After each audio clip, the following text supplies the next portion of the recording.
2 days after, on a lovely autumn evening, Barbara rode Miss Brown across the fields, avoiding the hard road even more carefully than usual, for Miss Brown, as I have said, was in want of shoes, and Barbara herself was to have a hand in putting them on. The red-faced, white-whiskered, jolly old Simon stood at the smithy door to receive her. He had been watching for her, and had heard the gentle trot over the few yards of road that brought her in sight. With a merry greeting he helped her down from the great mare. It was but the sense that his blackness was not in grain that kept him from taking her in his arms like a child and lifting her down. So small was she, and so friendly and childlike. She would have shaken hands with him, but he would not with her. It would make her glove, he said, as black as his apron. Barbara pulled off her glove and gave him her dainty little hand, which the blacksmith took at once, being too much of a gentleman not to know where respect becomes rudeness.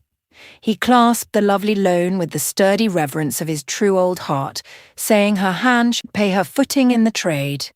"Lord, miss, ain't I proud to make a smith of you," he said. "Only you must do nothing but shoe. I can't let you spoil your hands. You can keep Miss Brown's shod without doing that. Here comes Dick for his part. He might have left it to who taught him. Did he think the old man would be rough with Missy? I dare say now he's been teaching you that woman's work of his this long time." "Stop, stop, Mr. Armour," cried Barbara. "When you see me shoe Miss Brown, perhaps you won't care to talk about woman's work again." Richard came up, took Miss Brown in, and put her in her place. The smith knew exactly what sort and size of shoes she wanted, and had them already so far finished that but a touch or so was necessary to make them an absolute fit. Barbara tucked up her skirt and secured it with her belt. But this would not satisfy Simon. He had a little leather apron ready for her, and nothing would serve but she must put it on to protect her habit. Till this was done, he would not allow her touch hammer or nail. "Come, come, Missy," he said. "I'm king in my own shop, and you must do as I tell you." Thereupon, Barbara, who had stood out only for the fun of the thing, put on the leather apron with its large bib and set about her work. Richard did not offer to put on the first shoe. He believed she had so often watched the operation that she must know perfectly what to do. Nor was he disappointed. She proceeded like an adept. Happily, Miss Brown was very good. She was neither hungry nor thirsty. She had had just enough exercise to make her willing to breathe a little. Nothing had gone wrong on the way to upset her delicate nerves, for gentle and loving as she always was, she was apt to be both apprehensive and touchy. Her digestion was all right, for she had had neither too much corn nor too much grass. Therefore she stood quite still, and, if not exactly full of faith, was yet troubled by no doubt as to the ability of her mistress to put on her shoes for her, iron though they were, and to be fastened with long, sharp nails. Richard was nowise astonished at Barbara's coolness, or her courage, or the business-like way in which she tucked the great hoof under her arm, or even at the accurate aim which brought the right sort of blow down on the head of nail after nail in true line with its length. But he was astonished at the strength of her little hand, the hardness of her muscles, covered with just fat enough to make form and movement alike beautiful, and the knowing skill with which she twisted off the ends of the nails, the quick turn necessary she seemed to have by nature. In her keen watching, she had so identified herself with the operator that perfect insight had supplied the place of active experience, and seemed almost to have waked some ancient instinct that operated independent of consciousness. The mare was shod and well shod, without any accident, and Richard felt no anxiety as he lifted the little lady to her back and saw her canter away as if she had been presented with fresh feathery wings instead of only fresh iron shoes. He experienced, however, not a little disappointment. He had hoped to walk a part of her way alongside of Miss Brown. Barbara had in truth expected he would, but a sudden shyness came upon her, and made her start at speed the moment she was in the saddle. Simon and Richard stood looking after her. With a sharp scramble she turned.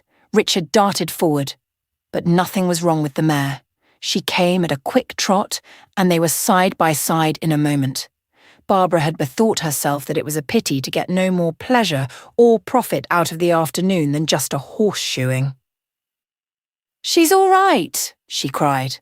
Richard imagined she had, but started to put her handiwork to the test. They walked back to the old man, and once more she thanked him, in such pretty fashion as made him feel a lord of the world. Then Richard and she moved away together in the direction of Moor Grange, and left Simon praying God to give them to each other before he died. They had not gone far when it became Richard's turn to stop. "Oh, miss," he said, "I must go back. Neither of us has been to see Alice, and I haven't for more than a week. Think of her lying there, expecting, and no one coming. It's just the history of the world. I must go back." He would not have said so much but that Barbara sat regarding him without response of word or look, appearing not to heed him. He began to wonder. "Alice can't be dead," he thought with himself. "She was pretty well when I saw her last." "She is gone," said Barbara quietly, and the thought just discarded returned on Richard with a sickening clearness. He stood and stared. Barbara saw him turn white and understood his mistake, so terrible to one who had no hope of ever again seeing a departed friend. "She went home to her mother yesterday," she said. Richard gave a great sigh of relief. "I thought she was dead," he answered, "and I had not been so good to her as I might have been." "Richard," said Barbara, it was the first time she called him by his name, "did anybody in the world ever do all he might to make his best friends happy?" "No, miss, I don't think it. There must always be something more he might have done." "Then the better people become, the more lamentations, mourning, and woe." The words had taken hold of her at church the Sunday before. "There must always be, because of those they shall never look upon again, those to whom they shall never say, 'I am sorry.' How comes it that men are born into a world where there is nothing of what they most need, consolation for the one inevitable thing, sorrow and self-reproach? There is consolation, that it will soon be over, that we go to them." "Go to them," cried Barbara. "We do not even go to look for them. We shall not even know that we would find them if we could. We shall not have even the consolation of suffering, of loving on in vain. The whole thing is the most wrongful scorn, the most insulting mockery, the laughter of a devil at all that is noble and tender. Only there is not even a devil to be angry with and defy." Barbara spoke with an indignation that made her eloquent. Richard gave her no answer. There was no logic in what Barbara said, nothing to reply to. Why should life not be misery? Why should there be anyone who cared? There was no ground for thinking there might be one. The proof was all the other way. The idea was too good to be true. Richard had said so to himself 1,000 times. But was the world indeed on such a grand scale that to believe in anything better or other than it seemed was to believe too much, was to believe more than, without proof which was not to be had, Richard would care to believe? The nature of the case grew clearer to him. As a man does not fear death while yet it seems far away, so a man may not shrink from annihilation while yet he does not realize what it means. To cease may well seem nothing to a man who neither loves much, nor feels the bitterness of regret for wrong done, the gnawing of that remorse whose mother is tenderness. He was beginning to understand this. The silence grew oppressive. It was as if each was dreaming of the other dead. To break the pain of presence without communion, Richard spoke. "Can you tell me, miss," he said, "why Alice went away without letting me know? She might have done that." "She had a good reason," answered Barbara. "I can't think what it could be," he returned. "I never was so long without seeing her before, but surely she could not be so much offended at that. You see, miss, I knew you went every day, and I knew I should like that better than having anyone else to come and see me. So I gave myself no trouble. I never thought of her going for a long time yet. Did her mother send her money?" "Not that I know of.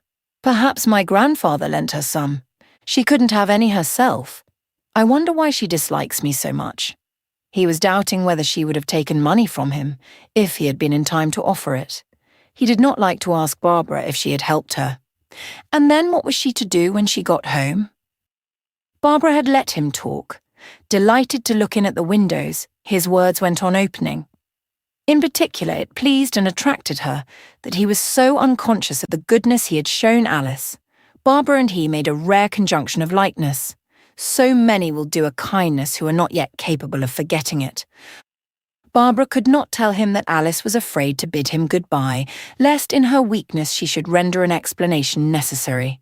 She did not in the least doubt Richard was her brother, and her heart was full of him. How often, as she lay alone building her innocent and not very wonderful castles, had she not imagined herself throwing her arms about him and kissing him at her will?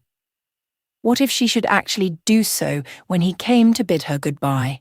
Then she would have to tell him he was her brother, and so perhaps might ruin everything. She must go without a word. "She is far from disliking you," said Barbara. "Why then did she not tell me, that I might have given her money for her journey?" "There was no need of that," returned Barbara. "She is my sister now, and a sovereign or two is nothing between us." "Oh, thank you, miss. Then she will have a little over when she gets home. But I am afraid it will be long before she is able to work again. It would be of no use to tell my mother, for somehow she seems to have taken a great dislike to poor Alice. I am positive she does not deserve it. My mother is the best woman I know, but she is very stiff when she takes a dislike." "Have you got her address, miss? Arthur would take money from me, I think, but I don't know where he is. I was always meaning to ask her, and always forgot." "I will see she has everything she wants," answered Barbara. "Bless your lovely heart, miss," exclaimed Richard, "but I fear nothing much will reach them so long as their mother is alive. She eats and drinks the flesh and blood of her children. Nobody could help seeing it. There's Arthur, cold and thin and miserable, without a greatcoat in the bitterest weather, and Alice with hardly flesh enough for setting to her great eyes, and Mrs. Manson well-dressed and eating the best butter and drinking the best bottled stout that money can buy. If only their mother was like mine. If one of her family had to starve, she would claim it as her right.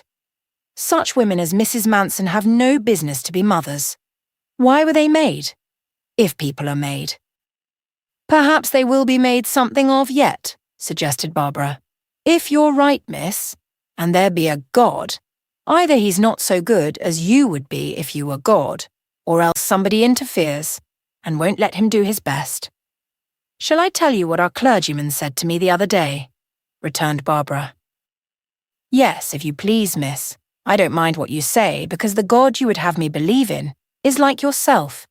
And if he be, and be like you, he will set everything tight as soon as ever he can." What Mr. Wingfold said was this, that it was not fair, when a man had made something for a purpose, to say it was not good before we knew what his purpose with it was. "I don't like," he said, "even my wife to look at my verses before they're finished. God can't hide away his work till it is finished, as I do my verses, and we ought to take care what we say about it. God wants to do something better with people than people think."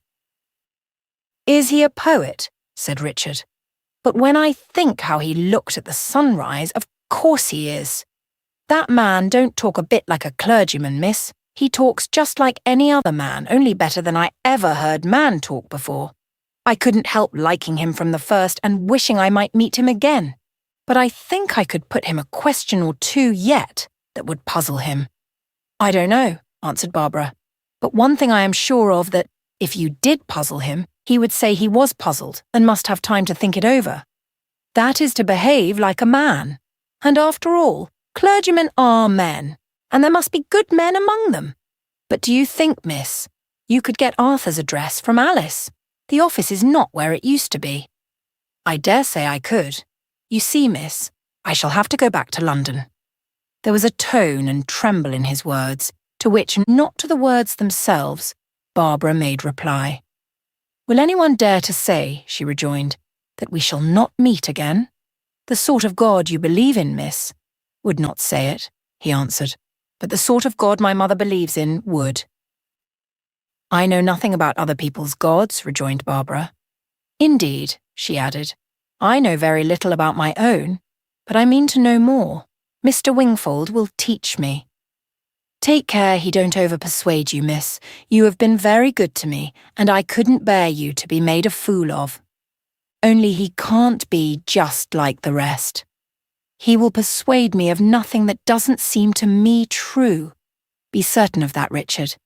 And if it please God to part us, I will pray, and keep on praying to him to let us meet again. If I have been good to you, you have been much better to me." Richard was not elated. He only thought, how kind of her. Barbara turned her mare across the road and sent her at the hedge. Miss Brown cleared it like a stag and took a beeline along the grass for Wylder Hall. Richard stood astonished. A moment before she was close beside him, and now she was nearly out of his sight. The angel that ascended from the presence of Manoah could scarcely have more amazed the Danite. Though Richard could shoe a horse, he could no more have stuck to Miss Brown over that hedge than he could have ascended with the angel. He watched till she vanished, and then watched for her reappearance at a point of hope beyond. Only when he knew that distance and intervention rendered it impossible he should see her more, did he turn and take his way to Moor Grange. He was as much in love with Barbara as a man could be who indulged no hope whatever of marrying her, who was not even tempted to build the humblest castle for her in the air of possibility. But so far was his love from causing in him any kind of selfish absorption that his heart was much troubled at Alice's leaving him without a farewell. Her behaviour woke in him his first sense of the inexplicable. He little thought of its being but the first visible vapour of a mystery that involved both his past and his future. All he knew was that the sister of his friend had, in a stormy night in London, fled from him as from a wild beast, and that now, on a quiet morning in the country, she was gone from his grandfather's house without a word of farewell to him who had called him to her aid. "There must be a reason for everything," he said to himself, "but some reasons are hard to find." The next day in the forenoon, Richard was busy as usual in the library. Doors and windows were shut against draughts, for he was working with gold leaf on the tooling of an ancient binding. A door opened, and in came the goblin of the house. Perceiving what Richard was about, she came bounding lithe as a cat, and making a wilful wind with her pinafore, blew away the leaf he was dividing on the cushion, and knocked a book of gold leaf to the floor.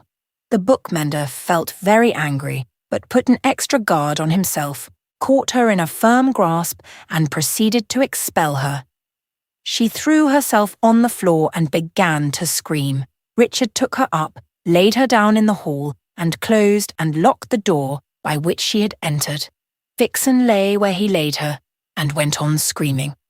By and by her screaming ceased, and a few moments after, the handle of the door was tried. Richard took no notice. Then came a peremptory knock. Richard called out, "Who's there?" But no answer came except a repetition of the knock to which he paid no heed.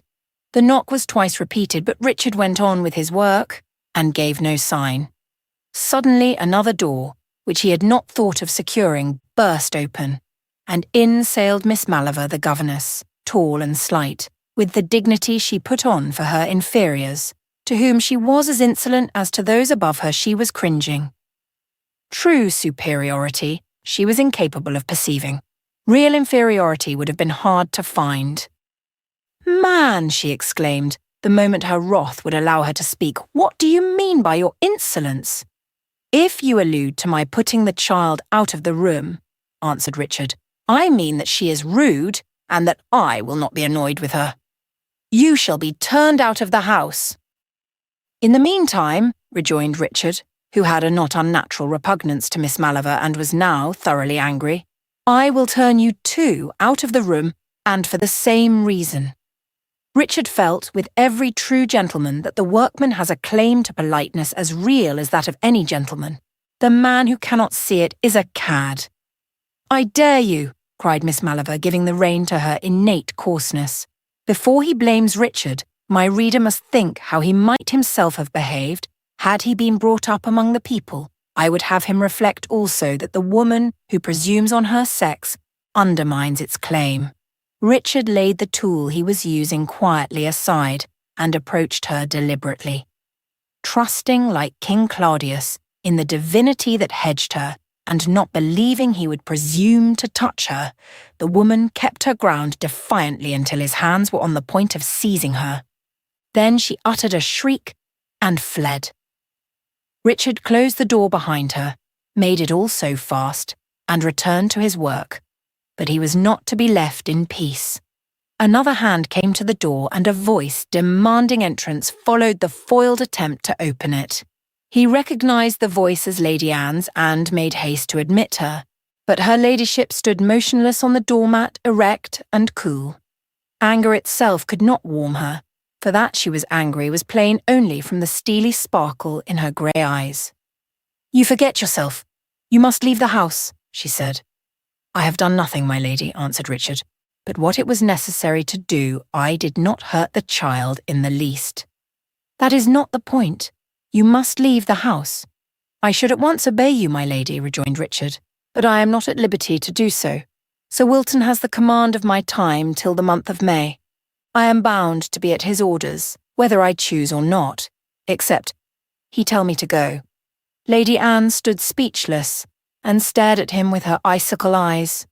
Richard turned away to his work. Lady Anne entered and shut the door behind her. Richard would have had to search long to discover the cause of her peculiar behaviour. It was this. In his anger, he had flashed on her a look which she knew but could not identify, and which somehow frightened her. She must shape and identify the reminiscence, familiar enough with the expression of her husband's face when he was out of temper. She had yet failed to identify with it that look on the face of his son. Had she known Richard's mother, she would probably have recognised him at once, for there was more of her as well as of his father in his expression when he was angry. There must have been a good many wrathful passages between the two. In the face of their child, the expression of the mother so modified that of the father that Lady Anne could not isolate and verify it. She must therefore go on talking to him, keeping to the point, but not pushing it so as to bring the interview to an end too speedily for her purpose. "Mr. I don't know your name," she resumed. "No respectable house could harbour such behaviour. I grant Sir Wilton is partly to blame, for he ought not to have allowed the library to be turned into a workshop. That, however, makes no difference. This kind of thing cannot continue." Richard went on with his work and made no reply. Lady Anne looked in vain for a revival of the expression that had struck her. For a moment, she thought of summoning Miss Maliver to do what she would not condescend to do herself, namely, enrage him, that she might have another chance with the suggested likeness. But something warned her not to risk. She did not know what. At the same time, the resemblance might be to no person at all, but to some animal, or even perhaps some piece of furniture, or china. "You must not imagine yourself of importance in the house," she resumed, "because a friend of the family happens to be interested in the kind of thing you do, very neatly, I allow, but—" She stopped short. At this allusion to Barbara, Richard's rage boiled up with the swelling heave in a full cauldron on a great furnace. Lady Anne turned pale, pale even for her, murmured something inaudible, put her hand to her forehead and left the room. Richard's wrath fell. He thought with himself, "I have frightened her. Perhaps they will leave me alone now." He closed the door she had left open behind her, unlocked the other and fell once more to his work. For the time the disturbance was over. When Miss Maliver and Vixen, lingering near, saw Lady Anne walk past holding her hand to her forehead, they also turned pale with fear. What a terrible man he must be, who had silenced my lady in her own house, and had his own way with her. Vixen dared not go near him again for a long time, but Lady Anne's perturbation did not last. She said to herself that she was a fool to imagine such an absurdity.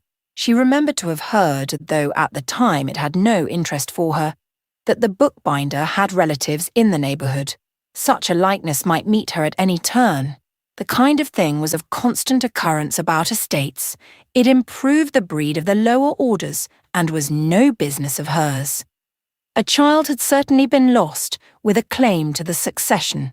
But was she therefore to be appalled at every resemblance to her husband that happened to turn up? As to that particular child, she would not believe that he was alive. He could not be.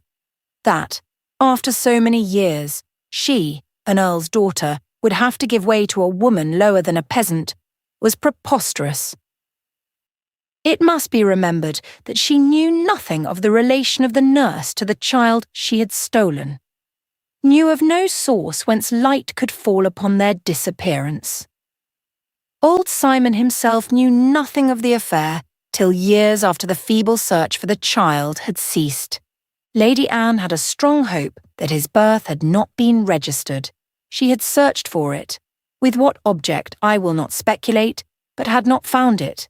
She was capable of a good deal in some directions, for she came of as low a breed as her husband, with more cunning and less open defiance in it. There was not much she would have blenched at, with society on her side, and a good chance of foiling in safety the low-born woman who had popped her child in between the heritage and her hopes. It might be wrong, but it would be for the sake of right. Ought not imposture to be frustrated, however legalized? Would it not be both intrusion and imposture for a man of low origin to possess the ancient lands of Moorgrange, ousting a child of her family, born of her person, and bred in the brightest beams of the sun's social? I can well imagine her coming to reason thus.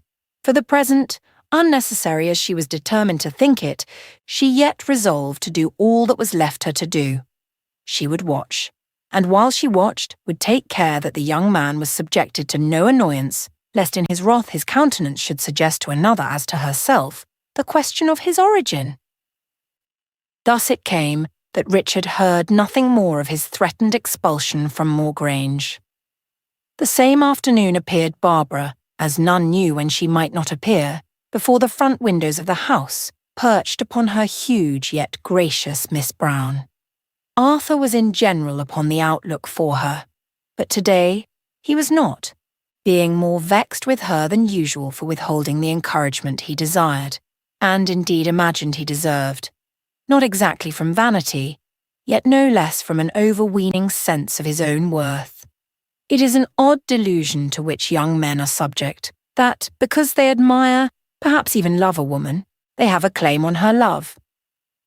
Arthur was confident that he loved Barbara as never man had loved, as never woman had desired to be loved, and counted it not merely unjust, but cruel of her to show him no kindness that savoured of like attraction. He did not know or suspect that a fortnight of the London season would go far to make him forget her. He was not a bad sort of fellow, had no vice, was neither snob nor cad. His worst fault was pride in himself because of his family, pride in everything he had been born to, and in a good deal he fancied he had been born to, in which his having was small enough. He was not jealous of Barbara's pleasure in Richard's company. The slightest probe of such a feeling toward a man so infinitely beneath him, he would have felt degrading. To think of the two together would have been to insult both Barbara and himself. To think of himself and the bookbinder for one briefest moment of comparison would have been to insult all the Lestranges that ever lived. Tuke had no raison d'etre but work for the library that would one day be Arthur's, and by its excellence add to the honour of Moorgrange. He forgot that Richard had opened his eyes to its merit, and imagined himself the discoverer of its value. Did he not pay the man for his work? And is not what a man pays for his own? Does not the purchaser of a patent purchase also the credit of the invention? That the workman in the library knew as much more than he about the insides as about the outsides of the books gave him no dignity in his eyes. None but a university man at least must gain honour by knowledge.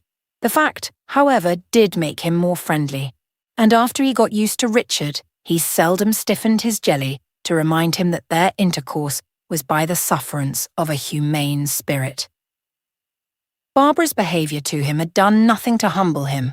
for humiliation is at best but a poisoned and poisonous humility. Little Vixen ran out to Barbara and made herself less unpleasant than usual. The monkey was preparing her by what blandishment she was mistress of to receive a complaint against the man in the library which would injure him in her favour. Might Vixen but see motion and commotion, turmoil and passion around her, she did not care how it arose, or which of the persons involved got the worse in it. She accompanied Barbara to the stable, and as they walked back together, gave her such an account of what had taken place that Barbara, distrusting the child, yet felt anxious. She knew the spirit of Richard, knew that he would never show her ladyship the false respect a tradesman too often shows, and feared lest he should have to leave the house. She must give Lady Anne the opportunity of saying what she might please on the matter. It must be remembered that Barbara was under no pledge of secrecy to Alice or anyone. She was free to do what might seem for the best, that is, for the good of Richard. It was the part of every neighbour to take care of a blind man, particularly when there was special ground for caution unknown to him. "I am sorry to find you so poorly, dear Lady Anne," she said, with her quick sympathy for suffering. Vixen had told her that the horrid man had made her mamma quite ill, and Barbara found her with her boudoir darkened and a cup of green tea on a Japanese table by the side of the couch on which she lay. "It is only one of my headaches, child," returned Lady Anne. "Do not let it disturb you. I am afraid from what Victoria tells me that something must have occurred to annoy you seriously. Nothing at all worth mentioning. He is an odd person, that workman of yours." "He is peculiar," granted Barbara, doubtful of her own honesty because of the different sense in which she used the word from that in which it would be taken. "But I am certain he would not willingly vex anyone." "Children will be troublesome," drawled her ladyship. "Particularly Victoria," returned Barbara. "Mr. Tuke cannot bear to have his work put in jeopardy." Very excusable in him. Barbara was surprised at her consideration, and thought she must somehow be pleased with Richard. "It would astonish you to hear him talk sometimes," she said. "There is something remarkable about the young man. He must have a history somewhere." She had been thinking whether it was fair to Sir Wilton and his family to conceal the momentous fact she alone of their friends knew. Were they not those, next to Richard himself, most concerned in it? Should Lady Anne be allowed to go on regarding the property as the inheritance of her son, when at any instant it might be swept from his hold? Had they not a right to some preparation for the change? If there was another son, and he the heir, ought she not at least to know that there was such a person? She had resolved that very morning to give Lady Anne a hint of the danger to which she was exposed. But there was another reflection, more potent yet, that urged Barbara to speak. Since learning Alice's secret, she had found herself more swiftly drawn toward Richard, nor could she escape the thought that he might one day ask her to be his wife. It would be painful then to know that she had made progress in his regard by being imagined his superior, when she knew she was not. Incapable of laying a snare, was she not submitting to the advantage of an ignorance? The misconception she was thus risking in the future had already often prevented her from going to Moorgrange. Richard, she was certain, knew her better than ever to misjudge her, but she shrank from the suspicion of anyone that she had hidden what she knew for the sake of securing Richard's preference before their relations were altered, when, on a level with the choice of society, he might well think differently of her. Barbara was one of those to whom concealment is a positive pain. She had a natural hatred, most healthy and Christian, to all secrets as such, and to take any advantage of one would have seemed to her a loathsome thing. She constantly wanted to say all that was in her, and when she must not, she suffered. "He may have good blood in him on one side," suggested Lady Anne. "He was rude to me, but I dare say it was the child's fault. He seems intelligent. He is more than intelligent. I suspect him of being a genius. I should have thought him a tradesman all over. But wouldn't genius by and by make a gentleman of him? Not in the least. It might make him grow to look like one. Isn't that the same? Isn't it all in the look?" "By no means. A man must be a gentleman or he is nothing. A gentleman would rather not have been born than not be a gentleman," said Lady Anne. She spoke to an ignorant person from the colonies, where they could not be supposed to understand such things, and never suspected the danger she and her false importance were in with the little colonial girl. But if his parents were gentlefolk, suggested Barbara. Birth predetermines style both in body and mind, I grant, said Lady Anne. Education and society must do their parts to make any man a gentleman. And where all has been done, I must confess to having seen remarkable failures. Bad blood must of course have got in somehow. I wish I knew what makes a gentleman, sighed Barbara. I have all my life been trying to understand the thing. Tell me, Lady Anne, to be a gentleman, must a man be a good man? I am sorry to say, she answered, it is not in the least necessary. Then a gentleman may do bad things, and be a gentleman still? Yes, that is, some bad things. Do you mean not many bad things? No, I mean certain kinds of bad things. Such as cheating at cards? No, if he were found doing that, he would be expelled from any club in London. May he tell lies, then? Certainly not. It is a very ungentlemanly thing to tell lies. Then if a man tells a lie, he is not a gentleman. I do not say that. I say that to tell lies is ungentlemanly. Does that mean that he may tell some lies, and yet be a gentleman? Lady Anne was afraid to go on. She saw that to go on answering the girl from the colonies, with her troublesome freedom of thought and question, might land her in a bog of contradictions. How many lies may a gentleman tell in a day? Pursued the straight-going Barbara. Not any, answered Lady Anne. Does the same rule hold for ladies? I should say so, replied her ladyship, with hesitation, for she suspected being slowly driven into some snare. She knew she was not careful enough to speak the truth, so much she confessed to herself, the fact being that, to serve any purpose she thought worth gaining, she would lie without a scruple, taking care, however, to keep the lie as like the truth as consisted with success, in order that, if she were found out, it might seem she had mistaken. Barbara noted the uncertainty of the sound her ladyship's trumpet gave, and began to be assured that the laws of society were no firm stepping stones, and that society itself was a morass, where one must spend her life in jumping from hump to hump, or be swallowed up. She had been wondering how far, if Richard proved heir to a baronetcy, his education and manners would decree him no gentleman, but it was useless to seek light from Lady Anne. As they talked, however, the feeling came and grew upon her that she was not herself acting like a lady, in going so much to her house and being received by her as a friend, when all the time she knew something she did not know, something it was important for her to know, something she had a right and a claim to know. She would herself hate to live on what was not her own, as Lady Anne would be left to do when Sir Wilton died, if the truth about Richard remained undisclosed. It was very unfair to leave them unwarned for this reason besides, that so the fact might at last find them, for lack of preparation, without resource.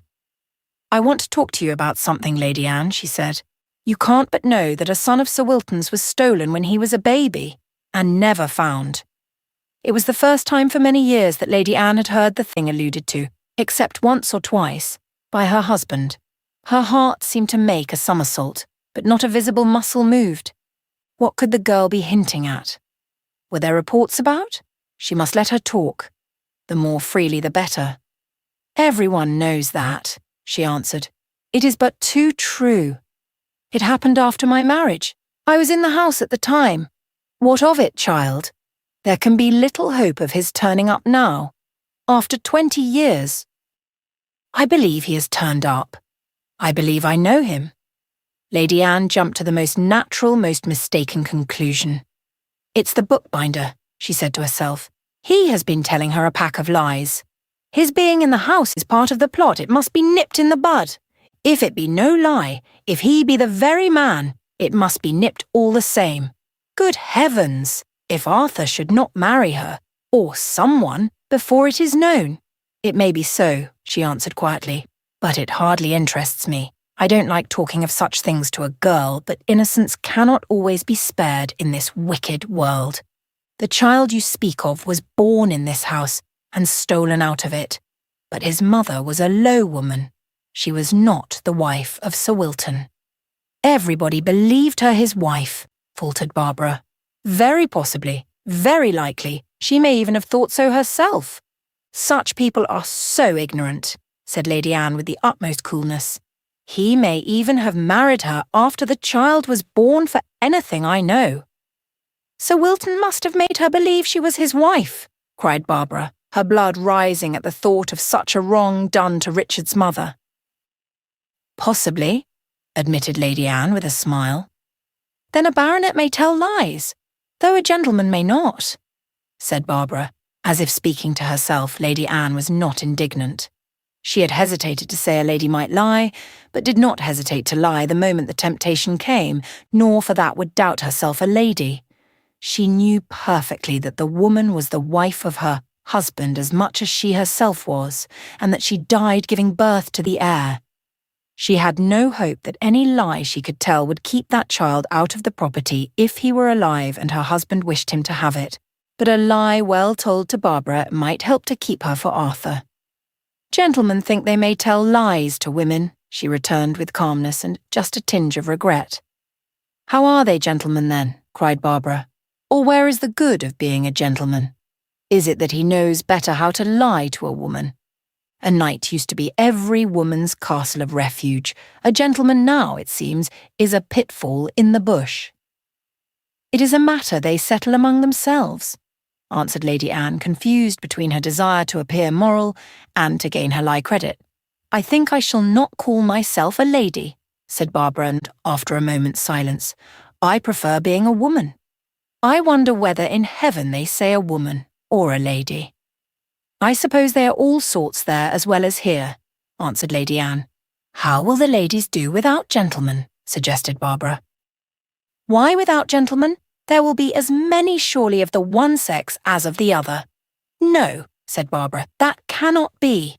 Gentlemen tell lies, and I am sure no lie is told in heaven."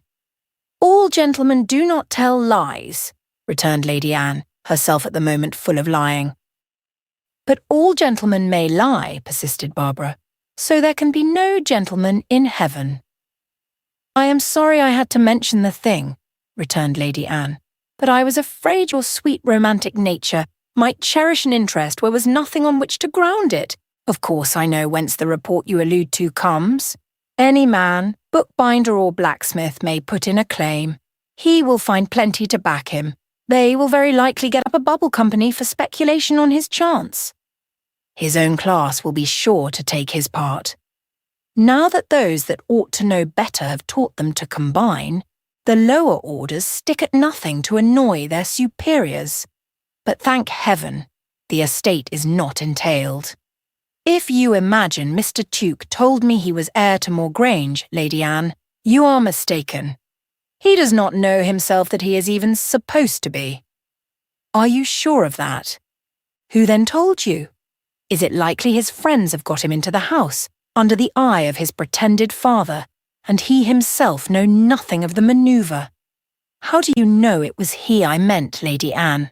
You told me so yourself." "No, that I did not. I know I didn't, Lady Anne. What made you fix on him?" Lady Anne saw she had committed herself. "If you did not tell me," she rejoined, "your peculiar behaviour to the man must have led me to the conclusion. I have never concealed my interest in Mr. Tuke, but—" "You certainly have not," interrupted her ladyship, who both suffered in temper and lost in prudence from annoyance at her own blunder. "Pray, hear me out, Lady Anne. What I want to say is that my friendship for Mr. Tuke had begun long before I learned the fact concerning which I thought I ought to warn you." "Friendship? Ah, well, scarcely decorous, but as to what you call fact, I would counsel a little caution. I repeat that, if the man be the son of that woman, which may be difficult to prove, it is of no consequence to anyone. Sir Wilton was never married to his mother, properly married, I mean. I am sorry he should have been born out of wedlock. It is anything but proper. At the same time, I cannot be sorry that he will never come between my Arthur and the succession." Here Lady Anne saw a sudden radiance light up the face of Barbara, and change its expression from that of a lady rightfully angry and a little scornful to that of a child angel. Entirely concerned hitherto with Richard's loss and pain, if what Lady Anne said should be true, it now first occurred to her what she herself would gain if indeed he was not the heir. No one could think she had been his friend because he was going to be a rich man. If he was the wronged man her ladyship represented him, and her ladyship ought to know, she might behave to him as she pleased without suspicion of low motive. Little she knew what motives such persons as Lady Anne were capable of attributing, as little how incapable they were of understanding any generous motive. Barbara had an insuperable, a divine love of justice. She would have scorned the thought of forsaking a friend, because the very mode of his earthly being was an antenatal wrong to him. The righteousness that makes a man visit the sins of a father upon his children is the righteousness of a devil, not the righteousness of God. When God visits the sins of a father on his children, it is to deliver the child from his own sins through yielding to inherited temptation. Barbara rejoiced that she was free to approach Richard and make some amends to him for the ass judgment of the world. I do not know that she said to herself, "Now I may love him as I please," but her thought went in that direction. It did not take Lady Anne long to interpret the glow on Barbara's face to her own satisfaction. The report she had heard and believed had kept Barbara back from encouraging Arthur and made her pursue her unpleasant intimacy with the bookbinder. The sudden change on her countenance indicated the relief of finding that Arthur, and not this man, was indeed the heir. How could she but prefer her Arthur to a man smelling of leather and glue, a man without the manners or education of a gentleman? He might know a few things that gentlemen did not care to know, but even those he got only out of books. He could not do one of the many things her Arthur did. He could neither ride, nor shoot, nor dress, nor dance. He was tall, but he was clumsy. No doubt he was a sort of vulgar handsome, but when out of temper was ugly enough.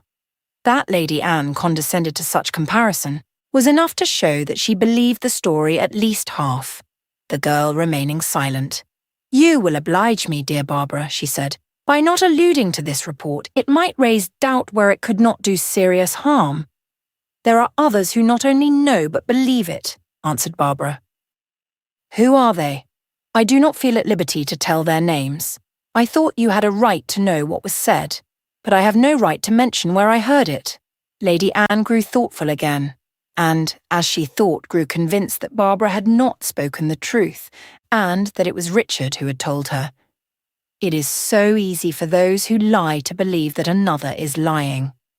It is impossible indeed for such to imagine that another, with what they would count strong reason for lying, would not lie. Gain is the crucial question for vile souls of any rank. She believed also, for they that lie doom themselves to believe lies, as well as disbelieve truths, that Richard had got into the house in order to learn things that might serve in the establishing of his claim. "It will be much better you should keep silent concerning the report," she said. "I do not want the question stirred. If the young man, any young man, I mean, should claim the heirship, we must meet the thing as it ought to be met. Till then, promise me, you will be silent." She would fain have time to think, for she feared in some way compromising herself. And in any case, the longer the crisis could be postponed, the better for her prospects in the issue. "I will not promise anything," answered Barbara. "I dread promising." "Why?" asked Lady Anne, raising her eyebrows. "Because promises have to be kept, and that is sometimes very difficult, and because sometimes you find you ought not to have made them, and yet you must keep them. It is a horrid thing to have to keep a promise you don't like keeping, especially if it hurts anybody." "But if you ought to make the promise," suggested Lady Anne, "then you must make it. But where there is no ought, I think it wrong to bind yourself. What right have you, when you don't know what may be wanted of you to tie your own hands and feet. There may come an earthquake or a fire. Does friendship demand nothing? You are our guest." It was not in lying only that Lady Anne was not a lady. "One's friends may have conflicting interests," said Barbara. Lady Anne was convinced that Richard was at the root of the affair, and she hated him. What if he were the heir, and it could be proved? The thought was sickening. It was with the utmost strain that she kept up her apparent indifference before the mocking imp honest Barbara seemed to her. For heaven is the devil's hell, and the true are the devils of it. How was she to assure herself concerning the fellow? How discover what he was, what he knew, and how much he could prove? She could not even think with that little savage sitting there staring out of her wide eyes. "My sweet Barbara," she said, "I am so much obliged to you for letting me know. I will not ask any promise from you. Only you must not heedlessly bring trouble upon us. If the thing were talked about, some unprincipled lawyer would be sure to take it up, and there would be another claimant case, with the people in a hubbub, and thousands of ignorant honest folk duped of their money to enrich the rascality. I heard a distinguished judge once say that even if the claimant were the real Sir Roger, he had no right to the property, having so long neglected the duties of it as to make it impossible to be certain of his identity. Such people put the country to enormous expense and are never of any service to it. It is a wrong to all classes when a man without education succeeds to property. For one thing, he will always side with the tenants against the land, and what service can any such man render his country in Parliament? Without a suitable training, there can be no genuine right. She was on the point of adding, and then other hopes and services and just expectations of a lifetime to go for nothing, but checked herself and was silent. To all this Barbara had been paying little heed. She was revolving whether she ought to tell Richard what she had just heard. Neither then nor as she rode home, however, could she come to a conclusion. If Richard was not the heir, why should she trouble him? But he might be the heir, and what then? She must seek counsel. But of whom? Not of her mother, as certainly not of her father. She had no ground for trusting the judgment of either. Having got rid of Miss Brown, she walked to the parsonage, but she did not find there such a readiness to give advice as she had expected. "The thing is not my business," said Wingfold. "Not?" returned the impetuous Barbara. "I thought you were so much interested in the young man. He told me the other day that he had seen you again, and had a long talk with you, and that you thought the popular idea of the inspiration of the Scriptures the greatest nonsense. Did he tell you that I said it was much nearer the truth after all, than the fancy that the Bible had no claim beyond any other book?" "Yes, he did." "That's all right. Tell me then, Miss Wylder, are you interested in the young man because he is possibly heir to a baronetcy?" "Certainly not," answered Barbara with indignation. "Then why should I be?" pursued the parson. "What is it to me? I am not a county magistrate even." "I cannot understand you, Mr. Wingfold," protested Barbara. "You say you are there not for yourself, but for the people, yet you will not move to see right done." "I would move a long way to see that Mr. Tuke cared to do right. That is my business. It is not much to me, and nothing to my business, whether Mr. Tuke be rich or poor, a baronet, or a bookbinder. It is everything to me whether Mr. Tuke will be an honest fellow or not. But if he should prove to have a right to the property, then he ought to have the property. But it is not my business to discover or to enforce the right. My business is to help the young man to make little of the matter whether he find himself the lawful heir or a much injured man through his deceived mother. Tell me whose servant I am. You are the servant of Jesus Christ. Who said the servant must be as his master? Do you remember how he did when a man came asking him to see justice done between him and his brother? He said, "Man, who made me a judge and a divider over you? Take heed and beware of covetousness." It may be your business to see about it, I don't know. I scarcely think it is. My advice would be to keep quiet yet a while. and see what will come. There appears no occasion for hurry. The universe does not hang on the question of Richard's rights. Will it be much whether your friend go into the other world as late heir, or even late owner of Moor Grange, or as the son of Tuke, the bookbinder? Will the dead be moved from beneath to meet the young baronet at his coming? Will the bookbinder go out into dry places, seeking rest and finding none? It was a happy thing for both Richard and Barbara that Barbara was now under another influence, besides Richard's. The more she saw of Mr. and Mrs. Wingfold, the more she felt that she had come into a region of reality and life. Both of them understood what a rare creature she was and spoke as freely before her as if she had been a sister of their own age and standing. Barbara on her side knew no restraint with them, but spoke in like freedom, both of her past life and the present state of things at home, which was indeed no secret, being manifest to the servants, and therefore known to all the county, in forms more or less correct, as it had been to all the colony before they left it. She talked almost as freely of Richard, and of the great desire she had to get him to believe in God. It was a dangerous relation between two such young people, some of my readers will remark. Yes, I answer. Dangerous, as every true thing is dangerous to him or her who is not true, as every good thing is dangerous to him or her who is not good.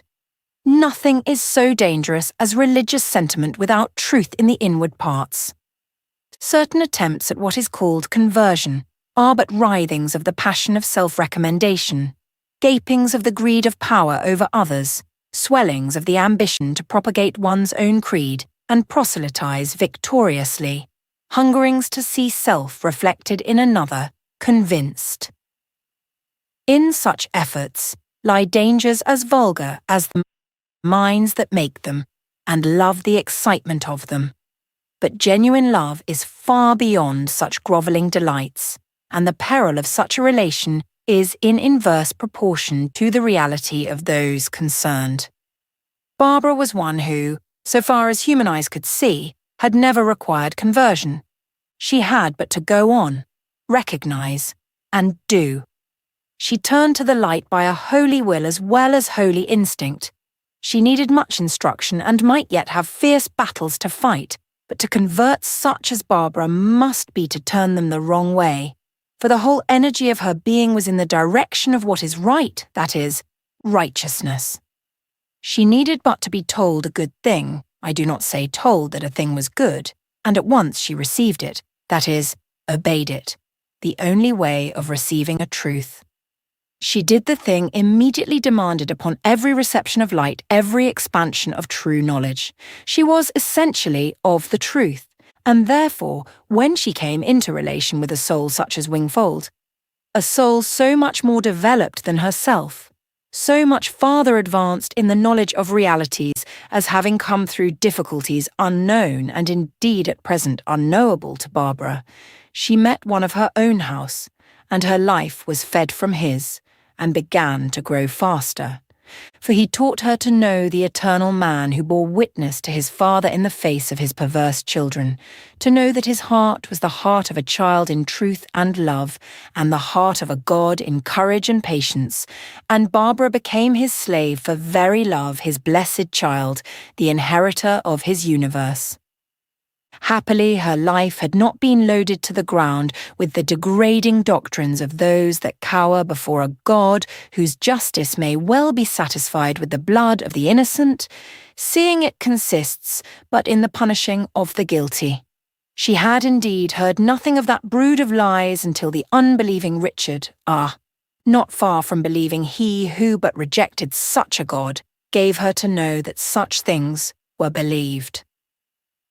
From the whole swarm she was protected, shame that it should have to be said, by pure lack of what is generally regarded as a religious education, such being the mother of more tears and madness in humble souls, and more presumption in the proud and selfish than perhaps any other influence out of whose darkness God brings light, neither ascetic nor mystic nor doctrinist of any sort, caring nothing for church or chapel, of observance of any kind as observance. She believed in God and was now ready to die for Jesus Christ, in the eternal gladness that there was such a person as God and such a person as Jesus Christ.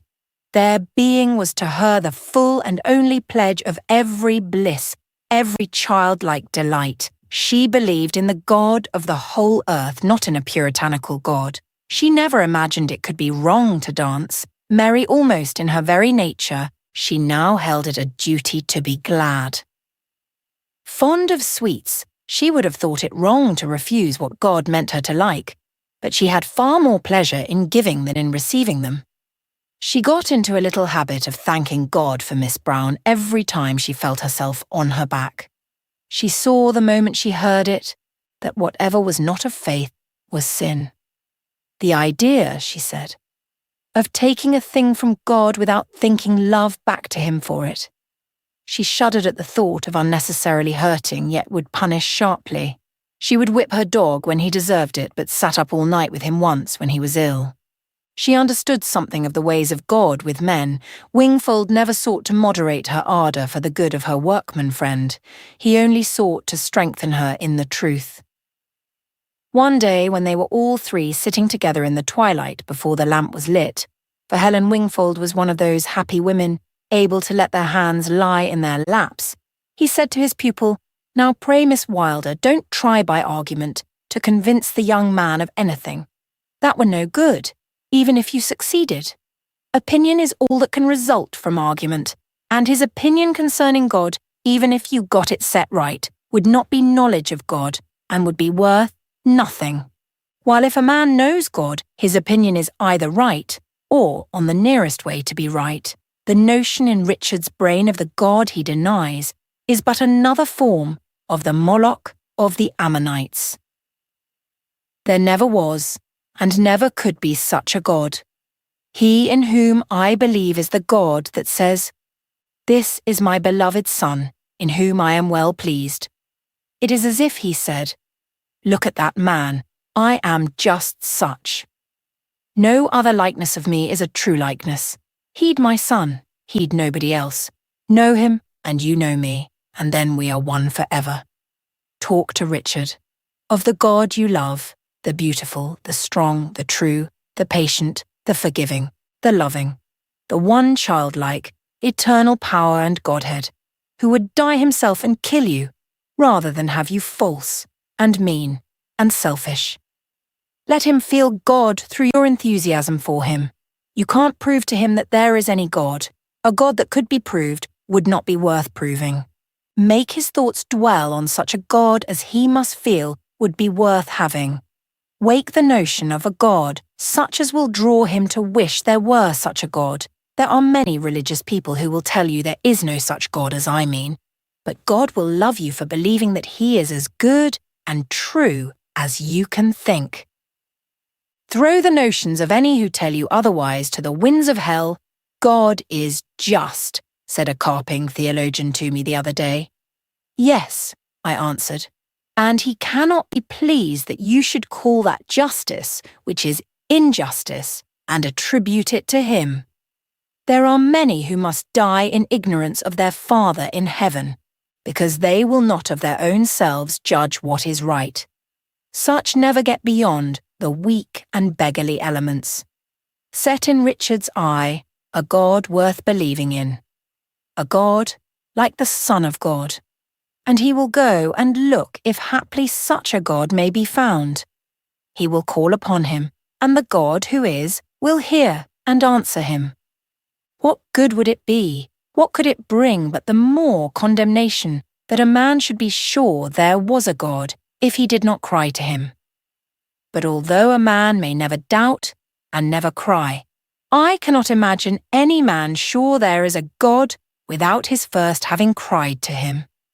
God is God to us, not that we may say he is, but that we may know him. And when we know him, then we are with him, at home, at the heart of the universe, the heirs of all things. All this is foolishness, I know, to the dull soul that cares only for the things that admit of being proved, the unprovable mystery out of which come the things provable, has for them no interest, they say, because it is unprovable. They take for granted that therefore it is unknowable. Would they be content it should be unknowable, if things were all as they should be within them? When the eyes of those who have made themselves at home in the world of the senses and care for no other are opened, I imagine them saying, "Yes, he was after all. But none the less were you fools to believe in him, for you had no proof." Then I seem to hear the children laugh and say, "We had himself, and did not want it. That the unprovable is necessarily the unknowable, 1,000 beliefs deny." "You cannot prove to me that you have a father," says the blind sage, reasoning with the little child. "Why should I prove it?" answers the child.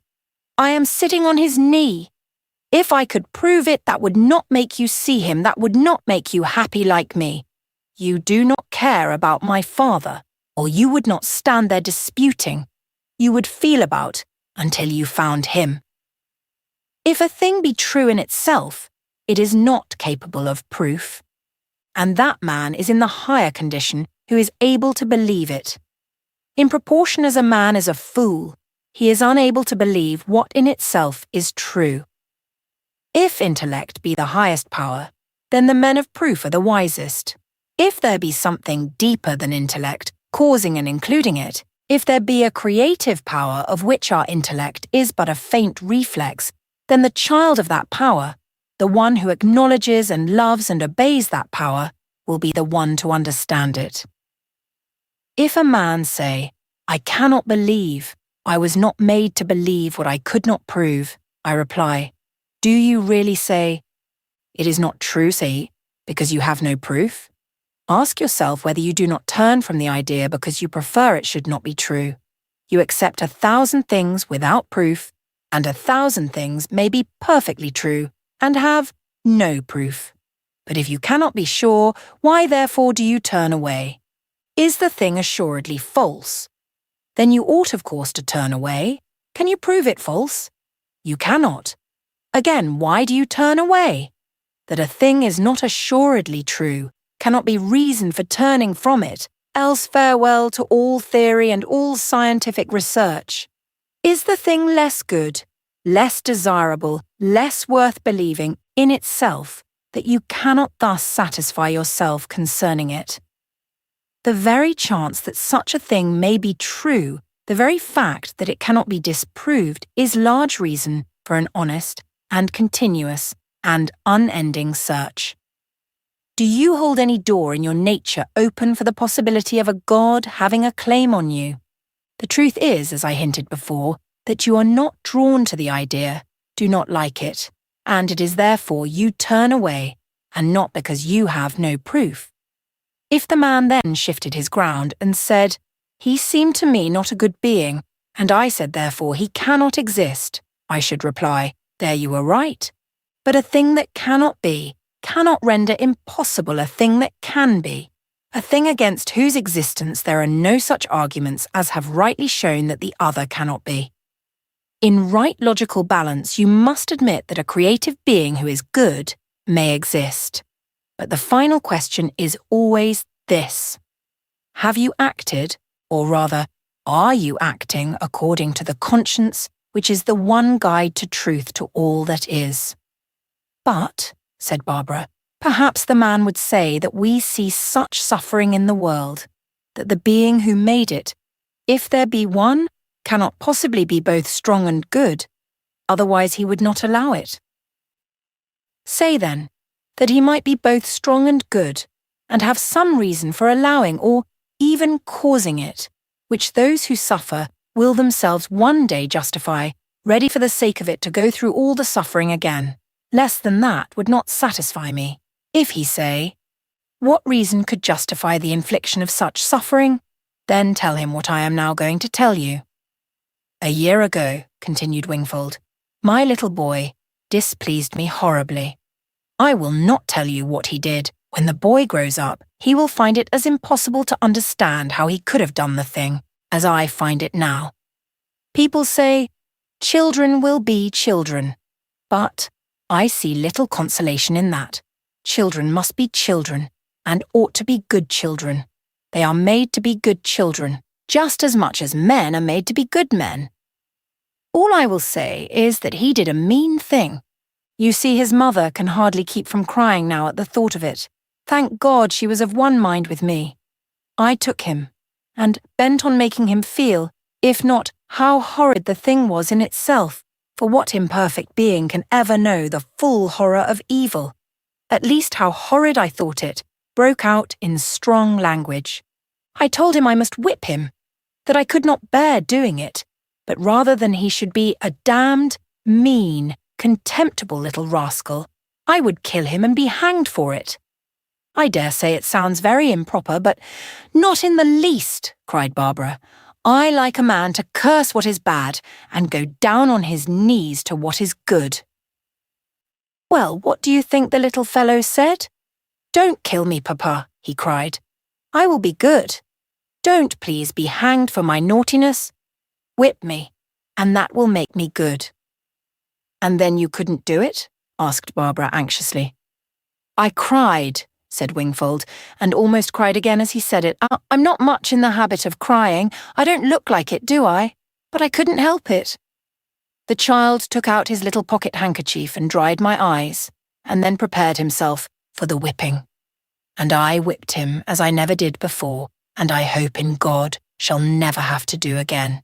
The moment it was over, while my heart was like to burst, he flung his arms round my neck and began kissing me. I will never make you cry again, Papa, he said. He has kept his word, and since then I have never wondered at the suffering in the world. I have puzzled my metaphysical brains to the last gasp about the origin of evil. I don't do that now, for I seem to understand it, but since then, I have never troubled myself about the origin of suffering. I don't like pain a whit better than another, and I don't bear it nearly so well as Helen. But I vex neither my brain nor my heart as to God's sending it. I knew after whipping my boy that the tears the Lord wept over Jerusalem were not wept by him only, but by the Father as well. Whoever says God cannot suffer, I say he does not understand. God can weep, and weeps more painful tears than ours, for he is God, and we are his little ones. That boy's trouble was over with the punishment, but my heart is sore yet. It comes to this, that the suffering you see around you hurts God more than it hurts you, or the man upon whom it falls. But he hates things that most men think little of, and will send any suffering upon them rather than have them continue indifferent to them. Men may say, we don't want suffering, we don't want to be good. But God says, I know my own obligations, and you shall not be contemptible wretches if there be any resource in the Godhead. I know well that almost all the mothers in my congregation would, hearing what I have just told you, call me a cruel father. They would rather have me a weak one, loving my child less. They would rather their child should be foul in the soul than be made clean through suffering. I know they would. But I know also that they do not see how ugly is evil. And that again is because they are not clean enough themselves to value rightness above rubies. Tell the tale your own way to your workman friend, and may God help him to understand it. The God who strikes is the God whose son wept over Jerusalem. I am so glad you whipped the darling, said Barbara, scarcely able to speak. I shall love him more than ever. You should see how he loves his father, said Helen. His father is all his talk when we are alone together. He sees more of me than of him now, but by and by his father will take him about with him. And then, said Barbara, all his talk will be of you. Yes, it is the way of the child. And of the whole family in heaven and earth, rejoined the parson. Barbara rose. You'll be on the watch, said Wingfold, for any chance, for me of serving your mother? I will, replied Barbara. The next morning she got on Miss Brown and rode to the forge, where Simon made her always welcome. It was sunshine to his heart to see her, he said. She knew that Richard was to be there. They left Miss Brown in the smithy, and went for a walk together, during which Barbara was careful to follow the parson's advice. Their talk was mostly about her life in New Zealand. Now that she knew God more and believed more in him, she was more able to set forth her history. Feelings long vague had begun to put on shapes definite and communicable. She understood herself better and was better able to make Richard understand her. And in Richard, by degrees, through the sympathy of affection, was growing the notion of a God in whom it would not be hard to believe. He ought not to believe, and he had not believed in the supposed being hitherto presented to him as God. Now he saw the shape of a God in whom, if he existed, he ought to believe. But he had not yet come to long that he should exist, to desire him, or to cry out in the hope that he would hear him. His hour was not yet come, but when the day of darkness arrived, when he knew himself helpless, there would be in his mind a picture of the God to whom he must cry in his trouble, a God whose existence would then be his only need, the one desire of his soul.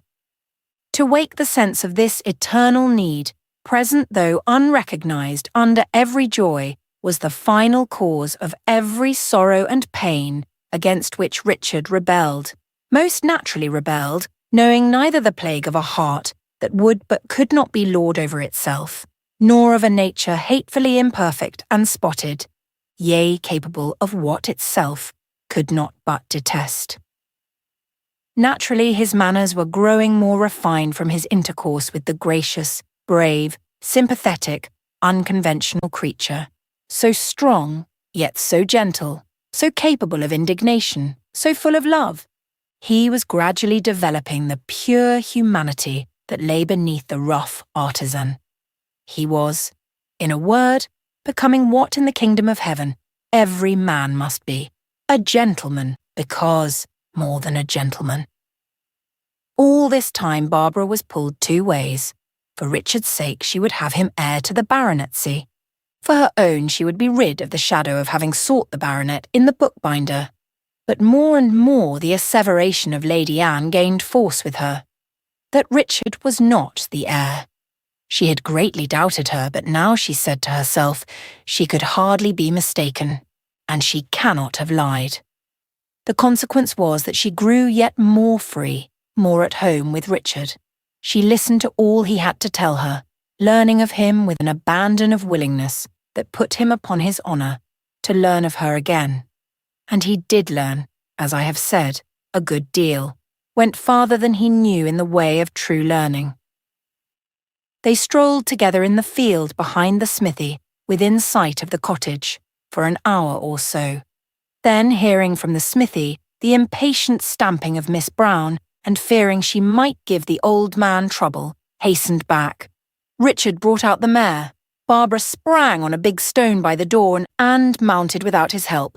She went straight for Wylder Hall. As they were walking up and down the field, Arthur Lestrange passed on foot, saw them, and went home indignant.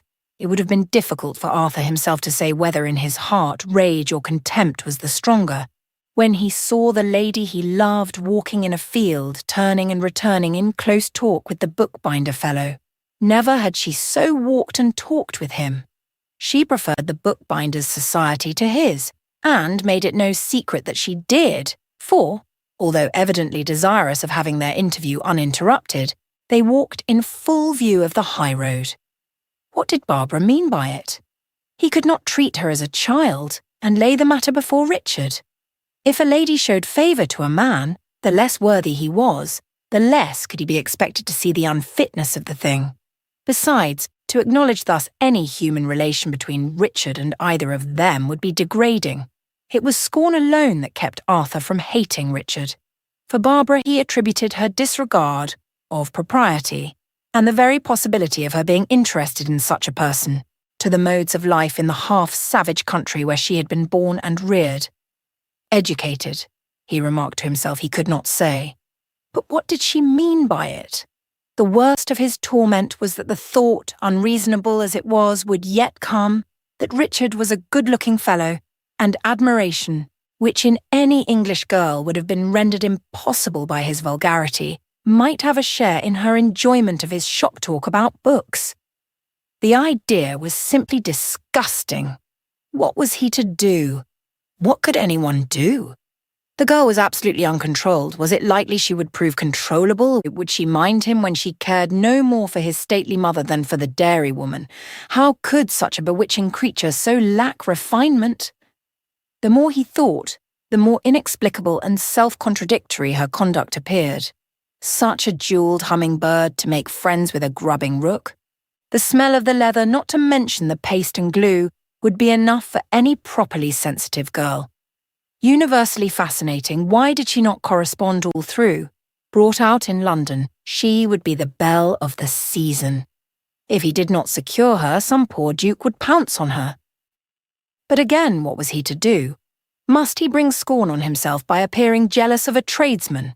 Or must he let the fellow go on casting his greasy shadow about the place? As to her being in love with him, that was preposterous. The notion was an insult. Yet half the attention she gave the bookbinder would be paradise to him. He must put a stop to it. He must send the man away. It would be a pity for the library. It was beginning to look beautiful and would soon have been the most distinguished in the county. Lord Chauff's was nothing to it, but there were other bookbinders as good as he. And what did the library matter? What did anything matter in such a difficulty? She might take offence. She would be sure to suspect why the fellow was sent packing. She would know she had the blame of ruining the library, and the bookbinder as well, and would never enter the house again. He must leave the thing alone, for the present. But he would be on his guard. Against what? He did not plainly tell himself. While the son was thus desiring a good riddance of the man he had brought into the house, and to whom Barbara was so much indebted, the mother was pondering the same thing. Should the man remain in the house, or leave it? Was the question with her also. And if leave it, on what pretext? She was growing more and more uncomfortable at the possibilities. The possession of the estate by one born of another woman, and she of low origin. The subjection in which they would all be placed to him as the head of the family. A man used to the low ways of a trade, a man dirty and greasy, hardly in his right place at work in the library, the grandson of a blacksmith with brawny arms and smutty face. The ideas might well be painful to her. Then first the thought struck her, that it must be his grandfather's doing that he was in the house. And there he was, at their very door, eager to bear testimony to the bookbinder as his grandson and heir to Moor Grange. Alas, the thing must be a fact, a horrible fact. All was over. But she would do battle for her rights. She would not allow that the child was found. The thing was a conspiracy to supplant the true heir. How ruinous were the low tastes of gentlemen. If Sir Wilton had but kept to his own rank and made a suitable match, nothing of all this misery would have befallen them. If her predecessor had been a lady, her son would have been a gentleman, and there would have been nothing to complain of. To Lady Anne, her feeling had the force of a conviction that the son of Rowena Armour could not, in the nature of things divinely ordained, have the same rights as her son. Lady Anne's God was the head of the English aristocracy. There was nothing selfish that Lady Anne was not capable of wishing. There was nothing selfish she might not by degrees become capable of doing. She could not at that moment commit murder. Neither could Lady Macbeth have done so when she was a girl. The absurd falsity of her notions as to her rights came from lack of love to her neighbour and consequent insensibility to his claims. At the same time, she had not keen, she had only absorbing feelings of her rights. There was nothing keen in Lady Anne. Neither sense nor desire, neither hope nor fear, neither joy nor sorrow, neither love nor hate. Beyond her own order, beyond indeed her own circle in that order, the universe hardly existed. An age-long process of degeneration had been going on in her race, and she was the result. She was well-born and well-bred for feeling nothing. There is something fearful in the thought that through the generations the body may go on perfecting, while the heart goes on degenerating, that, while the animal beauty is growing complete in the magic of proportion, the indescribable marvel that can even give charm to ugliness is as steadily vanishing. Such a woman, like Branca Doria in the Inferno, is already damned and only seems to live. Lady Anne was indeed born capable of less than most, but had she attempted to do the little she could, one would not have been where she was. She would have been toiling up the hill of truth with a success to be measured, like the widow's mite, by what she had not. All her thoughts were now occupied with the rights of her son, and through him, of the family. Sir Wilton had been for some time ailing, and when he went, they would be at the mercy of any other heir than Arthur, just as miserably, whether he were the true heir or an impostor. The one was as bad as the other from her point of view. For the right Lady Anne cared nothing, except to have it or to avoid it. The law of the land was to be respected, no doubt, but your own family, most of all when land was concerned, was worthier still. It were better to rid the place of the bookbinder, but how? As to whether he was the legal heir or not, she would rather remain ignorant, only that, assured on the point, she would better understand how to deal with his pretension. But she could not consult Sir Wilton, because she suspected him of a lingering regard for the dead wife, which would naturally influence his feeling for the live son, if live he were.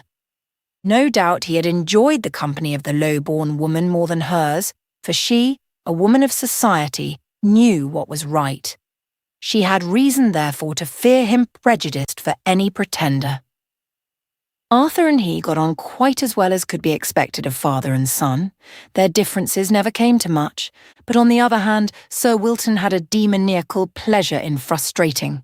To make a man he disliked furious was honey and nuts to Sir Wilton, and she knew a woman whose disappointment would be dearer to him than that of all his enemies together. It was better, therefore, that he should have no hint, and especially from her, of what was in the air. Lady Anne thought herself a good woman because she never felt interest enough to be spiteful like Sir Wilton. Yet, very strangely, not knowing in herself what repentance meant, she judged him capable of doing her the wrong of atoning to his first wife for his neglect of her by being good to her child. Thinking over her talk with Barbara, she could not after all feel certain that Richard knew, or that he had incited Barbara to take his part. But in any case, it was better to get rid of him. It was dangerous to have him in the house. He might be spending his nights in trumping up evidence. At any moment he might appeal to Sir Wilton as his father. But at the worst, he would be unable to prove the thing right off, and if her husband would but act like a man, they might impede the attempt beyond the possibility of its success. One comfort was that she was all but confident the child was not already baptized when stolen from Moor Grange. Neither were such as would steal children likely to have them baptized. Therefore the God who would not allow the unbaptized to lie in his part of the cemetery would never favour his succession to the title and estate of Moor Grange. The fact must have its weight with Providence, whom Lady Anne always regarded as a good churchman. He would never take the part of one that had not been baptized. Besides, the fellow was sure to turn out a socialist or anarchist, or positivist, or radical, or something worse. She would dispute his identity to the last, and assert his imposture beyond it. Her duty to society demanded that she should not give in. Suddenly, she remembered the description her husband had given her of the ugliness of the infant. This man was decidedly handsome. Then she remembered that Sir Wilton had told her of a membrane between certain of his fingers. Horrible creature. She must examine the impostor. Arthur was very moody at dinner. His mother feared some echo of the same report as caused her own anxiety had reached him, and took the first opportunity of questioning him. But neither of Lady Anne's sons had learned such faith in their mother as to tell her their troubles. Arthur would confess to none. She, in her turn, was far too prudent to disclose what was in her mind.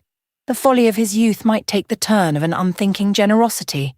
The notion of an elder brother might even be welcome to him.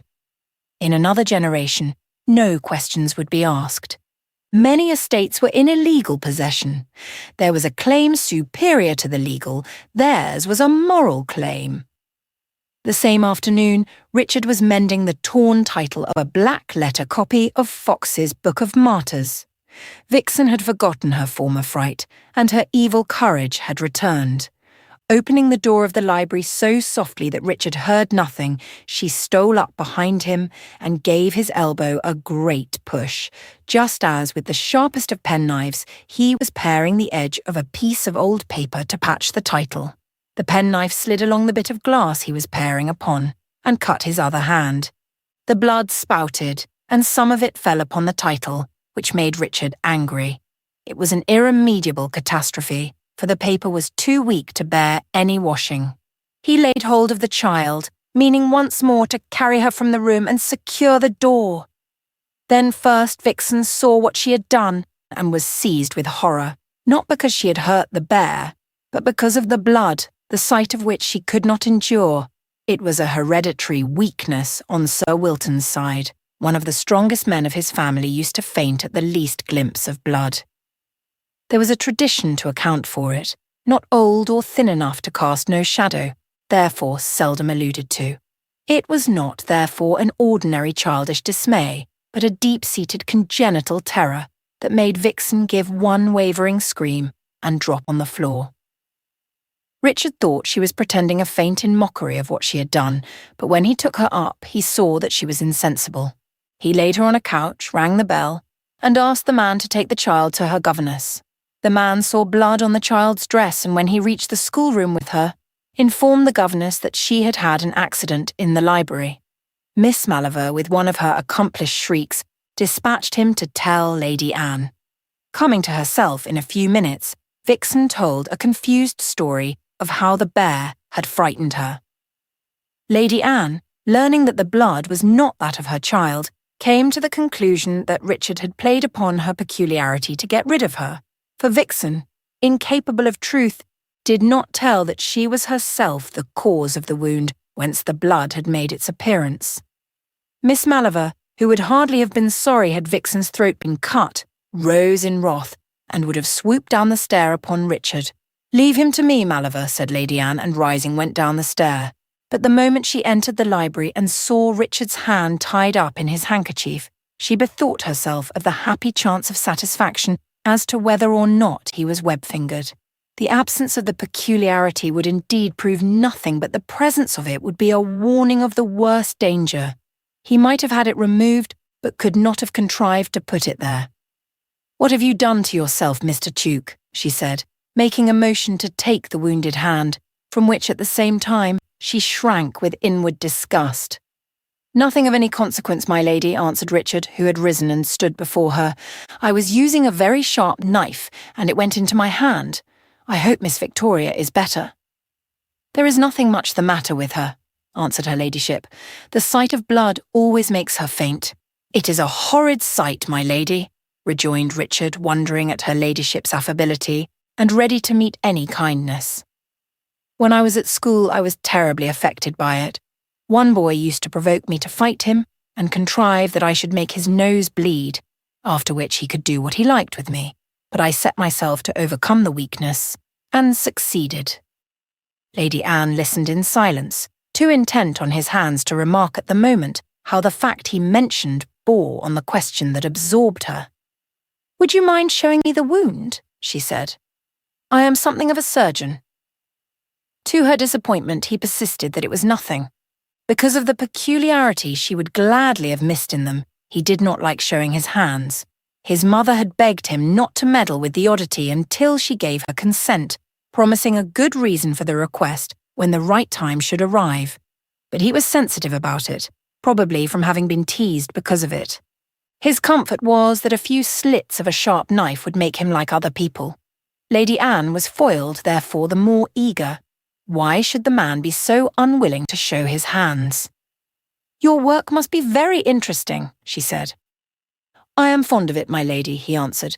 "If I had a fortune left me, I should find it hard to drop it. There is nothing like work, and books, for enjoying life." "I dare say you are right.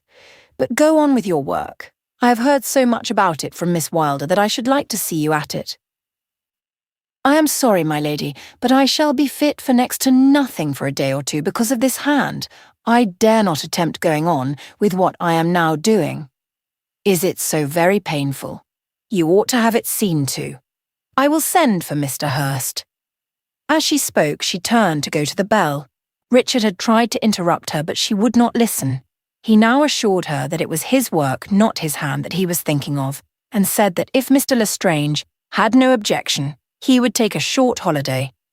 "Then you would like to go home," said her ladyship, thinking it would be so easy then to write and tell him not to come back. If only Arthur could be got to do it. "I should like to go to my grandfather's for a few days," answered Richard. This was by no means what Lady Anne desired, but she did not see how to oppose it. "Well, perhaps you had better go," she said. "If you please, my lady," rejoined Richard, "I must see Mr. Lestrange first. I cannot go without his permission." "I will speak to my son about it," answered Lady Anne, and went away, feeling that Richard would be a dangerous enemy. She did not hate him. She only regarded him as what might possibly prove an adverse force to be encountered and frustrated because of her family and because of the right way of things, that those namely who had nothing should be kept from getting anything. In the meantime, the only thing clear was that he had better be got out of the neighbourhood. It was well Sir Wilton had hardly seen the young man. If there was anything about him capable of rousing old memories, it were well it should not have the chance. Sir Wilton was not fond of books, and it could be no great pleasure to him to have the library set to rights. He was annoyed at being kept out of it, for he liked to smoke his cigar there, and shuddered at the presence of a working man except in the open air. She was certain he would feel nowise aggrieved if the design were abandoned midway. The only person she feared would oppose Tuke's departure was Arthur. She went to find him, told him what had happened to the young man, and, feeling her way, proposed that he should go to his grandfather's for a few days. Arthur started. Send him where he and Barbara would be constantly meeting. Must he forever imagine them walking up and down that field, among the dandelions and daisies? He had discovered, he believed, all that was between them, but was not therewith satisfied. She had found out, he said to himself, that the fellow was an infidel, did not believe in God or a resurrection, was so low that he did not care to live forever, and she was trying to convert him. Arthur would rather he remained unconverted than that she should be the means of converting him, nor indeed would he be much injured by having the growth of such a faith as Arthur's prevented in him. Arthur prided himself in showing due respect to the deity by allowing that he existed. But the fellow was too clever by half, he said, and would be much too much for her. Any theory wild enough would be attractive to her, who never cared a pinhead what the rest of the world believed. She had indeed a strong tendency to pantheism, for she expected the animals to rise again, a most unpleasant notion. Doubtless it was she that sought his company. A fellow like that could not presume to seek hers. He was only laughing at her all the time. What could an animal like him care about the animals? He had not even a dog to love. He would not have him go to his grandfather's. He would 1,000 times rather give up the library. There should be no more bookbinding at Moor Grange. He would send the books to London to him. It would be degrading to allow personal feeling to affect his behaviour to such a fellow. He should have the work all the same, but not at Moor Grange. So he answered his mother that he was rather tired of him, and thought they had had enough of him. The work seemed likely to be spun out ad infinitum, and this was a good opportunity for getting rid of him. He was sorry, for it was the best way for the books, but he could send them to him in London, and have them done there.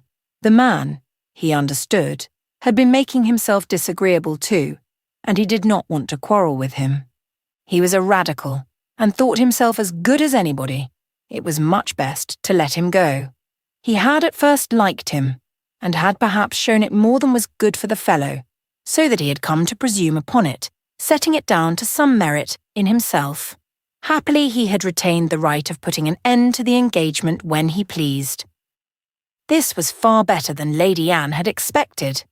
Arthur went at once to Richard, and speaking as he thought unconcernedly, told him they found it inconvenient to have the library used as a workshop any longer, and I must make a change.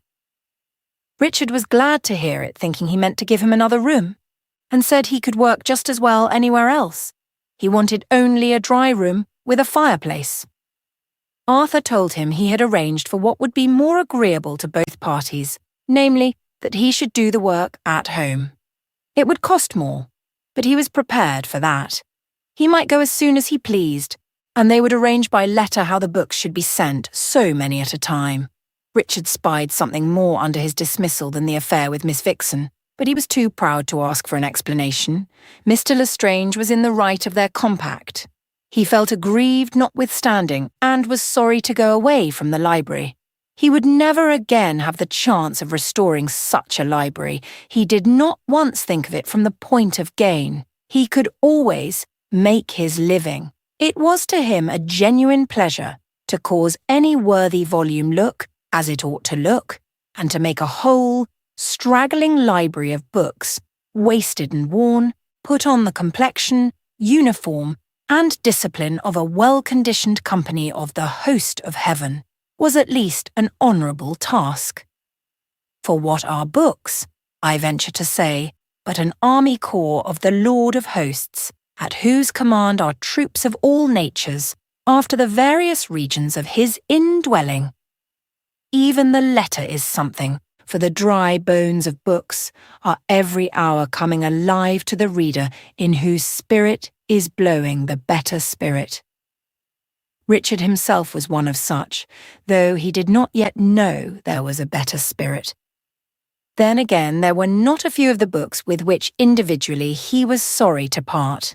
He had also had fine opportunity for study, of which he was making good use, and the loss of it troubled him.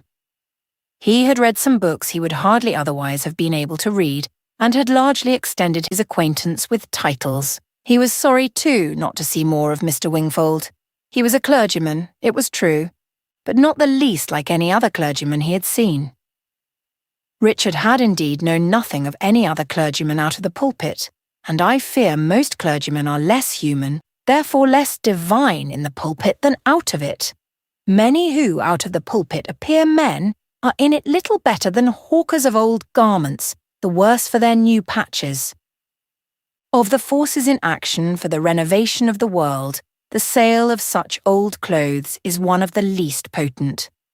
They do, however, serve a little, I think, even as the rags of a Neapolitan for the olives of Italy, as a sort of manure for the young olives of the garden of God. But his far worst sorrow was leaving Miss Wylder. That was a pain, a keen pain in his heart, for that a woman is miles above him, as a star is above a marshlight, is no reason why a man should not love her. Nay, is it not the best of reasons for loving her? The higher in soul, and the lowlier in position he is, the more imperative and unavoidable is it that he should love her.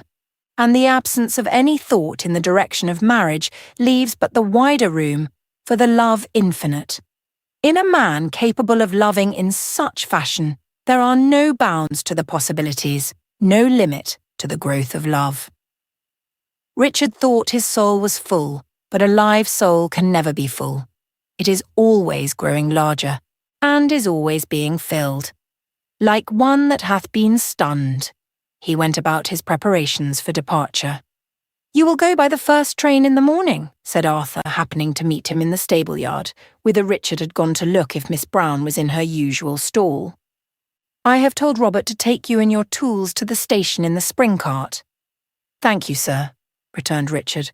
"I shall not require the cart. I leave the house tonight, and shall send for my things tomorrow morning. I have them almost ready now." "You cannot go to London tonight." "I am aware of that, sir." "Then where are you going?" "I wish to know." "That is my business, sir." "You have no cause to show temper," said Arthur coldly. "I should not have shown it, sir, had you not presumed to give me orders after dismissing me," answered Richard. "I have not dismissed you. I mean to employ you still, only in London instead of here," said Arthur. "That is a matter for fresh arrangement with my father," rejoined Richard, and left him. Arthur felt a shadow cross him, almost like fear. He had but driven Richard to his grandfather's and had made an enemy of him. Nor could he feel satisfied with himself. He could not get rid of the thought that what he had done was not quite the thing for a gentleman to do. His trouble was not that he had wronged Richard, but that he had wronged himself, had not acted like his ideal of himself. He did not think of what was right. but of what befitted a gentleman. Such a man is in danger of doing many things unbefitting a gentleman, for the measure of a gentleman is not a man's ideal of himself. His uneasiness grew as day after day went by, and Barbara did not appear at Moor Grange. He was not aware that Richard saw no more of her than himself. He knew that he was at his grandfather's. He had himself seen him at work at the anvil, but he did not know that the hope in which he lingered there was vain. Richard waited a week, but no Barbara came to the smithy. He could not endure the thought of going away without seeing her once more. He must once thank her for what she had done for him. He must let her know why he had left Moor Grange. He would go and say goodbye to the clergyman. From him, he might hear something of her. Wingfold caught sight of him approaching the house, and himself opened the door to him. Taking him to his study, he made him sit down, and offered him a pipe. "Thank you, sir. I don't smoke," said Richard. "Then don't learn. You are better without it," answered Wingfold, and put down his own pipe. "I came," said Richard, "to thank you for your kindness to me and to ask about Miss Wylder. Not having seen her for a long time, I was afraid she might be ill. I am going away." There was a tremor in Richard's voice of which he was not himself aware. Wingfold noted it, pitied the youth because of the fuel he had stored for suffering, and admired him for his straightforwardness. "I am sorry to say you are not likely to see Miss Wylder," he answered. "Her mother is ill." "I hardly thought to see her, sir. Is her mother very ill?" "Yes, very ill," unanswered Wingfold. "With anything infectious?" "No. Her complaint is as little infectious as complaint could be. It is just exhaustion. Absolute prostration, mental and nervous. She is too weak to think and can't even feed herself. I fear her daughter will be worn out waiting on her. She devotes herself to her mother with a spirit and energy I never but once knew equalled. She never seems tired, never out of spirits. I heard a lady say she couldn't have much feeling to look cheerful when her mother was in such a state. But the lady was stupid. She would wait on her own mother almost as devotedly as Miss Wylder, but with such a lugubrious countenance that her patient might well seek refuge from it in the grave. But it is no wonder she should be in good spirits. It is the first time in her life, she says, that she has been allowed to be of any use to her mother. Then she is not suffering pain, and that makes a great difference, but more than all, her mother has grown so tender to her, and so grateful, following her constantly about the room with her eyes, that the girl says she feels in a paradise of which her mother is the tutelar divinity, raying out bliss as she lies in bed. Also, her father is kinder to her mother. Little signs of tenderness pass between them. A thing she has never known before. How could she be other than happy? But what is this you tell me about going away? The library cannot be finished. Wingfold had dilated on the worth of Miss Wylder, and let Richard know of her happiness, out of genuine sympathy. He knew that, next to the worship of God, the true worship of a fellow creature, in the old meaning of the word, is the most potent thing for deliverance. "No, sir," answered Richard. "The library is left in mid-ocean of decay. I don't know why they have dismissed me. The only thing clear is that they want to be rid of me. What I have done, I can't think. There is a little girl of the family." Here he told how Vixen had from the first behaved to him, and what things had happened in consequence, the last more particularly. "But," he concluded, "I do not think it can be that. I should like to know what it is." "Then wait," said Wingfold. "If we only wait long enough, every reason will come out. You know I believe we are not going to stop, but are meant to go on and on forever. And I believe the business of eternity is to bring grand hidden things out into the light. And with them will come of necessity many other things as well, even some I dare say that we count trifles. But I am sorry you're going." "I don't see why you should be, sir," answered Richard, his look taking from the words their seeming rudeness. "Because I like you, and feel sure we should understand each other if only we had time," replied the parson. "It's a grand thing to come upon one who knows what you mean, It's so much of heaven before you get there. If you think I'm talking shop and I can't help it, and I don't care, so long as you believe I mean it. I would not have you think it the Reverend Thomas and not Thomas himself that was saying it. I should never say you talked shop, sir, and I don't think you would say I was talking shop if I expatiated on the beauties of a Grolier binding. You would see I was not talking from love of gain, but love of beauty. Thank you. You are a fair man, and that is even more than an honest man. I don't speak from love of religion. I don't know that I do love religion. I don't understand you now, sir. Look here. I am very fond of a well-bound book. I should like all my new books bound in Levant Morocco. But I don't care about it. I could do well enough without any binding at all.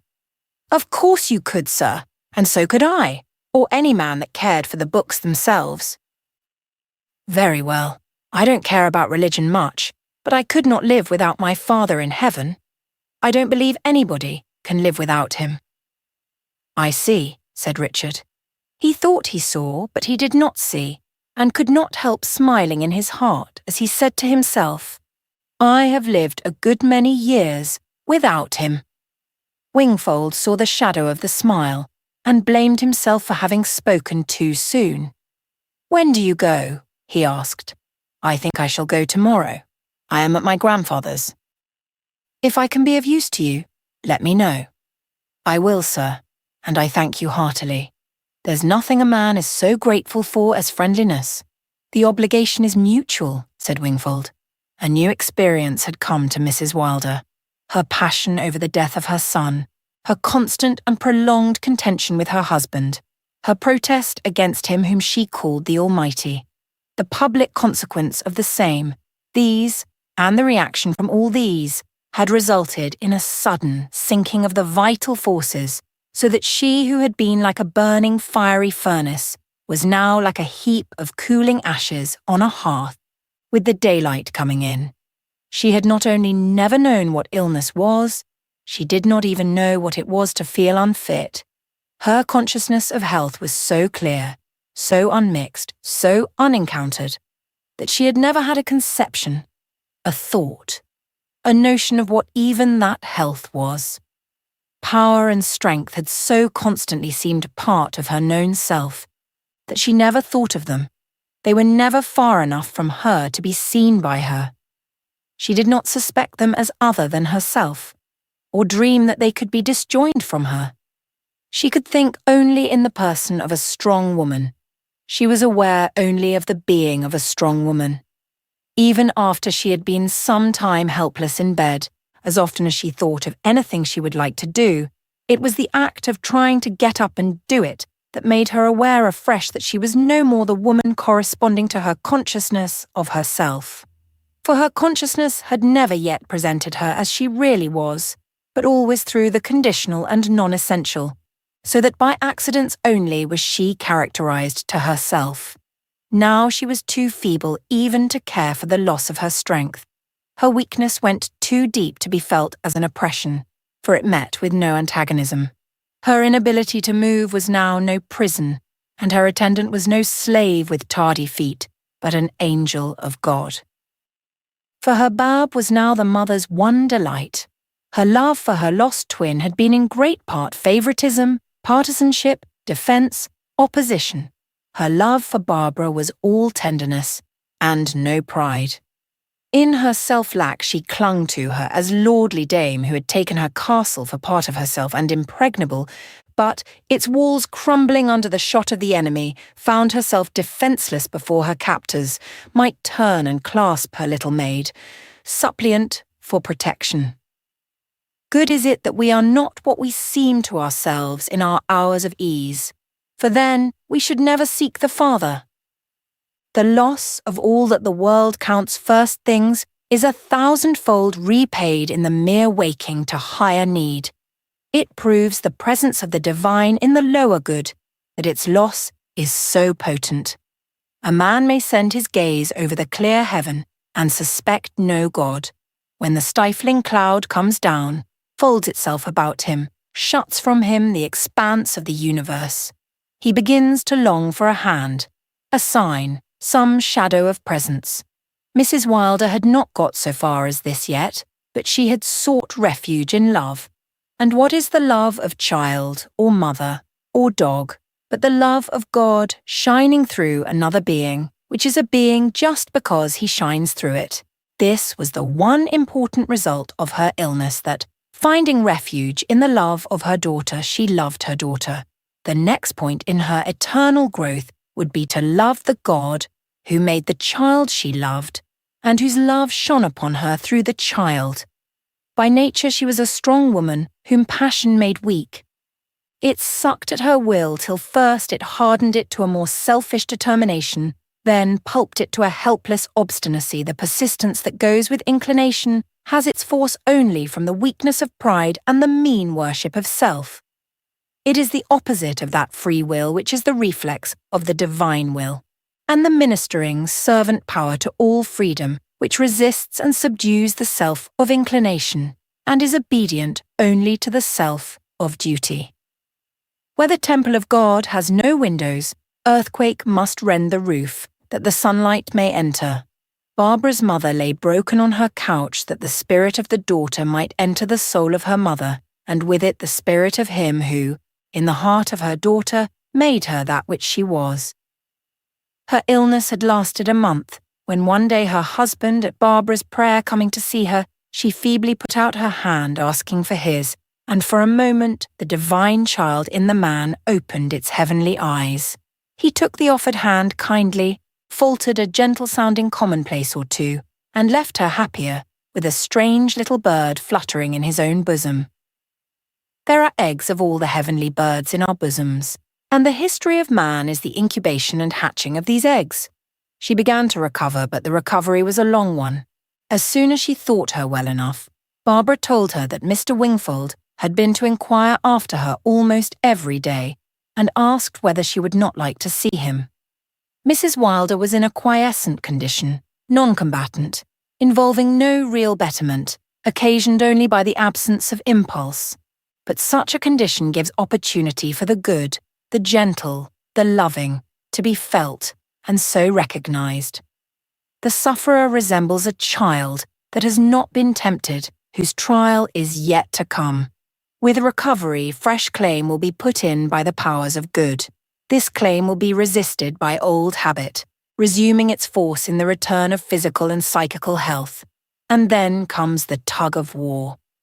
For no one can be saved, as he who knows his master would be saved, without the will being supreme in the matter, without the choosing to fulfill all righteousness, to resist the wrong, to do the right. Wingfold never built much on bed repentance. The aphorism of the devil sick and the devil well is only too true. But he welcomed the fresh opportunity for a beginning. He knew that pain and sickness do rub some dirt from the windows toward the infinite, and that things of the old unknown world whence we came do sometimes look in at them, a moment now and a moment then, waking new old things that lie in every child born into the world. I seem to see the great marshes where the souls go wandering about after the bog fires. A kiss blown from the walls of the city comes wavering down among them. It flits hither and thither with the deadlights. It finds a soul with a spot on which it can alight. It settles there, and kisses it, alive. God is the God of patience, and waits for the child who keeps him waiting and will not open the door. Wingfold went to see her, but took good care to press nothing upon her. He let her give him the lead. She spoke of her weakness, and the parson drew out her moan. She praised her Barbara, and the parson praised her again in words that opened the mother's eyes to new beauties in her daughter. She mentioned her weariness, and the parson spoke of the fields, and the soft wind, and the yellow shine of the buttercups in the grass. Her heart was gently drawn to the man whose eyes were so keen, whose voice was so mellow and strong, and whose words were so lovely sweet, saying the things that were in her own heart, but would not come out. One day he proposed to read something, and she consented. I will not say what he read, for I would avoid waking controversy as to fitness. He thought he knew what he was about. The good in a true book, he would say, is the best protection against what may not be so good in it. Its wrong, as well as its right, may wake the conscience. The thoughts of a book accuse and excuse one another. In saying so, he took the true reader for granted. To an untrue reader, the truth itself is untrue. The general sense of honour, he would say, has been stimulated not a little by the story of the treachery of Jael. Nor was it any wonder he should succeed in interesting Mrs. Wylder, for she had a strong brain as well as a big heart. More than half her faults came of an indignant sense of wrong. She had passionately loved her husband once, but he had soon ceased even the show of returning her affection, and to be wroth with one we love doth work like madness in the brain. After a fierce struggle against the lessons life would have her taught, a struggle continued to her 40th year. She was now at length a pupil in another school, where the schoolroom was her bed, the book of quiet, her first study, her 2 attendants a clergyman and her own daughter, and her one teacher, God himself. In that schoolroom, the world began to open to her a little. Among men who could, without seeming to aim at it, make another think, I have not met the equal of Wingfold. His mode was that of the open-hearted apostle who took men by guile. He called out the thoughts lurking in their souls and set them dealing with those thoughts, not with him. They were slow to discover that he was a divine musician, playing upon the holy strings of their hearts. They thought the tunes came alive in their own air, as indeed they did, only another hand woke them. To work thus, he had to lay bare not a little of his own feeling, but where it was brotherly to show feeling, he counted it unchristian to hide it. Feeling by itself, however, that came and went without correspondent action, he counted not only weak and mawkish, but tending to the devilish. Barbara was happy all day long. Life seemed about to blossom into a great flower of scarlet and gold. She had learned from the parson that the bookbinder was gone, but was at the time too busy and too anxious to question him as to the cause of his going. Till her mother was well, it was enough to know that Richard had wanted to see her, doubtless to tell her all about it. She often thought of him, what he had done for her, and what she had tried to do for him, and was certain he would one day believe in God. She did not suspect any quarrel with the people at Moor Grange. She thought perhaps the secret concerning him had come out, and he did not choose to remain in a house, the head of which, if Lady Anne's tale was true, had so bitterly wronged his mother. As soon as she was able, she would go and hear of him from his grandfather. There was no hurry. She would certainly see him again before long, and he would be sure to write. It did not occur to her that a man in his position would hardly venture to approach her again without some renewed approach on her part, and for a long time she was nowise uneasy. The hope alive in Wingfold made him a true consoler, and the very sight of him was a strength to Barbara. She regarded him with profound reverence, and his wife as most enviable of women. Could she not learn from his mouth the rights of a thing the instant she opened hers to ask them? Barbara did not know how much the sympathy, directness, and dear common sense of Helen had helped to keep awake, support, and nourish the insight of her husband. She did not know, good and powerful as Wingfold must have been had he never married, how much wiser, more useful, and more aspiring he had grown because Helen was Helen, and his wife, sent as certainly as ever angel in the old time. The one fault she had in the eyes of her husband was that she was so indignant with affectation or humbug of any sort as hardly to give the better thing that might coexist with it the needful chance. So long as evil comes to the front, it appears an interminable, unconquerable thing. But all the time, there may be a change, positive as inexplicable, at the very door. How is it that a child begins to be good? Upon what fulcrum rests the knife edge of alteration? As undistinguishable is the moment in which the turn takes place. Equally perplexing to keenest investigation the part of the being in which the renovation commences. Who shall analyse repentance as a force, or as a phenomenon. You cannot see it coming. Before you know, there it is, and the man is no more what he was. His life is upon other lines. The wind hath blown. We saw not whence it came or whither it went, but the new birth is there.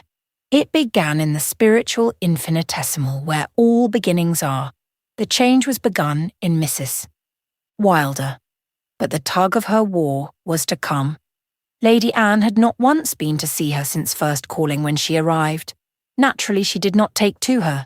In the eyes of Lady Anne, Mrs. Wylder was insufferable, a vulgar, arrogant, fierce woman, purse-proud and ignorant. But a keen moral eye would have perceived Lady Anne vastly inferior to Mrs. Wylder in everything right womanly. Lady Anne was the superior by the changeless dignity of her carriage, but her self-assured preeminence was offensive, and her drawling deliberation far more objectionable than Mrs. Wylder's abrupt movements, or the rough and ready speech that accompanied her eager dart at the gist of a matter. Even the look that would kill a man if it could never roused such hate as sprang to meet the icy stare of her passionless ladyship. Many a man with no admiration of the florid would have sought refuge in Mrs. Wylder's plump face, vivid with an irritable humanity, from the moveless pallor of Lady Anne's delicately formed cheek and the pinched thinness of her fine, poverty-stricken nose. Oh, those pinched nostrils, the very outcry of inward meanness. Will they ever open to the full tide of a surging breath? What vital interweaving of gladness and grief will at length make strong and brave and unselfish the heart that sent out those nostrils? Less than a divine shame will never make it the heart of a fearless, bountiful, redeeming woman. Mrs. Wylder was nowise annoyed that Lady Anne did not call a second time. She did not care enough to mind, and preferred not seeing her. They had in common as near nothing as humanity permitted. "Stuck-up kangaroo," she cried her. "I'll lay you my best sapphire," she said to her daughter in the hearing of Wingfold, whose presence she had forgotten, "that for the last 300 years not a woman of her family has suckled her own young." Neither mother nor daughter had shown the least deference to Lady Anne's exalted position. The first movement of her dislike to Mrs. Wylder was caused by her laughing and talking as unrestrainedly in her presence as in that of the doctor's wife, who happened to be in the room when Lady Anne entered. But now that danger, not to say ruin, appeared in the distance, she must, for the sake of her son, wronged by his father's having married another woman before his mother, neglect no chance. Arthur had been to Wylder Hall repeatedly, but Barbara had not seen him. She must go herself and pay some court to the young heiress. She was anxious also to learn whether any chagrin was concerned in her continuous absence from Moor Grange. Barbara received her heartily, and they talked a little, Lady Anne imagining herself very pleasing. She rarely condescended to make herself agreeable, and measured her success by her exertion. She found Barbara in such good spirits that she pronounced her heartless, not to her son or to any but herself, who would not have come near her but for the money to be got with her. She begged her notwithstanding, for the sake of her complexion, to leave her mother an hour or two now and then, and ride over to Moor Grange. Incessant watching would injure her health, and health was essential to beauty. Barbara protested that nothing ever hurt her, that she was the only person she knew fit to be a nurse, because she was never ill. When her ladyship, for once oblivious of her manners, grew importunate, Barbara flatly refused. "You must pardon me, Lady Anne," she said. "I cannot, and I will not leave my mother." Then Lady Anne thought it might be wise to make a little more of the mother to whom she seemed so devoted. She had imagined the daughter of the coarse woman must feel toward her as she did, and suspected a coarser grain in the daughter than she had supposed, because she was not disgusted with her mother. She did not know that eyes of love see the true being where other eyes see only its shadow, and shadows differ a good deal from their bodies. But meeting Mr. Wylder in the avenue as she returned, and stopping her carriage to speak to him, Lady Anne changed her mind and resolved to curry favour with the husband instead of the wife. For hitherto she had scarcely seen Mr. Wylder, and knew about him only by unfavourable hearsay, but she was charmed with him now and drew from him a promise to go and dine at Moor Grange. Bab went singing back to her mother, who was never so ill that she did not like to hear her voice. She could not always bear it in the room, but outside she was never tired of it. So Bab went about the house singing like a mavis. But she never passed a servant, male or female, without ceasing her song to say a kind word. And her mother, who, now that she had got on a little, lay listening with her keenest of ears, knew by the checks and changes of Bab's song something of what was going on in the house. If one asked Bab what made her so happy, she would answer that she had nothing to make her unhappy, and there was more philosophy in the answer than may at first appear. For certainly the normal condition of humanity is happiness, and the thing that should be enough to make us happy is simply the absence of anything to make us unhappy. Everything, she would answer another time, is making me happy. I think I am happiness, she said once. How could she naturally be other than happy, seeing she came of happiness? Il lieto fattore, says Dante. Who's happy making sight, says Milton. Mr. Wylder went and dined with Sir Wilton and Lady Anne. The latter did her poor best to please him, and was successful. It had always been an annoyance to Mr. Wylder that his wife was not a lady. In the bush he did not feel it, but now he saw as well as knew wherein she was inferior, and did not see wherein she excelled. It was the more consolation to him that Lady Anne praised his daughter, her beauty, her manners, her wit, praised her for everything, in short, that she thought hers, and for some things she thought were not hers.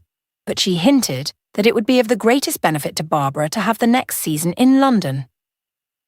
The girl had met nobody, and might, in her ignorance and innocence, being such an eager, impetuous, warm-hearted creature, with her powers of discrimination of course but little cultivated, make unsuitable friendships that would lead to entanglement.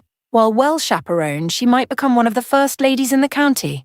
She took care to let her father know at the same time, or think he knew, that although her son would be only a baronet, he would be rich, for the estates were in excellent condition and free of encumbrance, and hinted that there was now a fine chance of enlarging the property, neighbouring land being in the market at a low price. Mr. Wylder had indeed hoped for a higher match, but Lady Anne, being an earl's daughter, had influence with him. The remaining twin was so delicate that it was very doubtful if he would succeed. If he did not, and land could be had between to connect the two properties of Moor Grange and Wylder, the estate would be far the finest in the county, when, as Lady Anne hinted, means might be used to draw down the favour of Providence in the form of a patent of nobility. To Lady Anne, London was the centre of love-making, and Arthur, she said to herself, would show to better advantage there than in the country. The place where she had herself been nearest to falling in love was a ballroom. The heat apparently had half thawed her. Mr. Wylder thought Lady Anne was right, and the best thing for Barbara would be to go to London. Lady Anne would present her at court, and she would doubtless be the belle of the season. Her chance would be none the worse of making a better match than with Arthur Lestrange. It may seem odd that a like reflection did not occur to Lady Anne. Far more eligible men than her son might well be drawn to such a bit of sunshine as Barbara, but just what in Barbara was most attractive, Lady Anne was least capable of appreciating. It was into the first of the London fogs of the season that Richard, after a slow parliamentary journey, got out of his third-class carriage at the great dim station. He took his portmanteau in one hand and his bag of tools in the other and went to look for an omnibus. How terribly dull the streets were, and how terribly dull and commonplace all inside him. Into the far dark, the splendour of life, Barbara had vanished. Various memories of her, now this look, now that, now this attire, now that, a certain button half torn from her riding habit, the feeling of her foot in his hand as he lifted her to Miss Brown's back, would enter his heart, like the proclamation of a queen on a progress through her dominions. The way she drove the nails into her mare's hoof, the way she would put her hand on his shoulder as she slid from the saddle, the commanding love with which she spoke to the great animal, And the way Miss Brown received it, the sweet, coaxing respect she showed his blacksmith grandfather, the tone of her voice when she said God. 1,000 attendant shadows glided in her queen procession, one after the other in single file, through his brain and his heart and his every power. He forgot the omnibus and went tramping through the dreary streets with his portmanteau and a small bag of tools.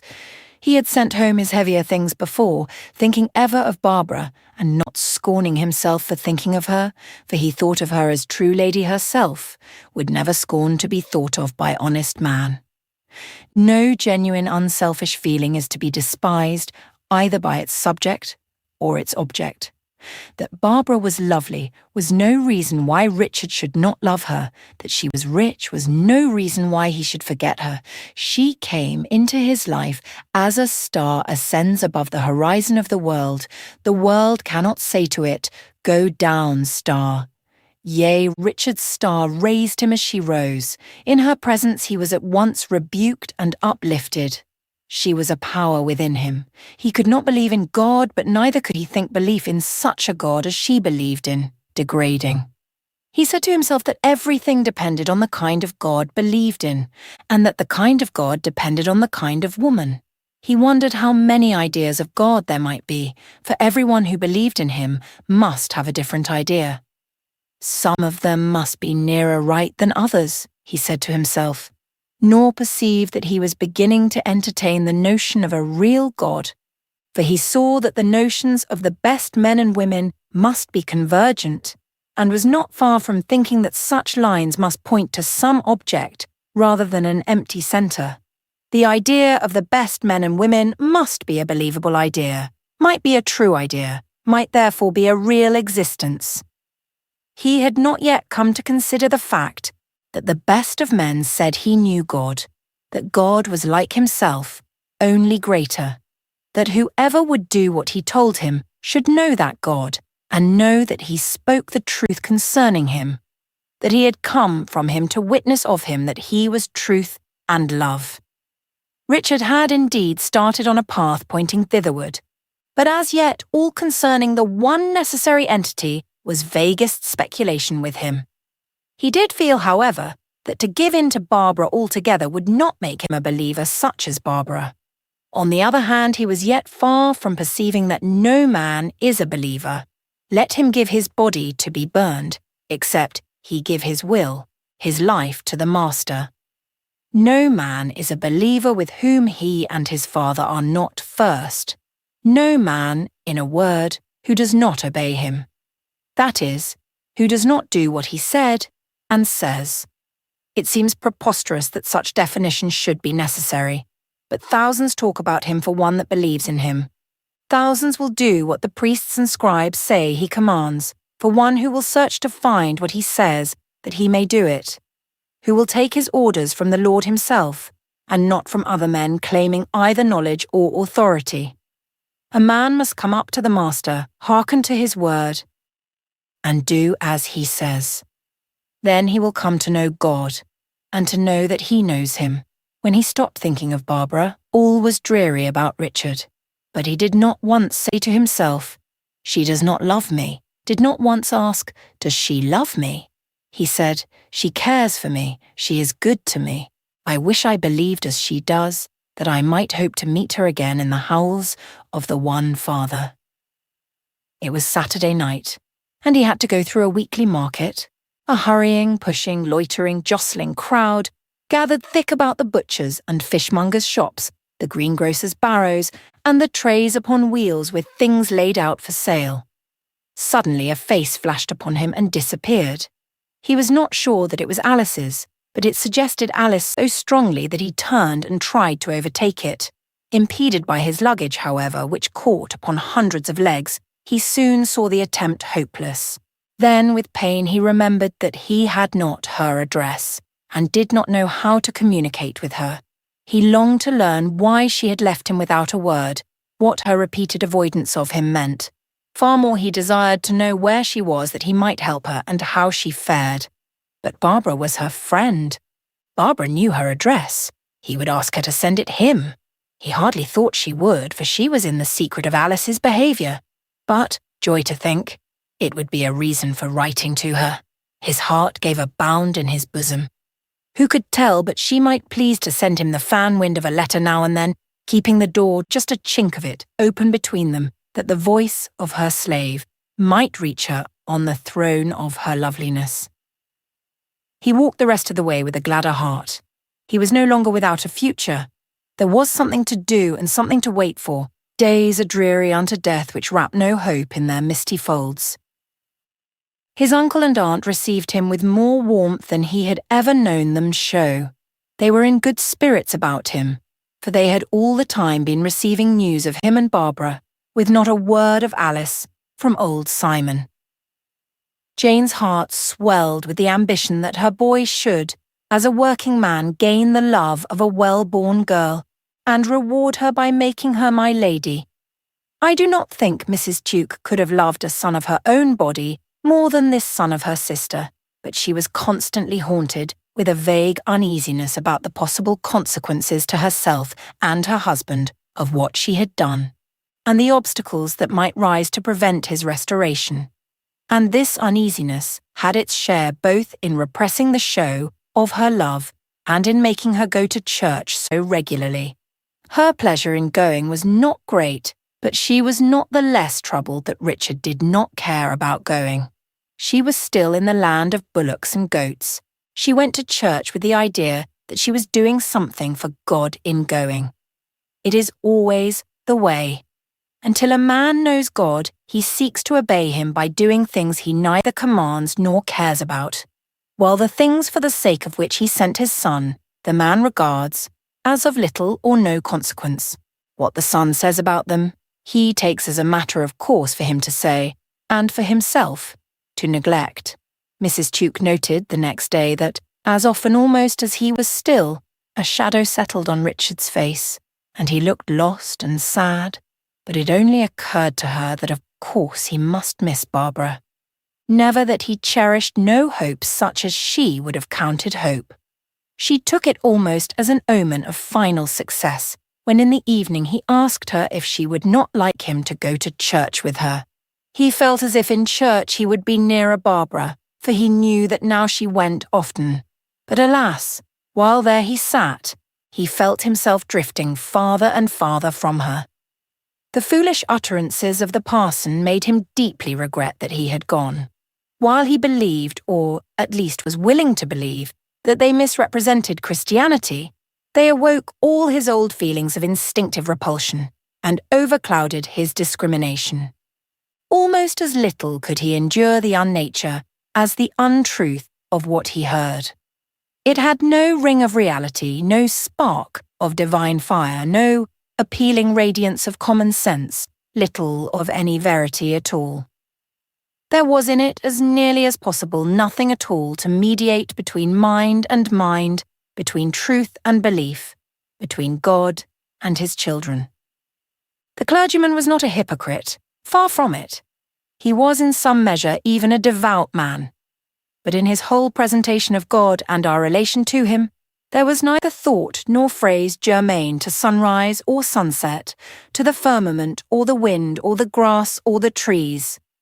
Nothing that came to the human soul as having a reality true as that of the world, but higher, as holding with the life lived in it, with the hopes and necessities of the heart and mind. If the hope of the glory of God must be fashioned in like sort, then were the whole affair of creation and redemption both dull and desperate. There was no glow, no enthusiasm in the man, neither could there be with the notions he held. His God suggested a police magistrate, and not a just one.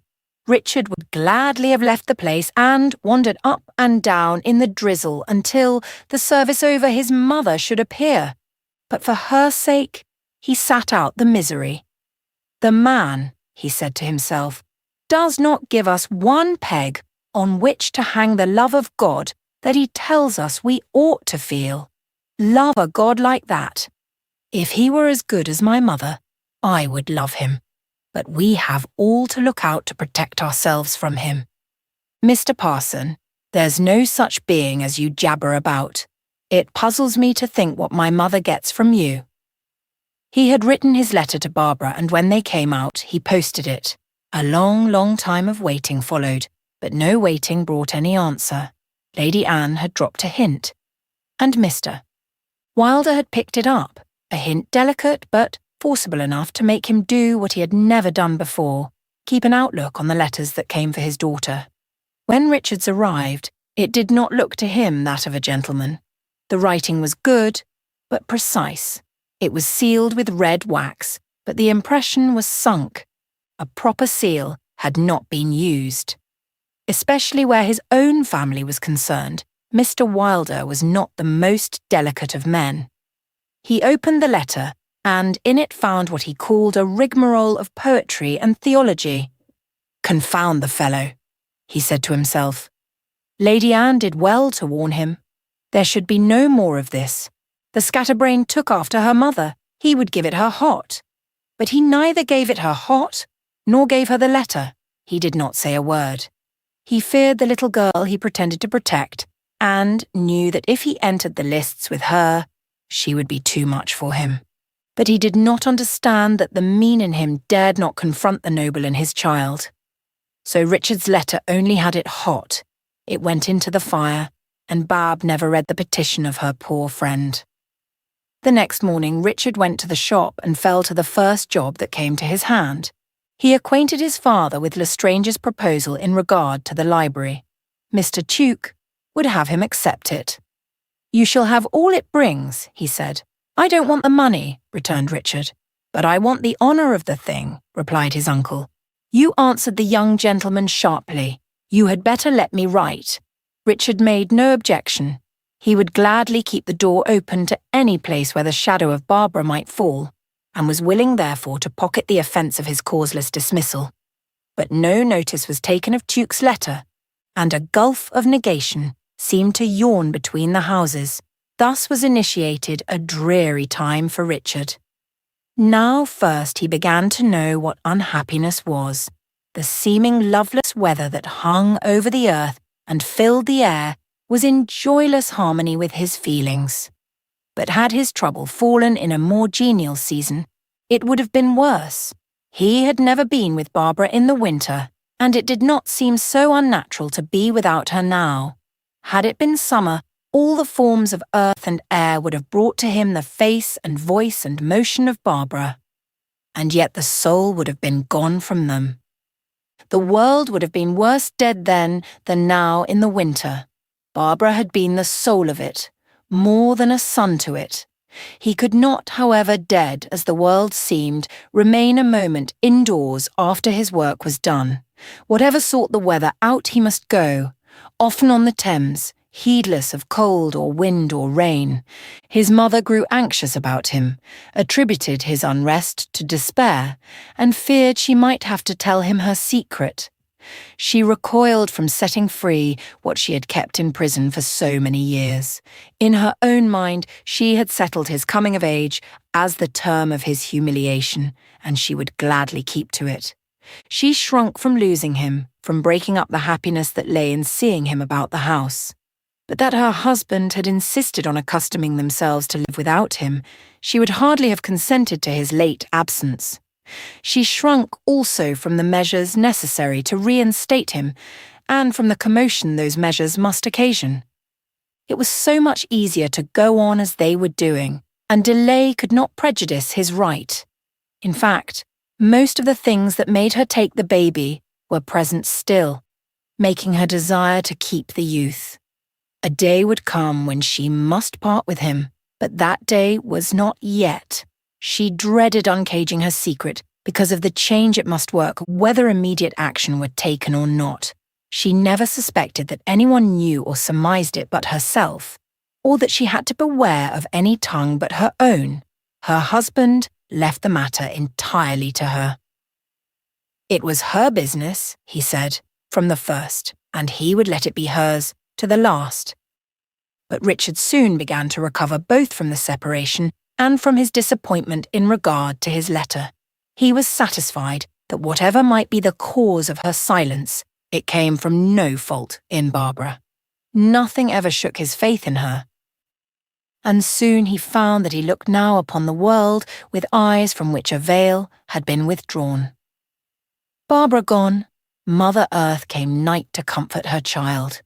He had always delighted in the beauty of the world, in what shows of earth and air were to be seen in London. The sunset that filled as with a glowing curtain the end of some street where he walked would go on glowing in his heart when it left the street. Even in winter he would now and then go out to see the sunrise, and see it, and from the street might now and then, at rare times, he beheld a dappling and streaking, a mottling and massing of clouds on the blue. The fog of the London valley and the smoke of the London chimneys did not always, any more than the cares and sorrows and sins of its souls, blot out its heaven as if it had never looked on the earth. But he had learned much since he went to the country. He had gone nearer to nature, and seen that in her lap she carried many more things than he knew of. And now that Barbara was gone, the memories of nature came nearer to him. He remembered her, and was glad.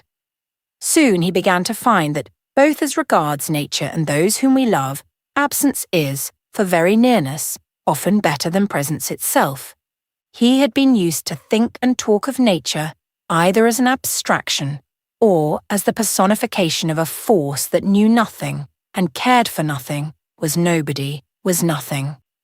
Now it gradually came to him and gained upon him ere he knew, first that the things about him wore meanings and held them up to him, then that something was thinking. Something was meaning the things themselves, and so moving thoughts in him that came and went unforeseen, unbidden. Thoughts clothed in things were everywhere about him, over his head, under his feet, and in his heart. And as often as anything brought him pleasure, either through memory or in present vision, it brought Barbara too. And she seemed their maker when she was but one of the fair company, the lady of the land. Everything beautiful turned his face to the more beautiful, more precious, diviner Barbara. With each new sense of loveliness, she floated up from where she lay, ever ready to rise, in the ocean of his heart. She was the dweller of his everywhere. He knew that Barbara did not make these things. It only seemed as if she made them because she was the better joy of them. Did not the fact show how the fiction of a god might have sprung up in the minds that had no Barbara to look like the maker of the loveliness? But Barbara was there already, known and loved. The mind did not invent Barbara. And again, why should the mind want anyone to look like a maker, an indweller, an ingenuer, to use a word of Shakespeare's invention? Yet again, why should the thought of Barbara suggest a soul, that is, a causing informing presence to these things? Was there a meaning in them? How did they come to have that meaning? Could it be that, having come out of nothing, the mind of man and all the things, out of the same nothing, they responded enough to each other for the man to find his own reflex wherever he pleased to look for it? Only, if man and nature came both out of nothing, why should they not be nothing to each other? Why should not man be nothing to himself? As it was, one nothing, having no thought, meant the same, the other nothing meant, having thought, and hence came all the beauty of the world. And once again, if these things meant nothing but what the mind put into them, its own thought, namely, of them, they did not really mean anything, they were only imagined to mean it. And why should he, if but for a moment, imagine Barbara at the root of nothing? And why should he not, seeing she was herself nothing? Or was he to consent to be fooled and act as if there was something where he knew there was nothing? The truth of Richard's love appeared in this, that he was more able now to see the other side of a thing, to start objection to his own idea from the side of one who thought differently.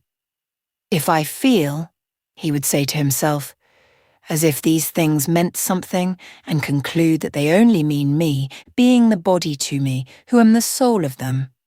And still more if I conclude that the sum of them is the blind cause of me.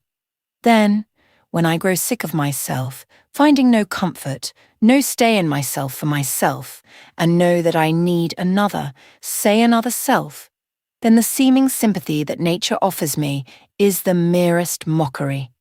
It is only my own self, myself gone behind and peeping round a corner, grinning back sympathy at me from its sickening death mask. Why should man need another if he came from nothing? But he came from a father and mother. Man needed the woman. Will not that explain the thing? No, for even the relation itself needs to be comforted and sustained and defended.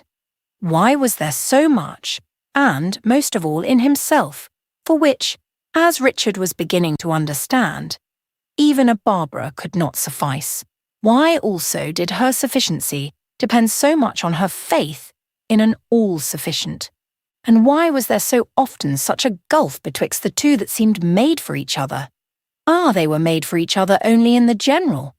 For the individual, nature did not care. She had no time.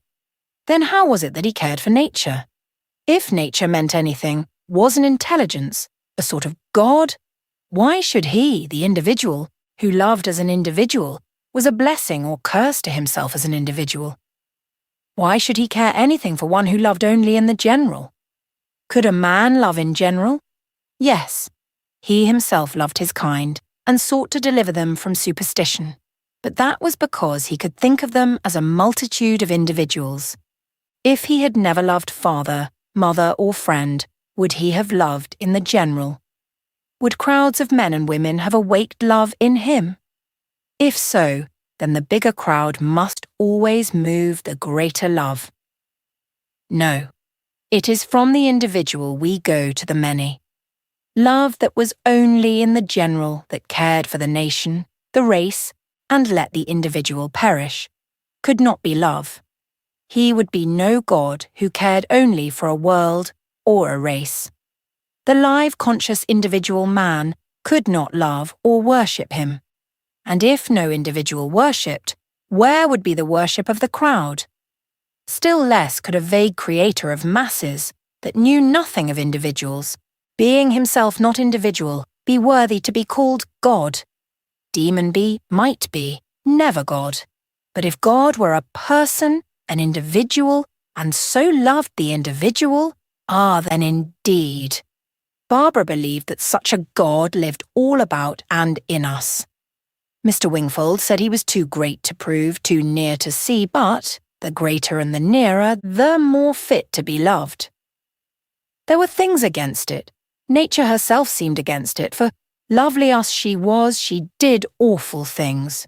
Could nature have come from one source, and God be another source from which came man? He was too near nature, too much at home with her, to believe it. Could it be one nature that made all the lovely things, and another nature that decreed their fate? That also he could not believe. They and their fate must be from one hand, or heart, or will. He could but hope there might be some way of reconciling the terrible dissonance between nature and Barbara's God. If there was such a way, if their contradiction was only in seeming, then the very depth of their unity might be the cause of their seeming discord. Something in this way the mind of Richard felt and thought and saw and doubted and speculated. Then he would turn to the ancient story, still because Barbara said. The God Barbara believed in was like Jesus Christ, not at all like the God his mother believed in. Jesus was one that could be loved. He could not have come to reveal such a God as his mother's, for he was no revelation of that kind of a God. He was gentle and cared for the individual, and he said he loved the Father, but he was his son, and a good son might love a bad father. Yes, but could a bad God have a good son? No, the Son of God must be the revelation of his Father, such as the Son is, just such and no other must the Father be. There cannot but be harmony between the beings of the two. In very truth there must appear schism in nature, yea, schism in God himself, until we see that the ruling Father and the suffering Son are of one mind, one love, one purpose, that in the Father the Son rules, in the son the father suffers, that with the son the other children must suffer and rise to rule. To Richard's eyes there was schism everywhere, no harmony, no right, no concord, no peace. And yet all science pointed to harmony, all imagination thirsted for it, all conscience commanded it, all music asserted and prophesied it. All progress was built on the notion of it. All love, the only thing yielding worth to existence, was a partial realization of it. So that the schism came even to this, that harmony itself was divided against itself, asserting that the thing that was not and could not be, yet ought to be. Nothing but harmony has a real, a true and essential being. Yet here were thousands of undeniable things which seemed to exist in very virtue of their lack of harmony.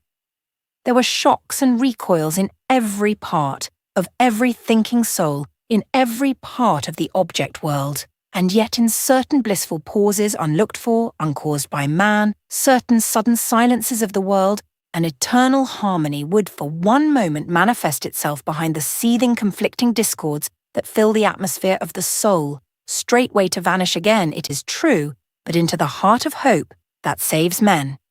If harmony was not at one with itself in its harmony, neither was discord at one with itself in its discordancy. Now and then all nature seemed on the point of breaking into a smile and saying, "Ah, children, if you but knew what I know." Why did she not say what she knew? Why should she hide the thing that would make her children blessed? The thought, halfway to an answer, did not come to Richard then. What if we are not yet able to understand her secret, therefore not able to see it although it lies open before us? What if the difficulty lies in us? What if nature is doing her best to reveal? What if God is working to make us know, if we would but let him, as fast as ever he can? There is one thing that will not be pictured, cannot be made notionally present to the mind by any effort of the imagination.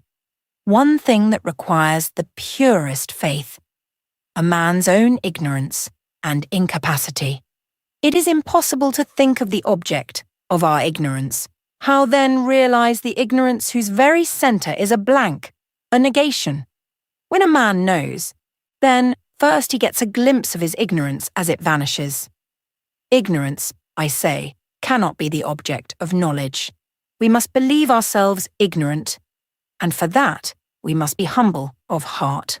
When our world seems clear to the horizon, when the constellations beyond look plainest, when we seem to be understanding all within our scope, then have we yet to believe that, unseen, formerly unsuspected, beyond lies that which may wither up many forms of our belief, and must modify every true form in which we hold the truth. For God is infinite, and we are his little ones, and his truth is eternally better than the best shape in which we see it. Jesus is perfect, but is our idea of him perfect? One thing only is changeless truth in us, and that is obedient faith in him and his Father. Even that has to grow, but with a growth which is not change, that there is a greater life than that we feel, yea, a life that causes us, and is absolutely and primarily essential to us. Of this truth we have a glimpse, but no man will arrive at the peace of it by struggling with the roots of his nature to understand them, for those roots go down and out and down, infinitely into the infinite. It is by acting upon what he sees and knows, hearkening to every whisper, obeying every hint of the good, following whatever seems the light, that the man will at length arrive. Thus obedient, instead of burying himself in the darkness about its roots, he climbs to the treetop of his being, and looking out thence on the eternal world in which its roots vanish and from which it draws its nourishment, he will behold and understand at least enough to give him rest. And how much more let his hope of the glory of God stand at its window and tell him. For in his climbing the man will, somewhere in his progress upward, the progress of obedience, of accordance to the law of things, awake to know that the same spirit is in him that is in the things he beholds. and that his will, his individuality, his consciousness, as it enfolds, so it must find the spirit, that root of himself, which is infinitely more than himself. That one God and Father of all, who is above all, and through all, and in you all. When he is known, then all is well, then is being, and in it the growth of being laid open to him. God is the world, the atmosphere, the element, the substance, the essence of his life. In him he lives, and moves, and has his being. Now he lives indeed, for his origin is his, and this rounds his being to eternity. God himself is his, as nothing else could be his. The serpent of doubt is gagged with his own tail, and becomes the symbol of the eternal. Dissatisfaction is but the reverse of the medal of life. So long as a man is satisfied, he seeks nothing. When a fresh gulf is opened in his being, he must rise and find wherewithal to fill it. Our history is the opening of such gulfs, and the search for what will fill them. But Richard was far yet from having his head above the cloudy region of moods and in the blue air of the unchangeable. As the days went by and brought him no word from Barbara, the darkness again began to gather around him. There are as many changes in a lover's weather as in that of England. The sad consolations of nature by degrees forsook him. They grew all sadness and no consolation. The winter of his soul wept steadily upon him, laden with frost and death. He went back to his stern denial of a God. He thought he had no need of any God, because he had no hope in any. Strangely, but in accordance with his nature, while he denied God, he denied him resentfully. If there were a God, he said, why should I pray to him? He has taken from me the one good his world held for me. Not an hour would he postpone judgment of him. Not 1 century would he give the God of patience to justify himself to his impatient child. He lost his love of reading. A book was to him like a grinning death's head. He ministered to it no longer with his mind, but only with his hands. He hated the very look of poetry. The straggling lines of it were loathsome to his eyes. Where in such a world as he now lived in could live a God worth being? Where indeed? Richard made his own weather, and it was bad enough. Happily there is no law compelling a man to keep up the weather or the world he has made. Never will any man devise or develop mood or world fit to dwell in. He must inhabit a world that inhabits him, a world that envelops and informs every thought and imagination of his heart. In Richard's world, the one true, the one divine thing was its misery, for its misery was its need of God. But while thus Richard suffered, scarce knew and cared nothing. How the days went and came, he did his best to conceal his suffering from his father and mother, and succeeded wonderfully. As if in reward for this unselfishness, it flashed into his mind what a selfish fellow he was. His trouble had made him forget Alice and Arthur. He must find them. He knew the street where the firm employing Arthur used to have its offices, but it had removed to other quarters. He went to the old address and learned the new one. The next day he told his father he would like to have a holiday. His father making no objection, he walked into the city. There he found the place, but not Arthur. He had not been there for a week, they said. No one seemed to know where he lived, but Richard, regardless of rebuffs, went on inquiring, until at length he found a carman who lived in the same street. He set out for it at once. After a long walk he came to it, a wretched street enough, in Pentonville with its numbers here obliterated, there repeated, and altogether so confused that for some time he could not discover the house. Coming at length to one of the dingiest, whose number was illegible, but whose door stood open, he walked in and up to the second floor, where he knocked at the first door on the landing. The feeble sound of what was hardly a voice answered. He went in. There sat Arthur, muffled in an old rug, before a wretched fire in the dirtiest, rustiest grate he had ever seen. He held out a pallid hand and greeted him with a sunless smile, but did not speak. "My poor dear fellow," said Richard. "What is the matter with you? Why didn't you let me know?" The tears came in Arthur's eyes, and he struggled to answer him, but his voice was gone. To Richard he seemed horribly ill, probably dying. He took a piece of paper from his pocket, and a pencil conversation followed. "What is the matter with you?" "Only a bad cold." "Where is Alice?" "At the shop. She will be back at 8 o'clock." "Where is your mother?" "I do not know. She is out." "Tell me anything I can do for you." "What does it matter? I do not know anything. It will soon be over." And this, reflected Richard, is the fate of one who believes in a God. But the thought followed close. I wish I were going too. And then came the suggestion, what if someone cares for him and is taking him away because he cares for him? What if there be a good time waiting him? What if death be the way to something better? What if God be going to surprise us with something splendid? What if there come a glorious evening after the sad morning and fog-sodden night?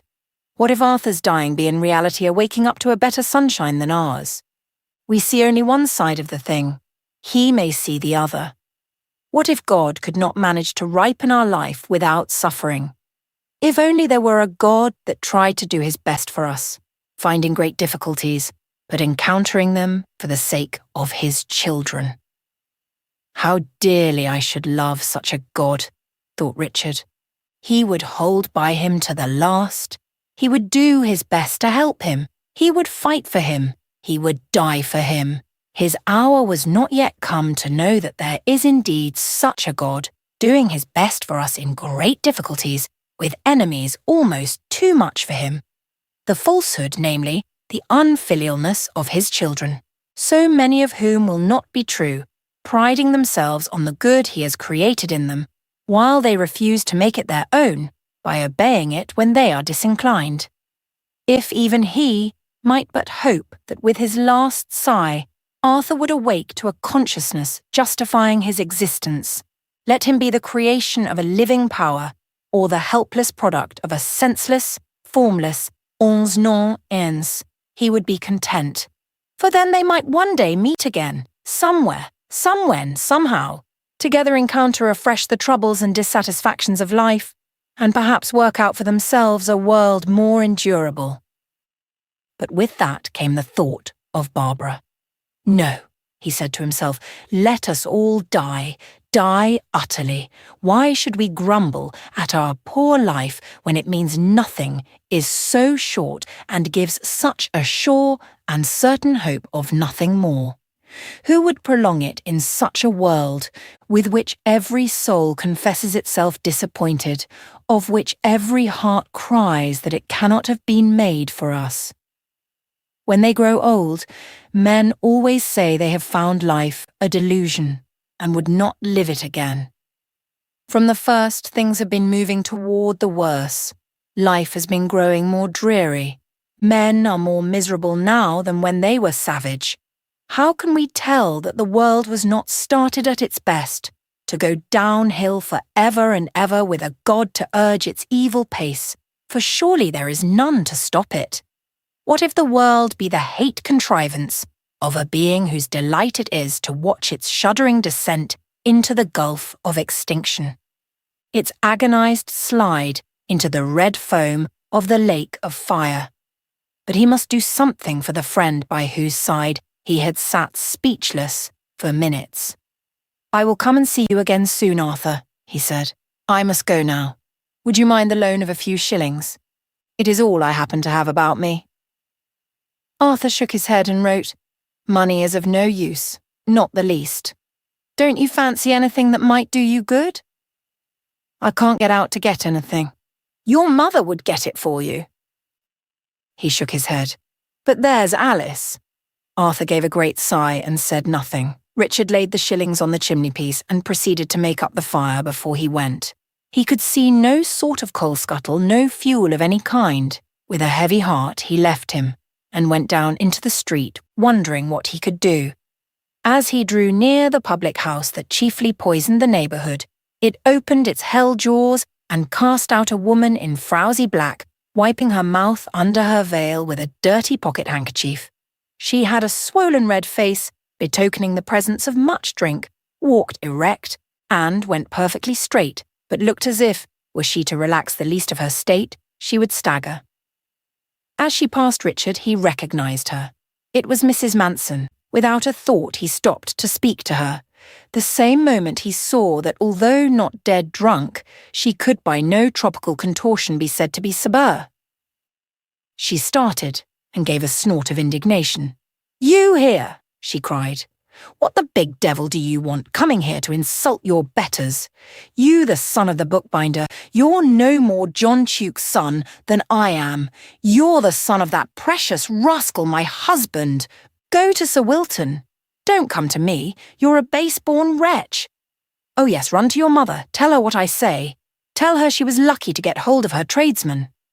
She had told her son and daughter that Richard was the missing heir, and in what she now said she may have meant only to reflect on the humble birth of his mother and abuse his aunt, but it does not matter much what a drunkard means.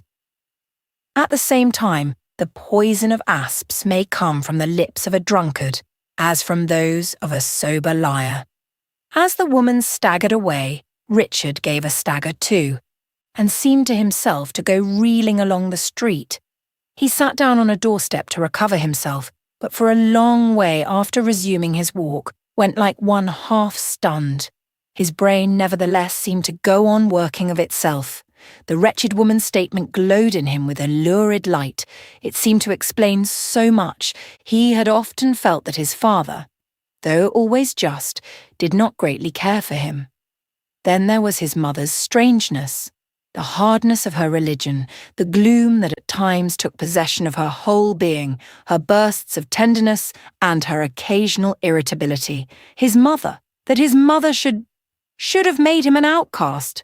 The thought was sickening. It was horrible. Perhaps the woman lied.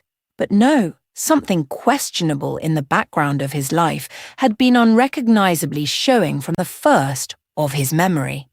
All was clear now. His mother's cruel breach with Alice and her determination that there should be no intercourse between the families was explained. Had Alice and he fallen in love with each other, she would have had to tell the truth to part them. He must know the truth. He would ask his mother straight out the moment he got home. But how could he ask her? How could any son go to his mother with such a question?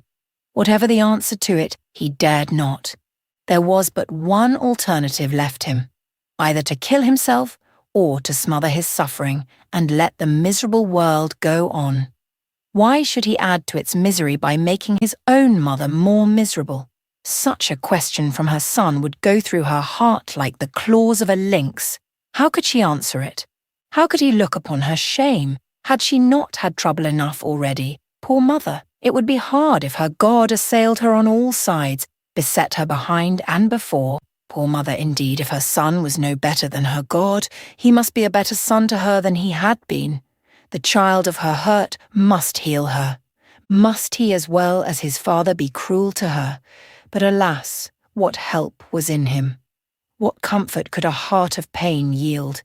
What soothing stream flow from a well of sorrow? Truly his mother needed a new God. But even this horror held its germ of comfort.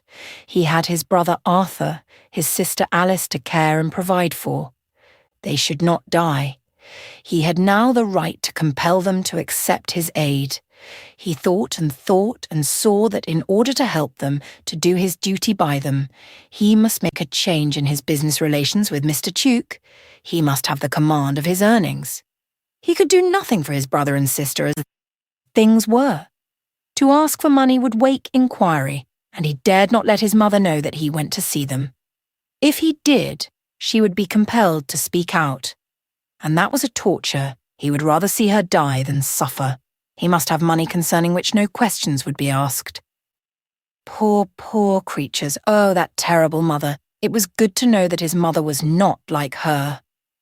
The first thing then was to ask his father to take him as a journeyman and give him journeyman's wages. His work, he knew, was worth much more, but that would be enough. His father was welcome to the rest. Out of his wages he would pay his share of the housekeeping and do as he pleased with what was left. Buying no more books, He would have a nice little weekly sum free for Alice and Arthur. To see his brother and sister half-starved was unendurable. He would himself starve first, but how was his money to reach them in the shape of food? That greedy, drunken mother of them swallowed everything. Like old Saturn, she devoured her children. She ate and drank them to death. A sport of a low, consuming passion, thought Richard. What matter whether she came of God or devil or nothing at all? Redemption, salvation from an evil self, had as yet no greater part in Richard's theories than in Mrs. Manson's thoughts. The sole good, the sole satisfaction in life, the woman knew, was to eat and drink. If not what she pleased, at least what she liked. If there were an eternity in front, thought Richard, and she had her way in it, she would go on forever eating and drinking, craving and filling to all the ages unsatisfied. He would not have his hard-earned money go to fill her insatiable maw. It was not his part in life to make her drunk and comfortable. Wherever he came from, he could not be in the world for that. So what was he to do? He seemed now to understand why Barbara had not written. She had known him as the son of honest tradespeople, and had no pride to make her despise him.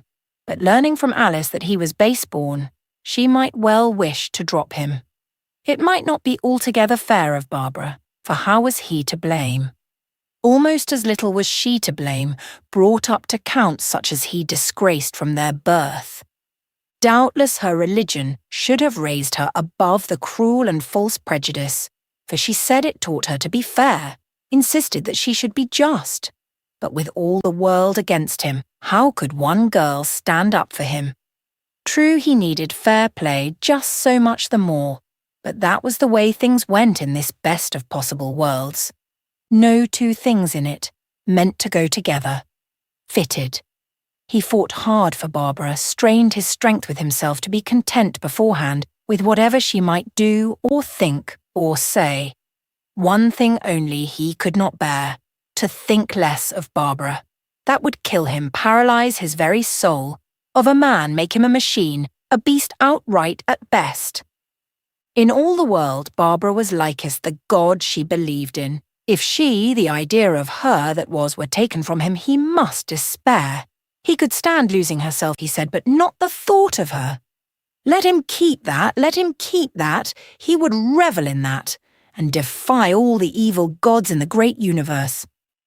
With his heart like a stone in his bosom, he reached the house, a home to him, no more. And by effort supreme, in which, to be honest, for Richard was not yet a hero, he was aided by the consciousness of doing a thing of praise, managed to demean himself rather better than of late. The surges of the sea of troubles rose to overwhelm him. His courage rose to brave them. Let them do their worst. He would be a man still. True, his courage had a cry at the heart of it, but there was not a little of the stoic in Richard, and if it was not the stoicism of Epictetus or of Marcus Aurelius, there was yet some timely, transient help in it. He was doing the best he could without God, and sure the father was pleased to see the effort of his child. To suffer in patience was a step toward himself. No doubt self was potent in the patience, and not the best self, for that forgets itself, yet the better self, the self that chooses what good it knows. The same night he laid his request for fixed wages before his father, who agreed to it at once. He believed it no small matter in education that a youth should have money at his disposal, and his wife agreed with a pang to what he counted a reasonable sum for Richard's board. But she would not hear of his paying for his lodging. That was more than the mother heart could bear. It would be like yielding that he was not her very own child. The trouble remained that a long week must elapse before he could touch any wages, and he dared not borrow for fear of questions. There was no help. At night, the moment his head was on the pillow, the strain of his stoicism gave way. Then first he felt alone, utterly alone, and the loneliness went into his soul and settled there, a fearful entity. The strong stoic, the righteous unbeliever, burst into a passion of tears. Sure they were the gift of the God he did not know. Say rather, of the God he knew a little, without knowing that he knew him, and they somewhat cooled his burning heart. But the fog of a fresh despair streamed up from the rain, and its clouds closed down upon him. What was left him to live for? What to keep his heart beating? What to make life a living thing? Sunned and showered too much, it was faded and colourless. Why must he live on, as in a poor dream, without even the interest of danger? For where life is worth nothing, danger is gone, and danger is the last interest of life. All was grey. Nothing was but the damp and chill of the grave. No cloak of insanest belief, of dullest mistake, would henceforth hide any more the dreary nakedness of the skeleton. Life. The world lay in clearest, barest, coldest light, its hopeless deceit and its misery all revealed.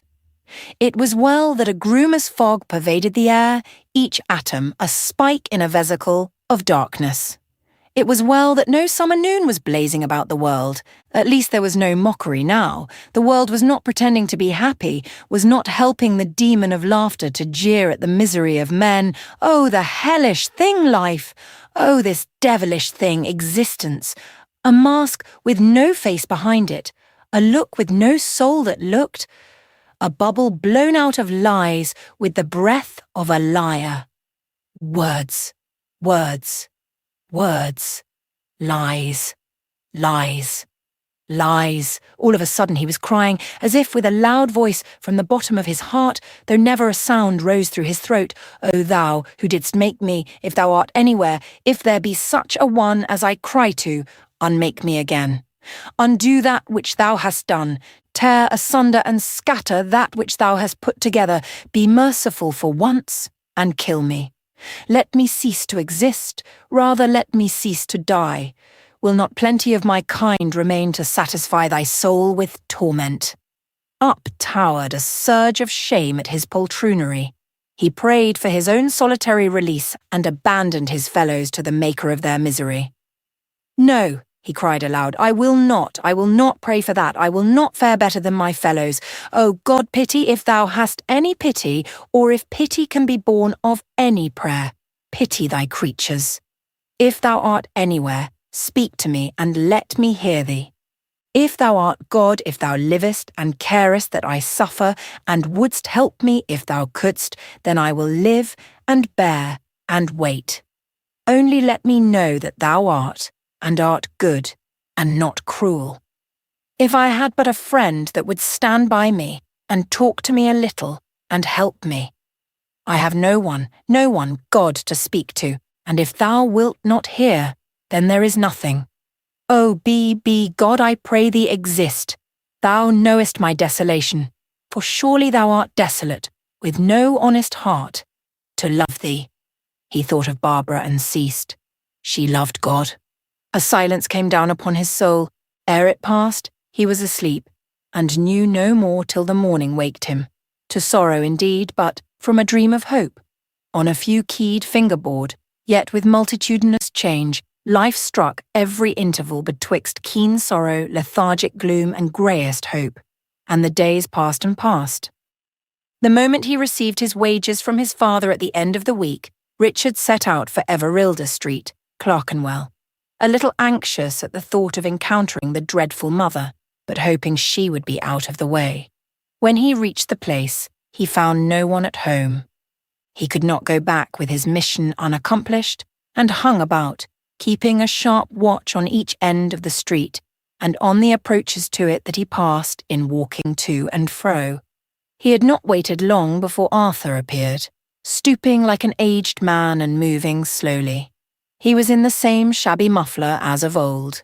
His face brightened when he saw his friend, but a fit of coughing prevented him for some time from returning his salutation. "When did you have your dinner?" asked Richard. "I had something to eat in the middle of the day," he answered feebly, "and when Alice comes she will perhaps bring something with her. But we don't care much about eating. We've got out of the way of it somehow," he added with an unreal laugh. "It's no wonder you can't get rid of your cold," returned Richard. "Come along and have something to eat." "I can't have Ally come home and not find me," objected Arthur. You shall put something in your pocket for her, suggested Richard. He seemed to yield, but his every motion was full of indecision. Richard took his arm. Do you know any place near, he asked, where we could get some supper? No, I'm afraid I don't, answered Arthur. Then you go in and rest, while I go and see, returned Richard. He searched for some time, but came upon no place where a man could even sit down. At last he found a coffee shop and went to fetch Arthur. He found him stretched on his bed, but he rose at once to accompany him, with the more difficulty that he had yielded to his weariness, and lain down. They managed, however, to reach their goal, and the sight of food waking a little hunger, the poor fellow did pretty well for one who looked so ill. As he ate, he revived, and by began to talk a little. He had never been much of a talker, had never had food enough for talking. It's very good of you, Richard, he said. I suppose you know all about it. I don't. What is it, anything new? No, nothing. It's all so miserable. It's not all miserable, answered Richard, so long as we are brothers. The tears came in Arthur's eyes. Their mother had repented telling them the truth about Richard, and pretended to have discovered that, while Sir Wilton was indeed Richard's father, Mrs. Tuke was after all his mother. Yes, that is good, he said, though it be only in misfortune.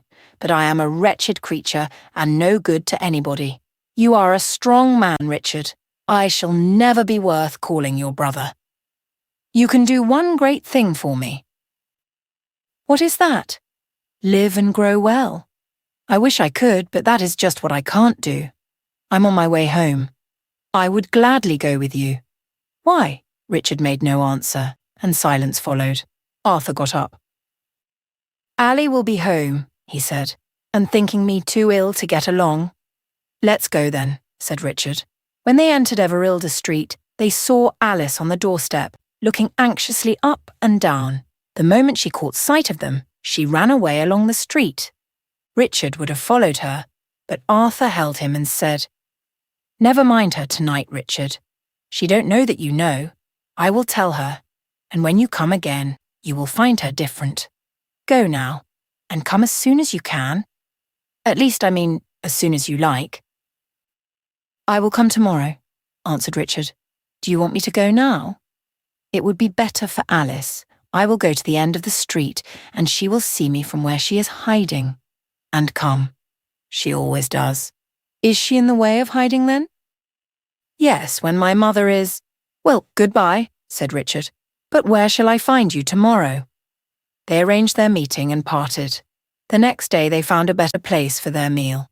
Richard thought it better not to go quite home with Arthur, but having learned from him where Alice worked, and at what hour she left, went the following night to wait for her not far from the shop. At last she came along, looking very thin and pale, but she shone up when she saw him, and joined him without the least hesitation. How do you think Arthur is? He asked. I've not seen him so well for ever so long, she answered. But that is not saying much, she added with a sigh. They walked along together. With a taste of happiness, say, once a week, Alice would have been a merry girl. She was so content to be with Richard that she never heeded where he was taking her. But when she found him going into a shop with a ham in the window, she drew back. No, Richard, she said. I can't let you feed me and Arthur too. Indeed, I can't. It would be downright robbery. Nonsense, returned Richard. I want some supper, and you must keep me company. You must excuse me, she insisted. It's all right for Arthur. He's ill. But for me, I couldn't look myself in the face in the glass if I let you feed me. A strong girl, fit for anything. Now look here, said Richard. I must come to the point, and you must be reasonable. Ain't you my sister? And don't I know you haven't enough to eat? Who told you that? No one. Any fool could see it with half an eye. Artie has been telling tales. Not one. Just listen to me. I earn so much a week now, and after paying for everything, have something over to spend as I please. If you refuse me for a brother, say so, and I will leave you alone. Why should a man tear his heart out looking on where he can't help? She stood motionless and made him no answer. Look here, he said. "There is the money for our supper. If you will not go with me and eat it, I will throw it in the street." With her ingrained feeling of the preciousness of money, Alice did not believe him. "Oh no, Richard, you would never do that," she said. The same instant, the coins rang faintly from the middle of the street, and a cab passed over them. Alice gave a cry as of bodily pain and started to pick them up. Richard held her fast. "It's your supper, Richard!" She almost shrieked and struggled to get away after the money. "Yes," he answered, "and yours goes after it, except you come in and share it with me." As he spoke, he showed her his hand with shillings in it. She turned and entered the shop. Richard ordered a good meal. Alice stopped in the middle of her supper, laid down her knife and fork, and burst out crying. "What is the matter?" said Richard, alarmed. "I can't bear to think of that money. I must go and look for it," sobbed Alice. Richard laughed the first time for days. "Alice," he said, "the money was well spent. I got my own way with it." As she ate and drank, a little colour rose in her face, and on Richard fell a shadow of the joy of his Creator, beholding his work and seeing it good. Some men hunt their fellows to prey upon them, and fill their own greedy maws. Richard hunted and caught his brother and sister, that he might feed them with the labour of his hands. I fear there was therefore a little more for the mother to guzzle, but it is of small consequence whether those that go down the hill arrive at the foot a week sooner or later. To Arthur and Alice their new-found brother, strong and loving, was as an angel from high heaven. It was no fault in Richard that he did not find a correspondent comfort in them. It did in truth comfort him to see them improve in looks and in strength. But they had not many thoughts to share with him, had little coin for spiritual commerce. Even their religion, like that of most who claim any, had little shape or colour. What there was of it was genuine, which made it infinitely precious, but it was much too weak to pass over to the help of another. Divine aid, however, of a different sort, was waiting for him. Hitherto he had heard little or no music. The little was from the church organ, and his not unjustifiable prejudice against its surroundings had disinclined him to listen when it spoke. The intellect of the youth had come to the front, and the higher powers to which art is ministrant had remained much undeveloped, shut in darkened palace rooms, where a ray of genial impulse not often entered. For the highest of those powers, the imagination, without which no discovery of any grandeur is made, even in the realms of science, dwells in the halls of aspiration, outlook, desire, and hope, and round the windows and filling the air of these hung the dry dust cloud of Richard's negation. But when love, with her attendant sorrow, came, they opened wide all the doors and windows of them to what might enter. Hitherto all his poetry, even what he produced, had come to Richard at second hand, that is, from the inspiration of books. Its flowers were of the moon, not of the sun. They sprang under the pale reflex light of other souls. For genuine life of any and every sort, the immediate inspiration of the Almighty is the one essential, and for that, sorrow and love now made a way. First of all, the lower winds and sidelong rays of art, all from the Father of Lights, crept in, able now to work for his perfect will. For when a man has once begun to live, then have the thoughts and feelings of other men, and every art in which those thoughts or feelings are embodied by them, a sevenfold power for the strengthening and rousing of the divine nature in him. And as the divine nature is roused, the diviner nature, the immediate God, enters to possess it. A gentleman who employed Richard happened one day in conversation with him as he pursued his work to start the subject of music, and made a remark which, notwithstanding Richard's ignorance, found sufficient way into his mind to make him think over what little experience he had had of sweet sounds, ere he made his reply. When made, it revealed in truth his ignorance, but his modesty as well, and his capacity for understanding, with the result that the gentleman, who was not only a lover of music but a believer in it, said to him in return things which roused in him such a desire to put them to the test for verification or disapproval, that he went the next Monday night to the popular concert at St. James's Hall. In the crowd that waited more than an hour at the door of the orchestra to secure a shilling place, there was not one that knew so little of music as he, but there never had been in it one whose ignorance was more worthy of destruction. The first throbbing flash of the violins cleft his soul as lightning cleaves a dark cloud, and set his body shivering as with its thunder, and lo, a door was opened in heaven, and like the writhings of a cloud in the grasp of a heavenly wind, all the discords of spirit pain were breaking up, changing, and solving themselves into the song of the violins. After that he went every Monday night to the same concert room. It was his church, the mount of his ascension, the place whence he soared, no, but was lifted up to what was as yet his highest consciousness of being. All that was best and simplest in him came wide awake as he sat and listened. What fact did the music prove? None whatever. Yet would not the logic of all science have persuaded Richard that the sea of mood and mystic response, tossing his soul hither and thither on its radiant waters, as, deep unto deep, it answered the marching array of live waves fashioned one by one out of the still air, marshalled and ranked and driven on in symmetric relation and order by those strange creative powers with their curious symbols, throned at their godlike labour, that the answer of his soul, I say, was but an illusion, the babble of a sleeping child in reply to a question never put. If it was an illusion, how came it that such illusion was possible? If an illusion, whence its peculiar bliss, a bliss aroused by law imperative that ruled its factors, yet bore scant resemblance to the bliss. What he felt, he knew that he felt, and knew that he had never caused it, never commanded its presence, never foreseen its arrival, never known of its possible existence. The feeling was in him, but had been waked by some power beyond him, for he was not himself even present at its origin.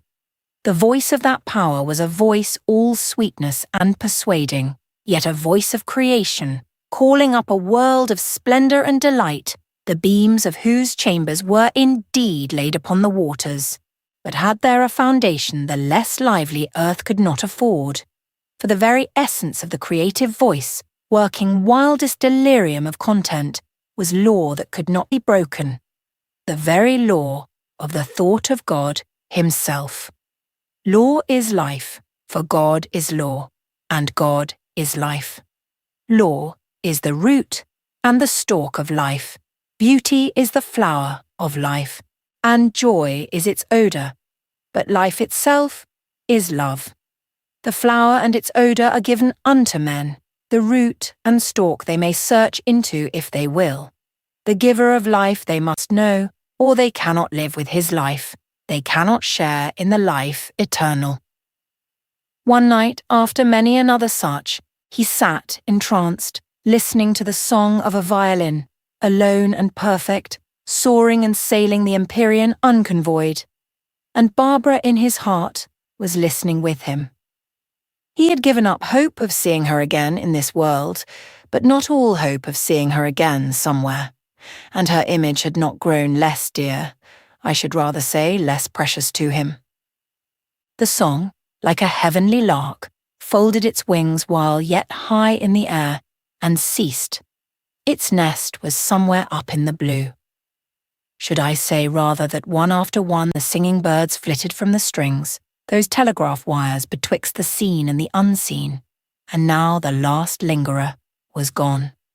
All was over, and the world was still, but the face of Barbara kept shining from the depths of Richard's soul, as if she stood behind him, and her face looked up reflected from its ethereal ocean. All at once he was aware that his bodily eyes were resting on the bodily face of Barbara. It was as if his strong imagining of her had made her be. His heart gave a great bound, and stood still, as if for eternity, but the blood surged back to his brain, and he knew that together they had been listening to the same enchanting spell, had been aloft together in the same ether of delight. Heaven is high and deep, and its lower air is music. In the upper regions the music may pass, who knows, merging unlost into something endlessly better. He had felt, without knowing it, the power of her presence. It had been ruling his thoughts. He gazed and gazed, never taking his eyes from her but for the joy of seeing her afresh, for the comfort of their return to their home. She was so far off that he could gaze at will, and thus was distance a blessing. Not seldom does removal bring the parted nearer. It is not death alone that makes far distant images draw nigh, but distance itself is an angel of God, mediating the propinquity of souls. As he gazed, he became aware that she saw him, and that she knew that he saw her. How he knew it he could not have told. There was no change on her face, no sign of recognition, but he knew that she saw and knew. In his modesty he neither perceived nor imagined more. His heart received no thrill from the pleasure that throbbed in the heart of the lovely lady at sight of the poor sorrowful workman. Neither did she, in her modesty, perceive on what a throne of gems she sat in his heart.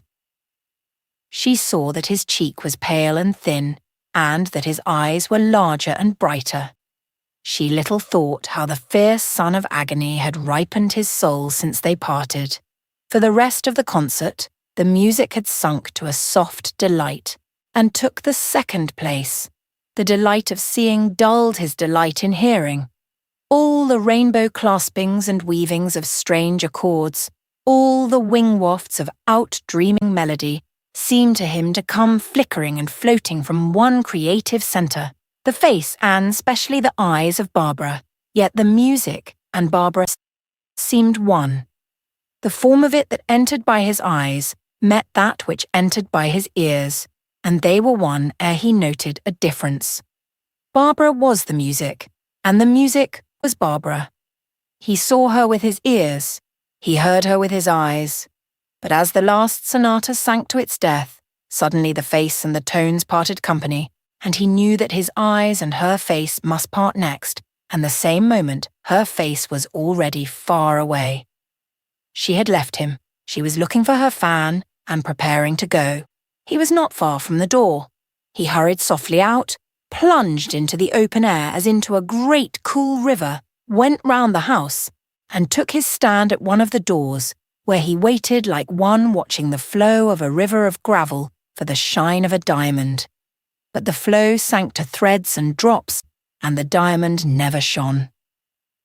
He walked home nevertheless as if he had seen an end of sorrow. How much had been given him that night, forever to have and to hold.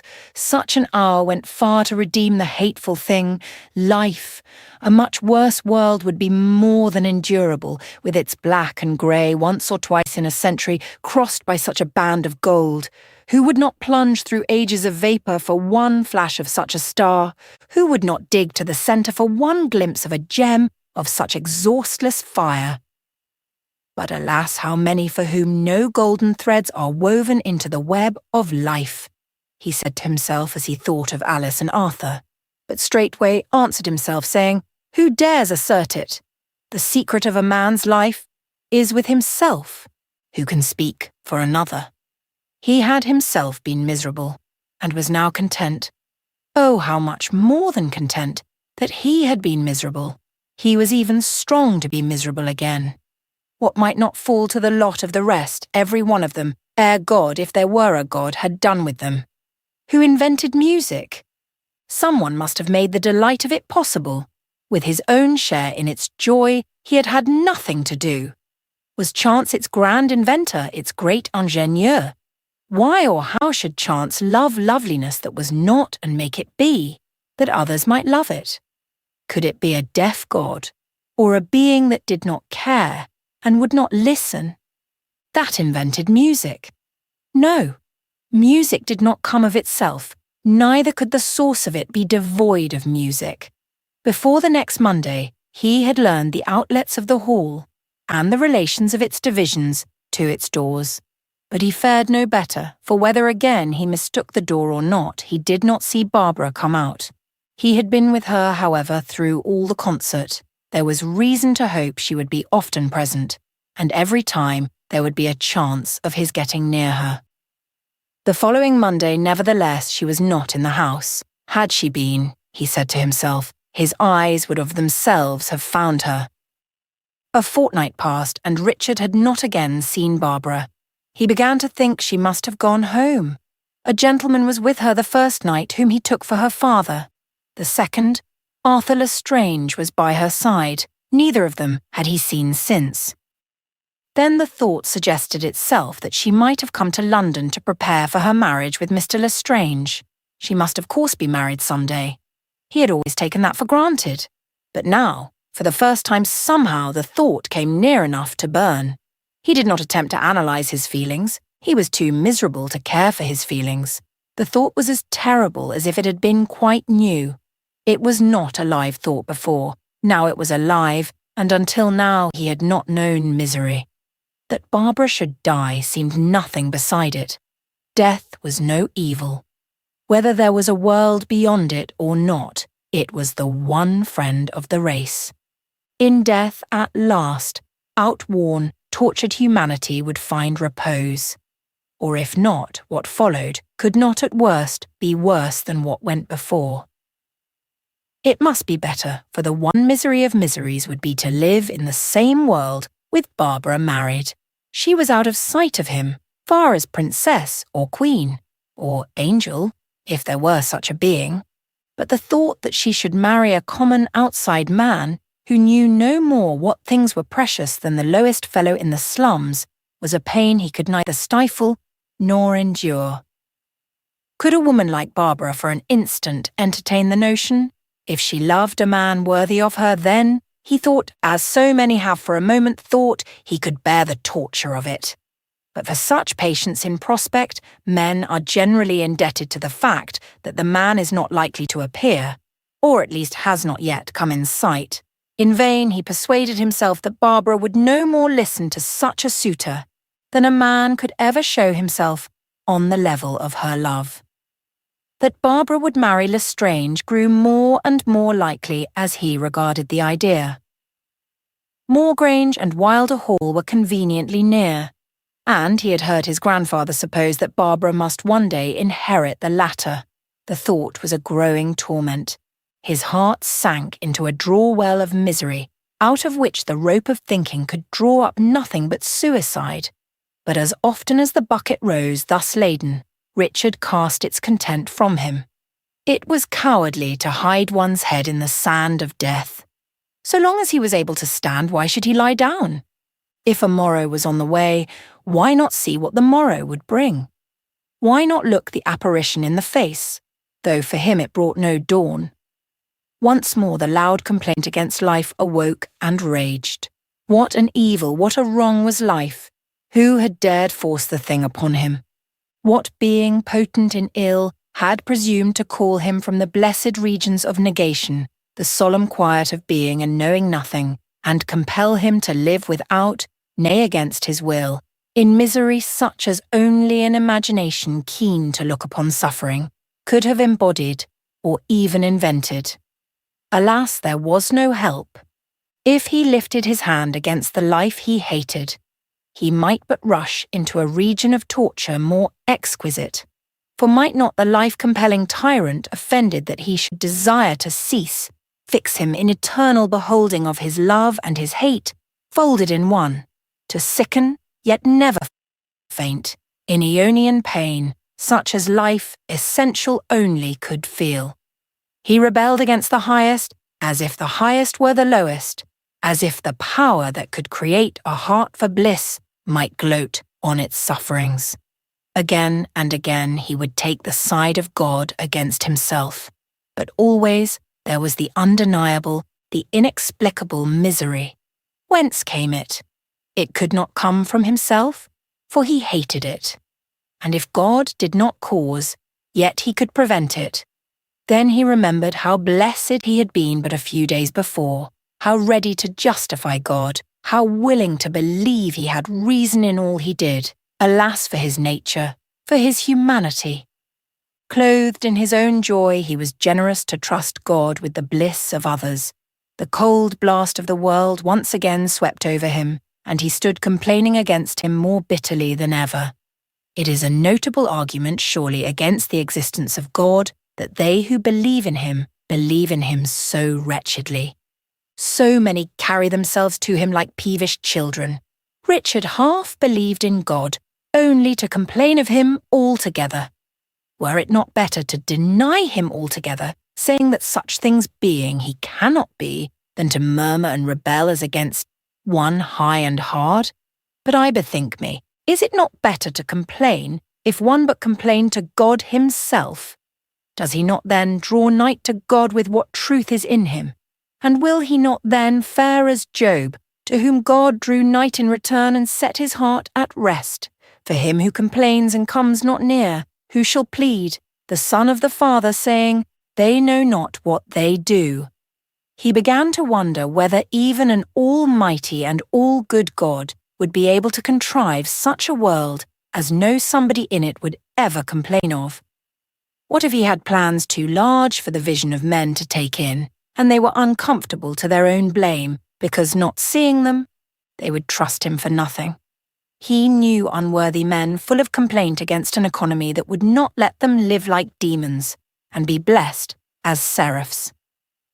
Why should not a man at least wait and see what the possible being was about to do with him, perhaps for him, before he accused or denied him? At worst, he would be no worse for the waiting. His thinking was stopped by a sudden flood of self-contempt. Was Barbara to live alone, that he might think of her in peace? He was a selfish, disgraceful, degraded animal, deserving all he suffered, and 10 times more. What did it matter whether he was happy or not, if it was well with her? Was he a man, and could he not endure? Here was a possible nobility, here a whole world wherein to be divine. A man was free to sacrifice his happiness. For him, he had nothing but his crowned sorrow. He would sacrifice that. Had anyone ever sacrificed his sorrow to his love? Would it not be a new and strange sacrifice? To know that he suffered would make her a little unhappy. For her sake, he would not be unhappy. He would at least for her sake fight with his grief. He would live to love her still, if never more to look on her face. In after eternal years, if ever once more they met, he would tell her how for her sake he had lived in peace, and neither died nor gone mad. Yea, for her sake he would still seek her God, if haply he might find him. Was there not a possible hope that he would justify to him, even in his heart, his ways with men, and his ways with himself among his fellows? What if there was a way so much higher than ours, as to include all the seeming right and seeming wrong in one radiance of righteousness? The idea was scarce conceivable. It was not one he could illustrate to himself. But, as a thought transcending flesh and blood, better and truer than what we are able to think of as truth, he would try to hold by it. Things that we are right in thinking bad must be bad to God as well as to us, but may there not be things so far above us that we cannot take them in, and they seem bad because they are so far above us in goodness that we see them partially and untruly? There must be room in his wisdom for us to mistake. He would try to trust. He would say, if thou art my father, be my father, and comfort thy child. Perhaps thou hast some way. Perhaps things are not as thou wouldst have them, and thou art doing what can be done to set them right. If thou art indeed true to thy own, it were hard not to be believed. Hard that one of thine own should not trust thee, should not give thee time to make things clear, should behave to thee as if thou wouldst not explain when it is that we are unable to understand. He was thinking with himself thus, as he walked home late one Monday night from the concert, to which had come none of the singing birds of his own forests to meet and make merry with the songbirds of the violins. Like a chaos of music without form and void, the sweet sounds had stormed and billowed against him, and he had left the door of his late paradise hardly in better mood than if it had been the church of the Reverend. Theodore Gosport, who for the traditions of men made the word of God of small effect. He was walking westward, with his eyes on the ground, along the broad pavement on the house side of Piccadilly, lost half in misery, half in thought, when he was stopped by a little crowd about an awning that stretched across the footway. The same instant rose a murmur of admiration, and down the steps from the door came tripping the very Allegra of motion, the same Barbara to whose mould his being seemed to have shaped itself. He stood silent as death, but something made her cast a look on him, and she saw the large eyes of his suffering fixed on her. She gave a short musical cry, and turning darted through the crowd, leaving her escort at the foot of the steps. "Richard!" she cried, and catching hold of his hand, laid her other hand on his shoulder, then suddenly became aware of the gazing faces, not all pleasant to look upon, that came crowding closer about them. She pulled him toward a brougham that stood at the curbstone. "Jump in," she whispered. Then turning to the gentleman who in a bewildered way fancied she had caught a prodigal brother in the crowd. "Good night, Mr. Cleveland," she said. "Thank you." One moment Richard hesitated, but he saw that neither place nor time allowed anything but obedience, and when she turned again, he was already seated. "Home," she said to the coachman as she got in, for she had no attendant. "I must talk fast," she began, "and so must you. We have not far to go together. Why did you not write to me?" "I did write." "Did you?" exclaimed Barbara. "I did indeed. Then what could you think of me? I thought nothing you would not like me to think. I was sure there was an explanation." "That, of course. You knew that. But how ill you look." "It is from not seeing you any more at the concerts," answered Richard. "Tell me your address, and I will write to you. But do not write to me. When shall you be at the hall again?" "Next Monday. I am there every Monday. I shall be there, and will take your answer from your hand in the crush as I come out by the Regent Street door." She pulled the coachman's string. "Now you must go," she said. "Thank God I have seen you. Tell me when you write if you know anything of Alice." She gave him her hand.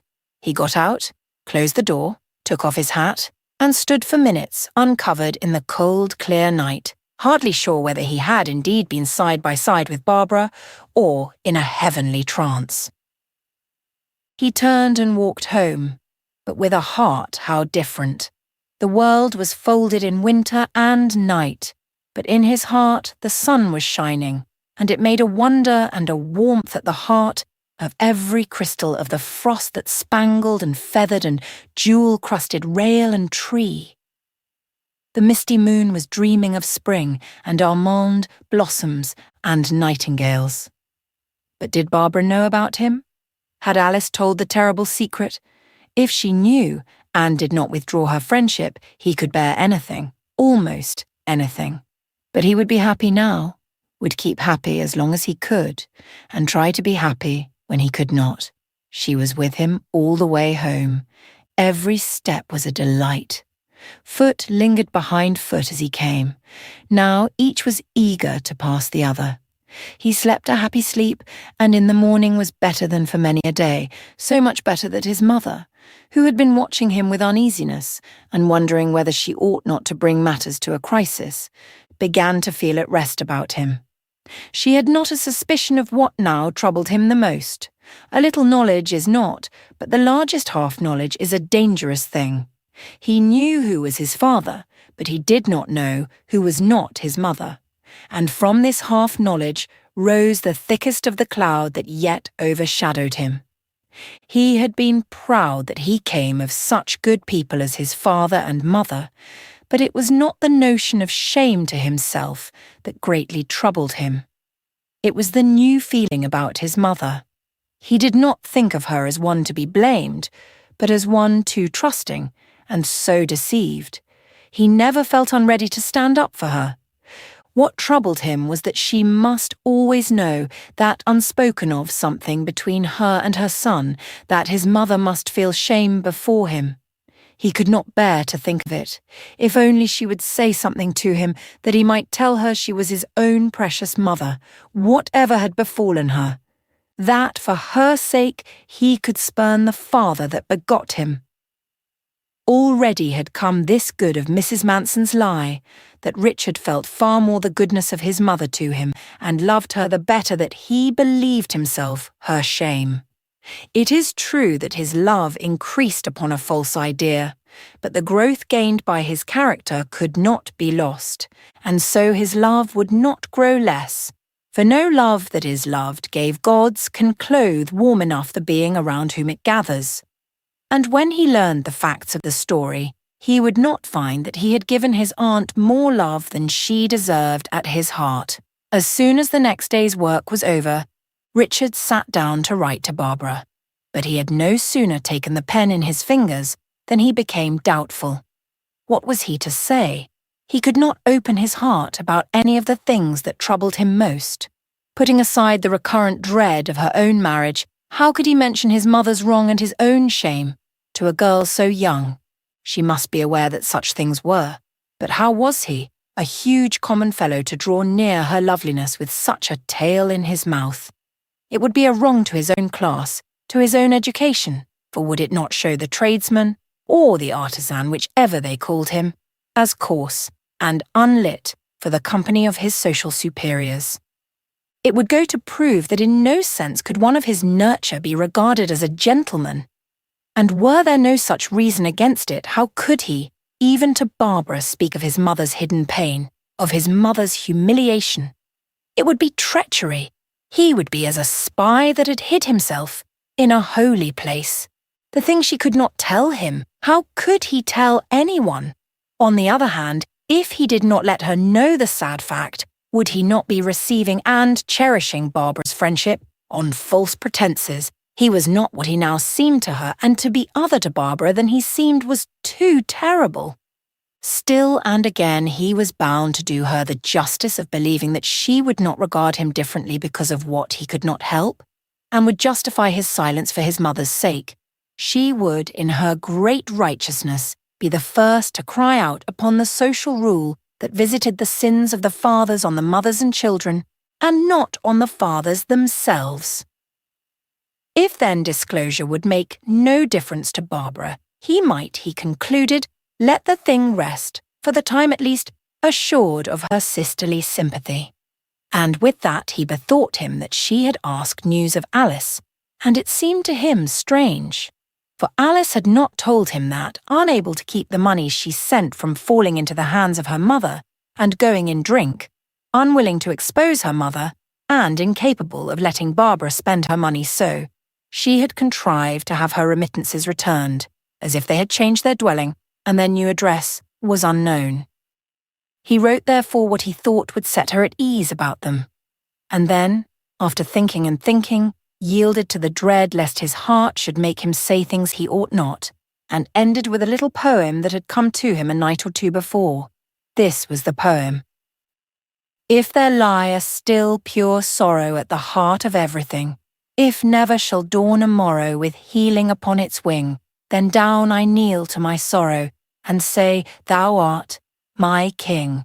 From old pale joy I borrow a withered song to sing, and with heart entire and thorough, to a calm despair I cling, and freedman of old King Sorrow, away hope's fetters fling.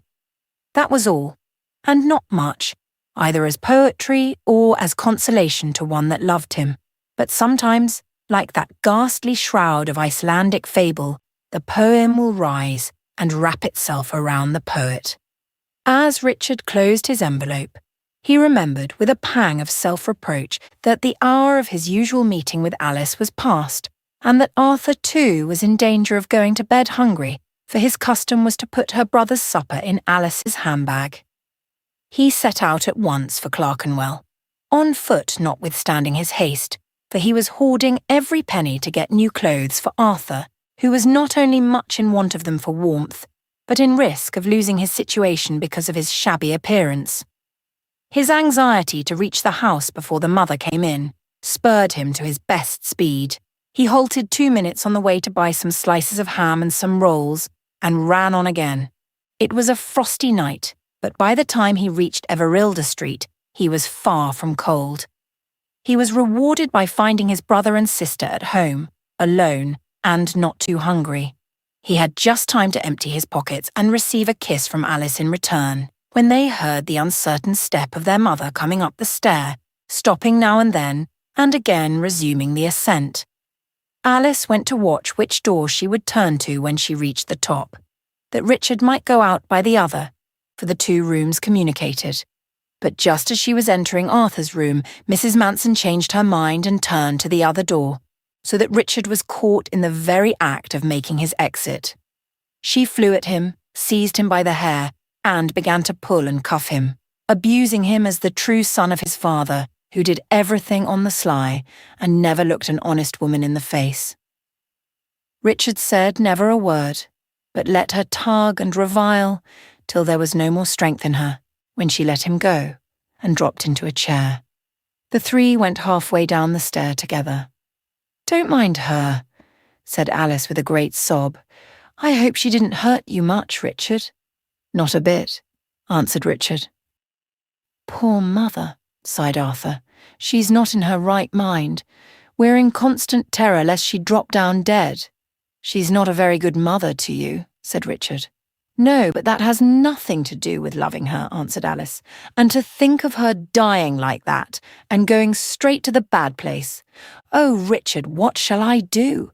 It turns me crazy to think of it." The door above them opened, and the fierce voice of the mother fell upon them, but it was broken by a fit of hiccuping, and she went in again, slamming the door behind her. He had caught cold and was feverish. After his hot haste to reach his brother and sister, he had stood on the stair till his temperature sank low. When at length he slept, he kept starting awake from troublous dreams, and this went on through the night. In the morning he felt better and rose and set to his work, shivering occasionally. All the week he was unwell and coughed, but thought the attack an ordinary cold.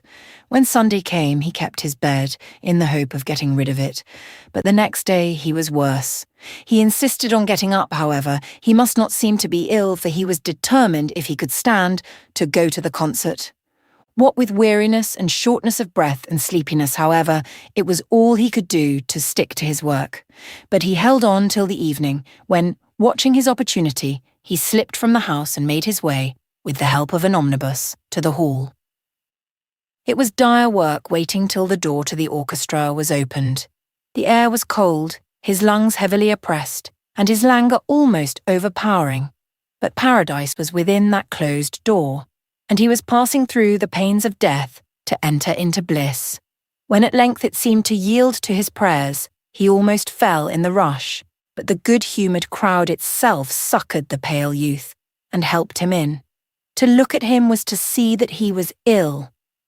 The moment the music began, he forgot every discomfort, for with the first chord of the violins, as if ushered in and accompanied by the angels themselves of the sweet sounds, Barbara came flitting down the centre of the wide space toward her usual seat. The rows of faces that filled the area were but the waves on which floated the presence of Barbara. The music was the natural element of her being.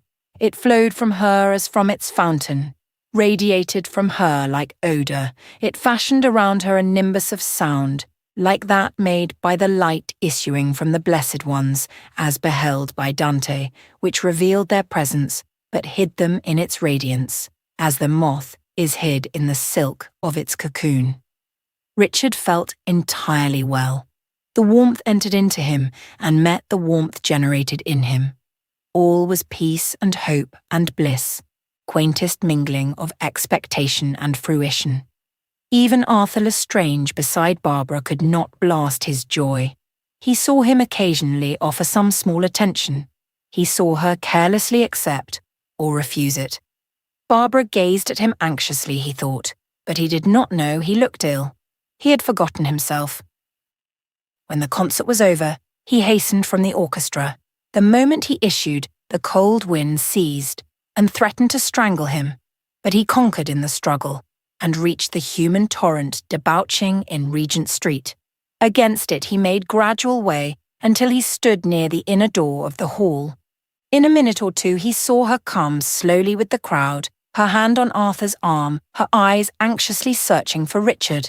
The moment they found him, her course took a drift toward him, and her face grew white as his, for she saw more plainly that he was ill. They edged nearer and nearer, their hands met through the crowd, their letters were exchanged, and without a word they parted. As Barbara reached the door, she turned one moment to look for him, and he saw a depth of care angelic in her eyes. Arthur turned too and saw him, but Richard was so changed he did not recognize him, and thought the suffering look of a stranger had roused the sympathy of his companion. How he got home Richard could not have told. Ere he reached the house, he was too ill to know anything except that he had something precious in his possession. He managed to get to bed, not to leave it for weeks. A severe attack of pneumonia had prostrated him, and he knew nothing of his condition or surroundings. He had not even opened his letter. He remembered at intervals that he had a precious thing somewhere, but could not recall what it was. When he came to himself after many days, it was with a wonderful delight of possession, though whether the object possessed was a thing, or a thought, or a feeling, or a person, he could not distinguish. "Where is it?" he said, nor knew that he spoke till he heard his own voice. "Under your pillow," answered his mother. He turned his eyes and saw her face as he had never seen it before, pale and full of yearning love and anxious joy. There was a gentleness and depth in its expression that was new to him.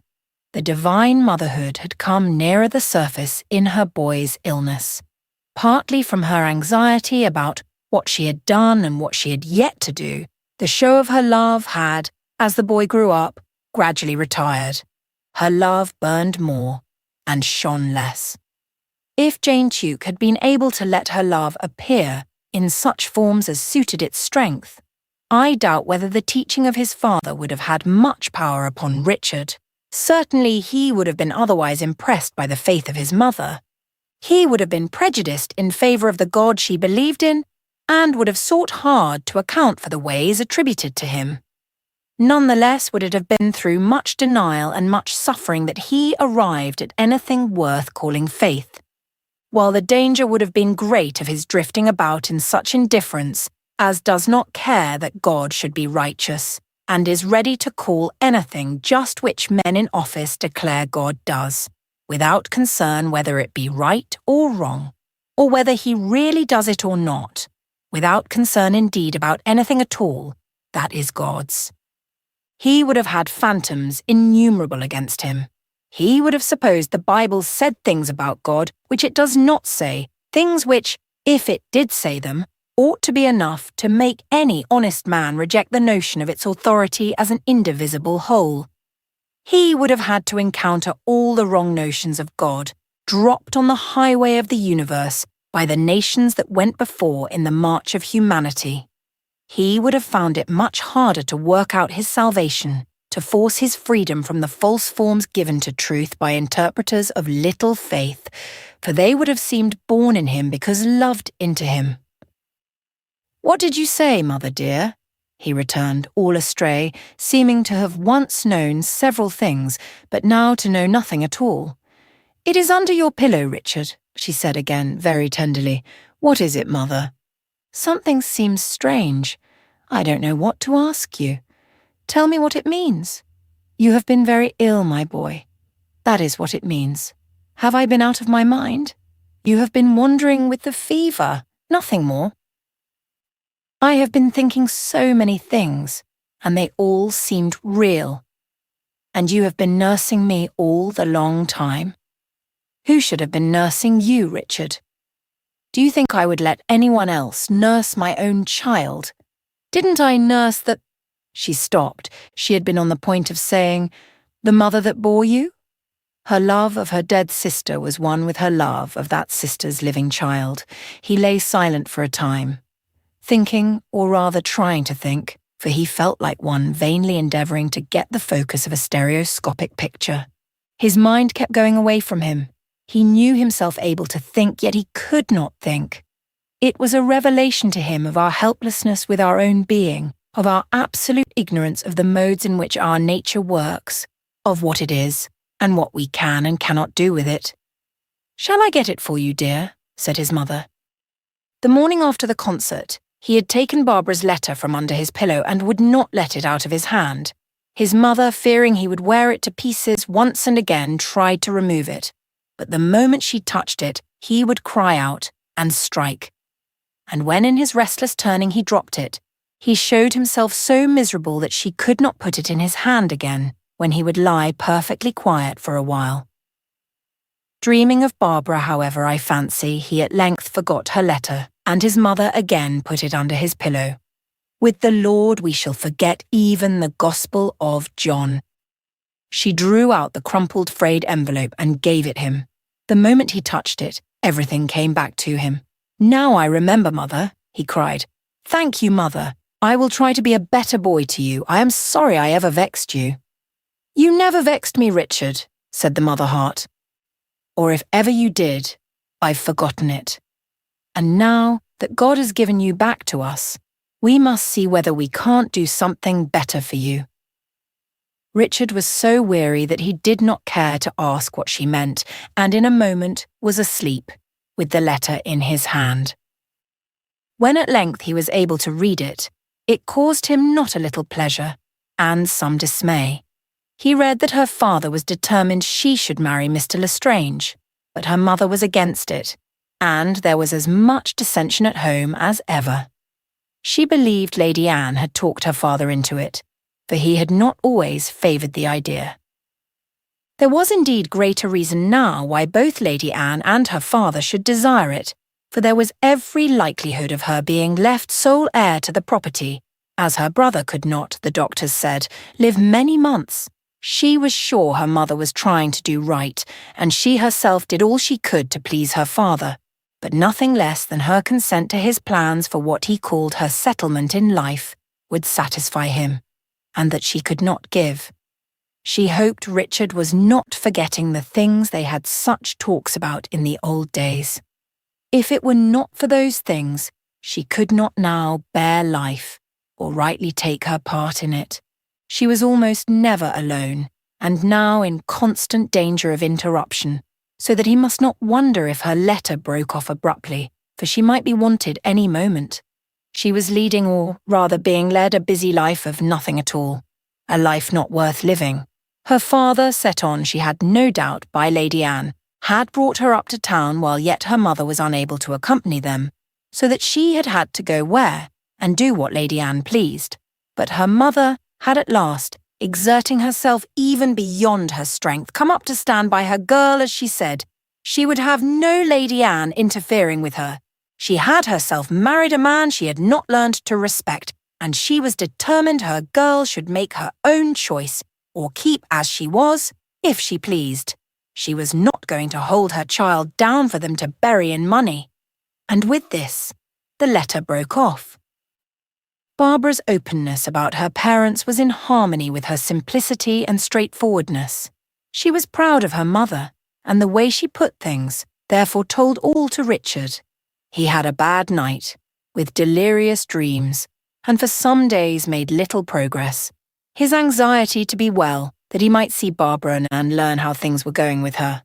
Also that he might again see Alice and Arthur, for whom he feared much, retarded his recovery. "If the woman is drinking herself to death," he said to himself, "I wish she would be quick about it. In this world she is doing no good to herself and much harm to others. But it would be the ruin," he said to himself, "of all hope in the care and love of God to believe that she could be allowed to live a moment longer than it was well she should live." Then he thought how wise must be a God who, to work out his intent, would take all the conduct, good and bad, all the endeavours of all his children, in all their contrarieties, and out of them bring the right thing. If he knew such a God, one to trust in absolutely, he would lie still without one movement of fear. He would go to sleep without one throb of anxiety about any he loved. The perfect love would not fail because one of his children was sick.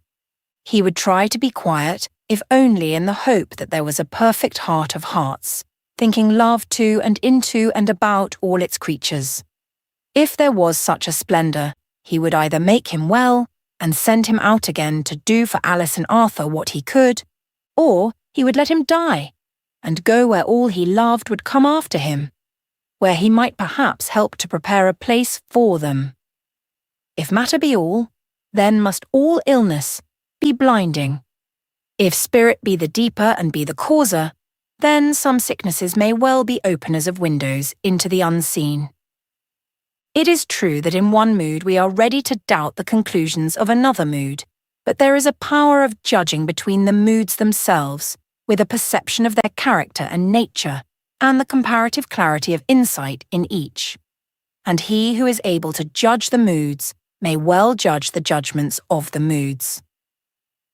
One of the benefits of illness is that either from general weakness or from the brain's being cast into quiescence, habits are broken for a time, and more simple, childlike, and natural modes of thought and feeling, modes more approximate to primary and original modes, come into action, whereby the right thing has a better chance. A man's self-stereotyped thinking is unfavourable to revelation, whether through his fellows or direct from the divine. If there be a divine quarter, those must be opener to its influences who are not frozen in their own dullness, cast in their own habits, bound by their own pride to foregone conclusions, or shut up in the completeness of human error, theorizing beyond their knowledge and power. Having thus in a measure given himself up, Richard began to grow better. It is a joy to think that a man may, while anything but sure about God, yet come into correlation with him. How else should we be saved at all? For God alone is our salvation. To know him is salvation. He is in us all the time, else we could never move to seek him. It is true that only by perfect faith in him can we be saved, for nothing but perfect faith in him is salvation. There is no good but him, and not to be one with that good, by perfect obedience, is to be unsaved. But one better thought concerning him, the poorest desire to draw near him, is an approach to him. Very unsure of him we may be. How should we be sure of what we do not yet know? But the unsureness does not nullify the approach. A man may not be sure that the sun is risen, may not be sure that the sun will ever rise, yet has he the good of what light there is. Richard was fed from the heart of God without knowing that he was indeed partaking of the Spirit of God. He had been partaking of the body of God all his life. The world had been feeding him with its beauty and essential truth, with the sweetness of its air and the vastness of its vault of freedom. But now he had begun, in the words of St. Peter, to be a partaker of the divine nature. It was a long time before he was strong again. In fact, he never would be so strong again in this world. His mother took him to the seaside, where in a warm, secluded bay on the south coast, he was wrapped closer, shall I not say, in the garments of the creating and reviving God. He was again a child, and drew nearer to the heart of his mother than he had ever drawn before. Believing he knew her sad secret, he set himself to meet her every wish, which was always some form of anxiety about himself. He spoke so gently to her that she felt she had never until now had him her very child.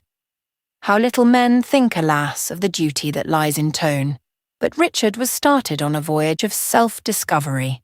He had begun to learn that regions he had thought wholesome, productive portions of his world were a terra incognita of swamps and sandy hills, haunted with creeping and stinging things.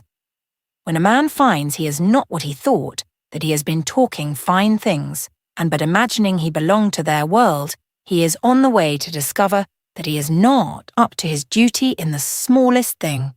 When, for very despair, it seems impossible to go on, then he begins to know that he needs more than himself, that there is none good but God, that, if he can gain no help from the perfect source of his being, that being ought not to have been given him, and that, if he does not cry for help to the Father of his spirit, the more pleasant existence is, the less he deserves it should continue. Richard was beginning to feel in his deepest nature, where alone it can be felt, his need of God not merely to comfort him in his sorrows and so render life possible and worth living, but to make him such that he could bear to regard himself, to make him such that he could righteously consent to be. The only thing that can reassure a man in respect of the mere fact of his existence is to know himself started on the way to grow better, with the hope of help from the source of his being. How should he by himself better that which he was powerless to create? All betterment must be radical. Of the roots of his being he knows nothing. His existence is God's. His betterment must be God's too. God's through honest exercise by man of that which is highest in man, his own will, God's best handiwork.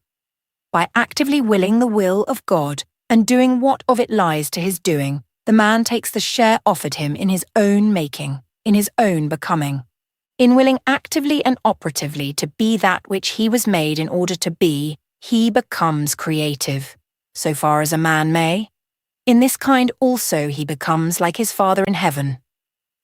If a reader say Richard was too young to think thus, it only proves that he could not think so at Richard's age, and goes for little. I may be interpreting and rendering more definite the thoughts and feelings that passed through him. It does not follow that I misrepresent. Many thoughts must be made more definite in expression, else they could not be expressed at all. Many feelings are as hazy as real, and some of them must be left to music. He grew in graciousness and in favour with God and his mother. Often did she meditate whether the hour was not come for the telling of her secret, but now one thing, now another deterred her. One time, she feared the excitement in the present state of his health. Another, she judged it unfair to the husband who had behaved with such generosity to yield him no part in the pleasure of the communication. Once, to comfort him when he seemed depressed, she ventured to say, "Would you like better to go to Oxford or to Cambridge, Richard?" He looked up with a smile. "What makes you ask that, Mammy?" he rejoined. "Perhaps it could be managed," she answered, leaving him to suppose his father might send him. "Is it because you think I shall never be able to work again? Look at that," he returned, extending an arm on which the muscle had begun to put in an appearance. "It's not for your strength," she answered. "For that you could do well enough. But think of the dust. It's so irritating to the lungs. And then there's the stooping all day long. Never mind, Mother. I'm quite able for it, dust and all, or at least shall soon be. We mustn't be anxious about others any more than about ourselves. Doesn't the God you believe in tell you so?" "Don't you believe in him then, Richard?" said his mother sadly. "I think I do, a little, in a sort of a way, believe in God, but I hope to believe in him 10,000 times more." His mother gave a sigh. "What more would you have, mother dear?" said Richard. "A man cannot be a saint all at once." "No, indeed, nor a woman either," she answered. "I've been a believer all these years, and I'm no nearer a saint than ever. But you're trying to be one, ain't you, Mammy?" She made him no reply and presently reverted to their former topic, perhaps took refuge in it. "I think it might be managed. Some day," she said, "you could go on with your trade after if you liked. Why shouldn't a college man be a tradesman? Why shouldn't a tradesman know as much as a gentleman?" "Why indeed, Mother? If I thought it wouldn't be too much for Father and you, there are not many things I should like better than going to Oxford. You are good to me like God himself." "Richard," said his mother, shocked. She thought she served God by going to church, not by being like him in every word and look of love she gave her boy. The mere idea of going to college and thus taking a step nearer to Barbara began immediately to better his health. It gave him many a happy thought, many a cottage and castle in the air, with more of a foundation than he knew. But his mother did not revert to it. And one day suddenly the thought came to Richard that perhaps she meant to apply to Sir Wilton for the means of sending him. Castle and cottage fell in silent ruin. His soul recoiled from the idea with loathing, as much for his mother's sake as his own. Having married his reputed father, she must have no more relation, for good any more than for bad, with Sir Wilton. Least of all for his sake. To her he was dead, and ought to be as dead as disregard could make him. So, at least, thought Richard. He was sorry he had confessed he should like to go to Oxford. If his mother again alluded to the thing, he would tell her he had changed his mind, and would not interrupt the exercise of his profession as surgeon to old books. The spring advanced, the days grew a little warmer, and at length, partly from economic considerations, it was determined they should go home. When they reached London, they found a great difference in the weather. It cannot be said she owes her salubrity to her climate. Fog and drizzle, frost and fog, were the embodiment of its unvarying mutability.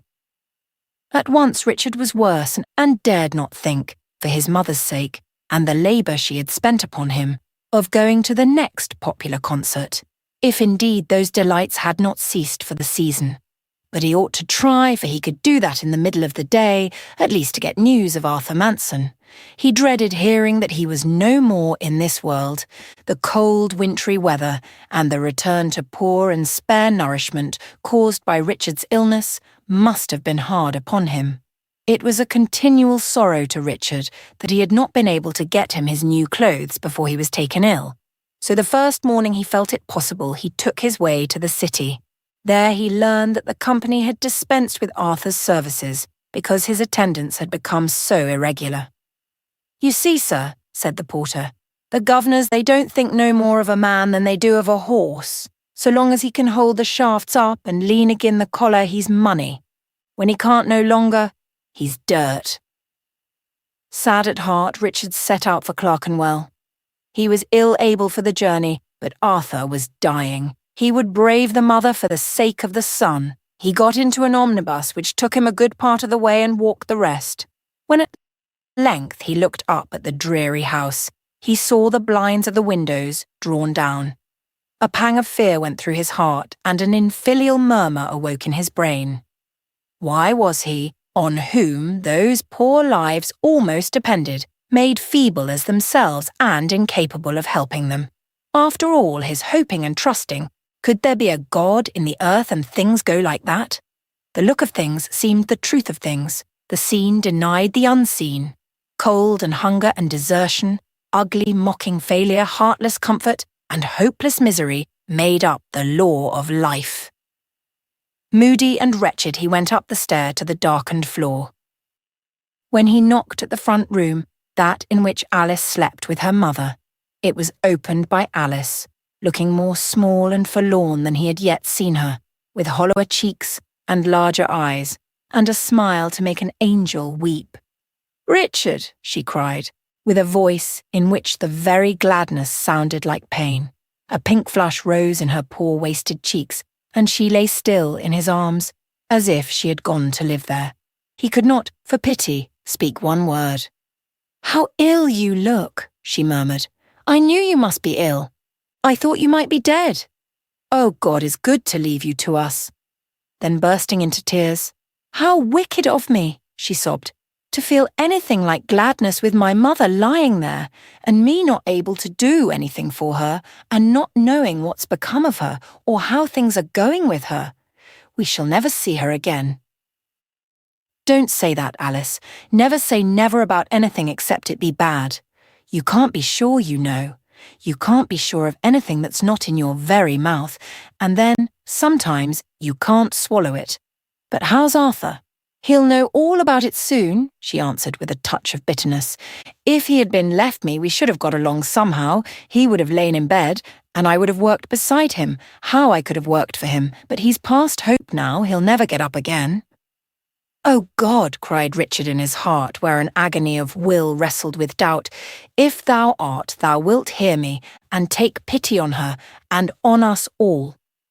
I dare not pray, Alice," he went on aloud, "that he may live, but I will pray God to be with him. It would be poor kindness to want him left with us, if he is taking him where he will be well. May I go and see him?" "Surely, Richard, but mayn't I let him know first? The surprise might be too much for him." Their talk had waked him, however, and he knew his brother's voice. "Richard! Richard!" he cried, so loud that it startled Alice. He had not spoken above a whisper for days. Richard opened his door and went in, but when he saw Arthur, he could scarcely recognise him. He was so wasted. His eyes stood out like balls from his sunken cheeks, and the smile with which he greeted him was all teeth, like the helpless smile of a skull. Overcome with tenderness, the stronger that he would have passed him in the street as one unknown, Richard stooped and kissed his forehead, then stood speechless, holding the thin leaf of a hand that strained his. Arthur tried to speak, but his cough came on, and his brother begged him to be silent.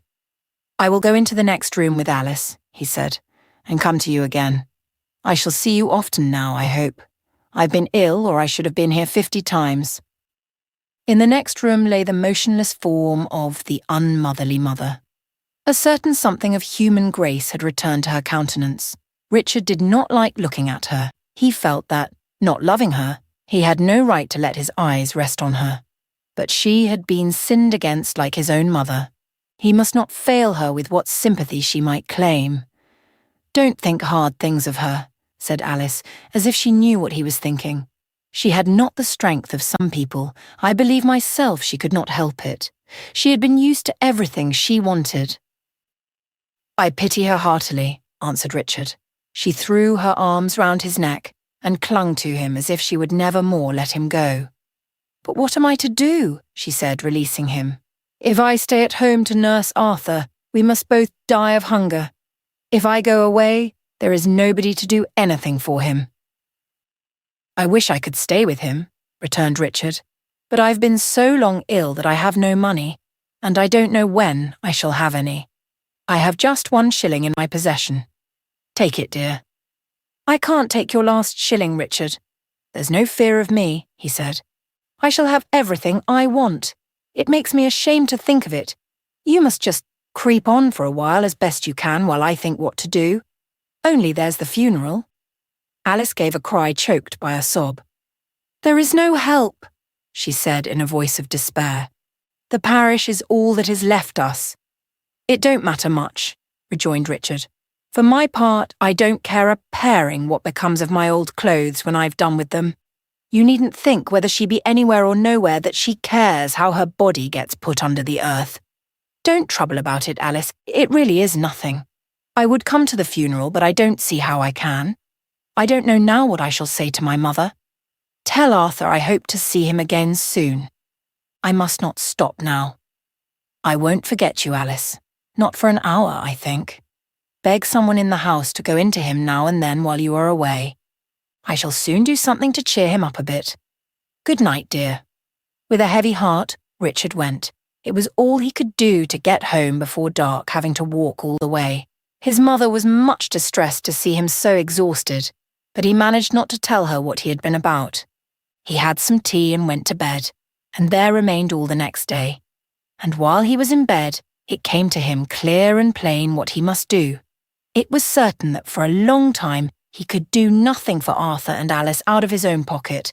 Even if he got to work at once, he could not take his wages as before, seeing his parents had spent upon him almost all they had saved. But there was one who ought to help them.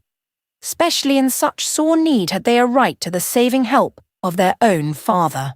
He would go to his father and their father, and as the words rose in his mind, he wondered where he had heard something like them before.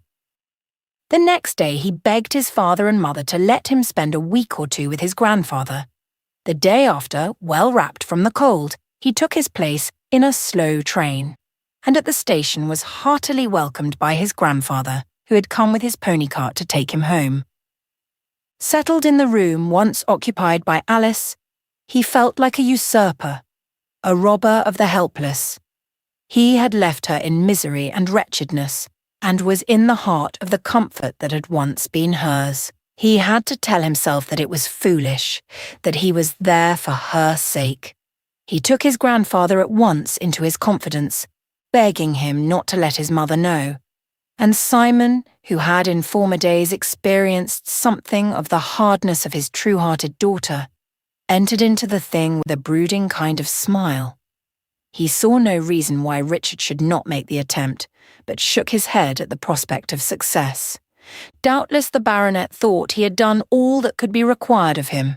He would have Richard rest a day before encountering him, but when he heard in what condition he had left Alice and her brother, he said no more, but the next morning had his trap ready to drive him to Moor Grange.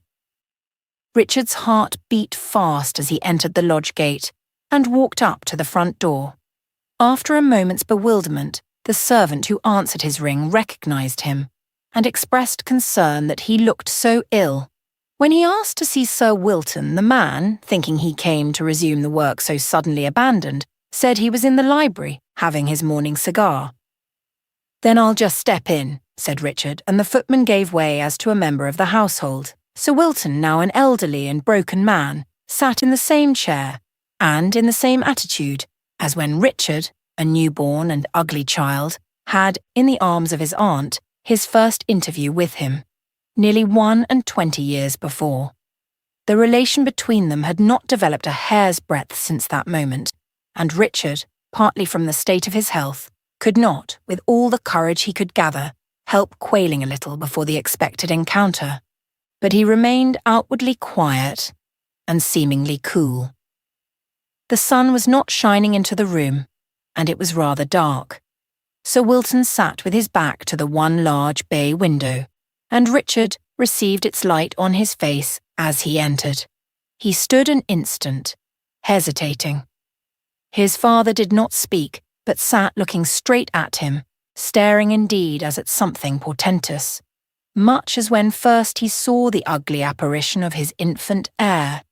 Richard's illness had brought out, in the pallor and emaciation of his countenance, what likeness there was in him to his mother, and, strange to say, at the moment when the door opened to admit him, Sir Wilton was thinking of the monstrous baby his wife had left him, and wondering if the creature was still alive, and as hideous as 20 years before. It was not very strange, however. Sir Wilton had been annoyed with his wife that morning, and it was yet a bitterer thing not to be able to hurt her in return, which, because of her cold imperturbability, was impossible, say what he might. As often, therefore, as he sat in silent irritation with her, the thought of his lost child never failed to present itself. What a power over her ladyship would he not possess, what a plough and harrow for her frozen equanimity, if only he knew where the heir to Moor Grange was. He was damned ugly, but the uglier the better. If he but had him, he swore he would have a merry time, with his lady's pride on its marrow bones. After so many years, the poor lad might, ugly as he was, turn out presentable, and if so, then, by heaven, that smooth-faced gentleman, Arthur, should shift for himself. Suddenly appeared Richard, with his mother in his face, and before his father had time to settle what the deuce it could mean, the apparition spoke. "I am very sorry to intrude upon you, Sir Wilton," he said, "but—" Here he paused. "But you've got something to tell me, eh?" suggested Sir Wilton. He was on the point of adding, "If it be where you got those eyes, I may have to ask you to sit down." But he checked himself and said only, "You'd better make haste then, for the devil is at the door in the shape of my damned gout." "I came to tell you, Sir Wilton," replied Richard, plunging at once into the middle of things, which was indeed the best way with Sir Wilton, "about a son of yours." "What?" cried Sir Wilton, putting his hands on the arms of his chair and leaning forward as if on the point of rising to his feet. "Where the devil is he? What do you know about him?" "He is lying at the point of death. Dying of hunger, I may say." "Rubbish!" cried the baronet contemptuously. "You want to get money out of me, but you shan't, not a damned penny." "I do want to get money from you, sir," said Richard. "I kept the poor fellow alive, kept him in dinners at least, him and his sister, till I fell ill and couldn't work." At the word sister, the baronet grew calmer. It was nothing about the lost heir. The other sort did not matter. They were no use against the enemy. Richard paused. The baronet stared. "I haven't a penny to call my own, or I should not have come to you," resumed Richard. I thought so. That's your orthodox style. But you've come to the wrong man, returned Sir Wilton. I never give anything to beggars. He did not in the least doubt what he heard, but he scarcely knew what he answered, wondering where he had seen the fellow and how he came to be so like his wife. The remembered ugliness of her infant prevented all suggestion that this handsome fellow might be the same. You are the last man, Sir Wilton, from whom I would ask anything for myself, said Richard. Why so? Richard hesitated. To let him suspect the same claim in himself would be fatal.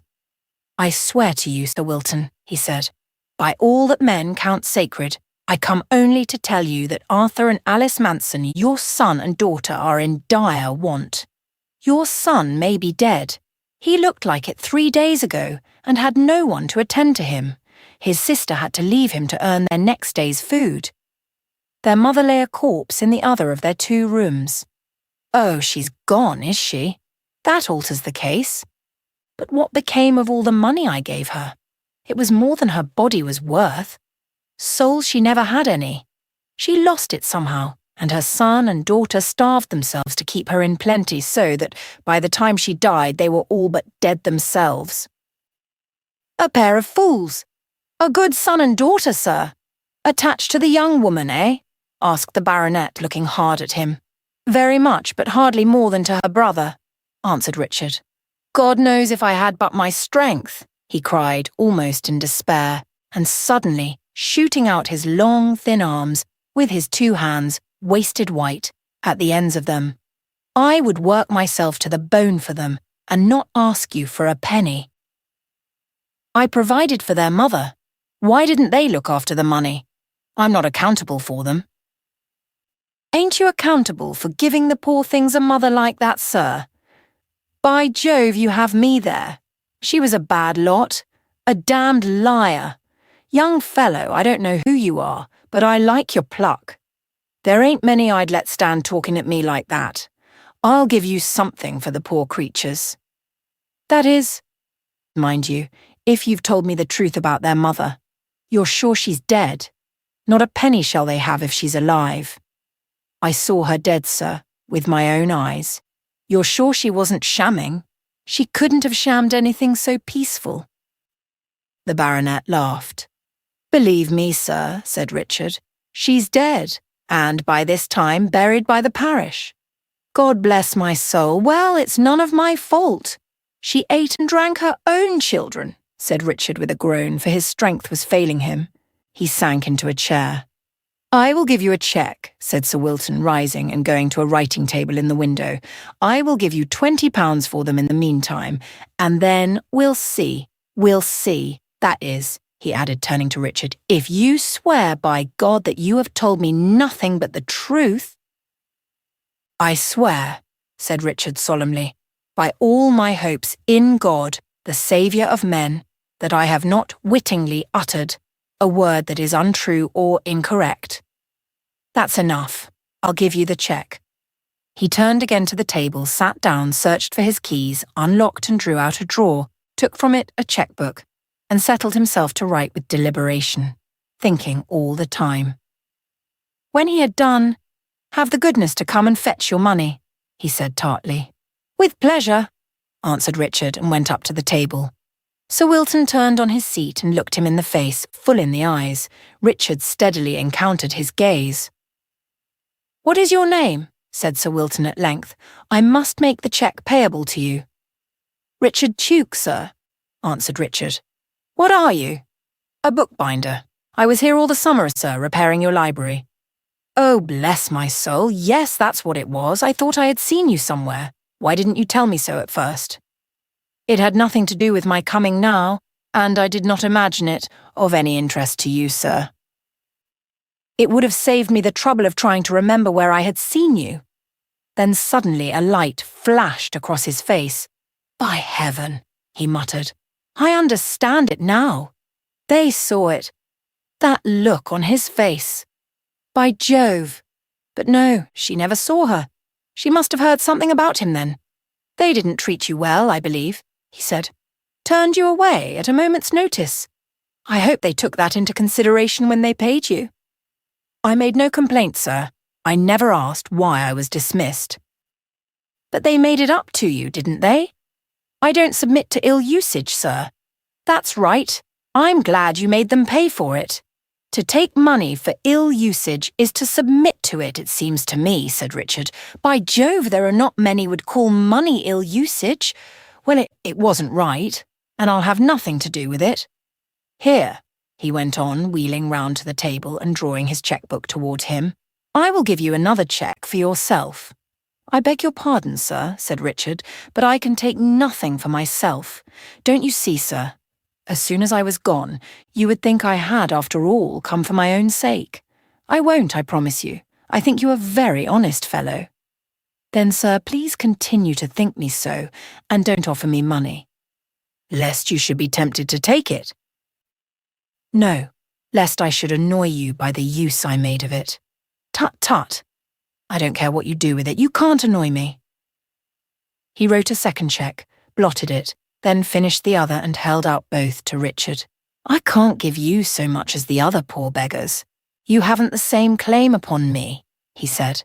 Richard took the cheques, looked at them, put the larger in his pocket, walked to the fire and placed the other in the hottest cavern of it.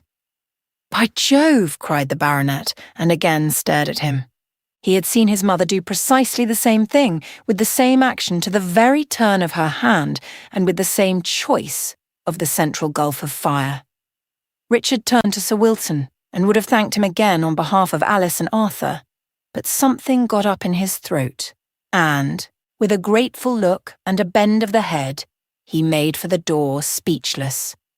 I say, my lad, cried Sir Wilton, and Richard stopped. There's something in this, the baronet went on. More than I understand. I would give a big cheque to know what is in your mind. What does it all mean? Richard looked at him but said nothing. He was in some sort fascinated by the old man's gaze. Suppose now, said Sir Wilton, I were to tell you I would do whatever you asked me so far as it was in my power. What would you say? That I would ask you for nothing, answered Richard. I make the promise. I say solemnly that I will give you whatever you ask of me, provided I can do it honestly, said the baronet. What a damned fool I am, he thought with himself. The devil is in me to let the fellow walk over me like this. But I must know what it all means. I shall find some way out of it. For one moment the books around him seemed to Richard to rush upon his brain like troops to the assault of a citadel. But the next, he said, I can ask you for nothing whatever, sir, but I thank you from my heart for my poor friends, your children. Believe me, I am grateful. With a lingering look at his father, he left the room. The godless old man was strangely moved. He rose, but instead of ringing the bell, hobbled after Richard to the door. As he opened it, however, he heard the hall door close. He went to it, but by the time he reached it, the bookbinder had turned a corner of the house to go by a back way to the spot where his grandfather was waiting for him.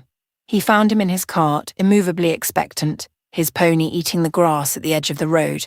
Before he got his head pulled up, Richard was in the cart beside him. Drive on, grandfather, he panted in triumph. I've got it. Got what, lad? Returned the old man with a flash in his eyes and a forward strain of his neck. What I wanted. Money. £20. Bah! £20, returned Simon with contempt, and a jerk of his head the other way. He had himself noted Richard's likeness to his daughter, and imagined it impossible Sir Wilton should not also see it. But of course, he went on, £20 will be a large sum to them, and give them time to look about and see what can be done. And now, I'll tell you what, lad. If the young man is fit to be moved when you go back, you just bring him down here. To the cottage, I mean. And it shan't cost him a halfpenny. I've a bit of a nest egg as ain't chalk nor yet china, and Jessie is going to be well married, and who knows but the place may suit him as it did his sister. You look to it when you get home. I will indeed, grandfather. You're a good man, grandfather. The poor things are no blood of yours. Where's the odds of that? Grunted Simon. I reckon it was your God and mine as made 'em. Richard felt in his soul that, little reason as he had to be proud of his descent, he had at least one noble grandfather. "You're a good man, grandfather," he repeated meditatively. "Middlin'," returned the old man, laughing. "I'm not so good by a long chalk as my Maker meant me, and I'm not so bad as the devil would have me. But if I were the powers that be, I wouldn't leave things as they are. I'd have 'em a bit straightened out afore I died." "That shows where you come from," Mr. Wingfold would say, "for that is just what God is always doing." "I know the man. I know you're Mr. Wingfold. Since you went, he's been more than once or twice to the smithy to ask after you. He's one of the right sort, he is. He's a man, he is. Not an old woman in breeches. My soul, why don't they walk and talk and look like men? Most on 'em as I've seen are no more like men than if they was drawn on the wall with a coal. If they was all like your Mr. Wingfold now, why, the devil wouldn't hare a chance. I've a soft heart for the clergy, always had, though every now and then they do turn me sick." They were spinning along the road halfway home, behind the little four-legged business in the shafts, when they became aware of a quick, sharp trot behind them. Neither looked round. The blacksmith was minding his pony and the clergy, and the £20 in Richard's heart were making it sing a new song. What a thing is money even, with God in it. The horseman came alongside the cart and slackened his pace. "Sir Wilton wants to see Mr. Tuke again," he said. "He made a mistake in the cheque he gave him." An arrow of fear shot through Richard's heart. What did it mean? Was the precious thing going to be taken from him? Was his hope to be destroyed, and his heart left desolate? He took the cheque from his pocket and examined it. Simon had pulled up his pony, and they were standing in the middle of the highway, the old man waiting his grandson's decision. Richard was not unaccustomed to cheques in payment of his work, and he could see nothing amiss with the baronet's. It was made payable to bearer, and not crossed. Alice could take it to the bank and get the money for it. The next moment, however, he noted that it was payable at a branch bank in the town of Barset, near Morgrange. The baronet, he concluded, had, with more care than he would have expected of him, thought of this, and that it would cause trouble, so had sent his man to bring him back, that he might replace the cheque with one payable in London. His heart warmed toward his father. "I see," he said. "I'm sorry to give you the trouble, grandfather, but I'm afraid we must go." Simon turned the pony's head without a word, and they went trotting briskly back to Morgrange. Richard explained the matter as it seemed to him. "I'm glad to find him so considerate," said the old man. "It's a bad cheese that don't improve with age. Only men ain't cheeses. If I'd brought up my girls, better," he went on reflectively, but Richard interrupted him. "You ain't going to hit my mother, grandfather," said Richard. "No, no, lad, I learned my manners better than that. Whatever I was going to say, I was thinking of my own faults and no one else's. But it's not possible we should be wise at the outset, and I trust the Maker will remember it. He'll be considerate, lad. The Bible would call it merciful, but I don't care for parson words. I like things that are true to sound true, just as any common honest man would say them." The moment he saw that Richard was indeed gone, the baronet swore to himself that the fellow was his own son. He was his mother all over. Anything but ugly, and far fitter to represent the family than the smooth-faced ape lady Anne had presented him with. But a doubt came.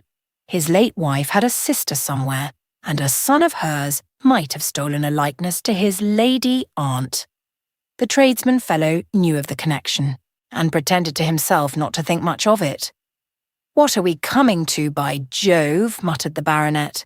"The pride of the lower classes is growing portentous. No, the fellow is none of mine," he concluded with a sigh. Alas for his grip on Lady Anne. The pincers had melted in his grasp and she was gone. It was a pity. If he had been a better husband to poor Ruby, he would have taken better care of her child, ugly as he was, and would have had him now to plague Lady Anne. But stop! There was something odd about the child, something more than mere ugliness, something his nurse had shown him in that very room. By Jove, what was it? It had something to do with ducks, or geese, or swans, or pelicans. He had mentioned the thing to his wife, he knew, and she was sure to have remembered it. But he was not going to ask her. Very likely she had known the fellow by it, and therefore sent him out of the house. Yes, by Jove, that was it. He had webs between his fingers and toes.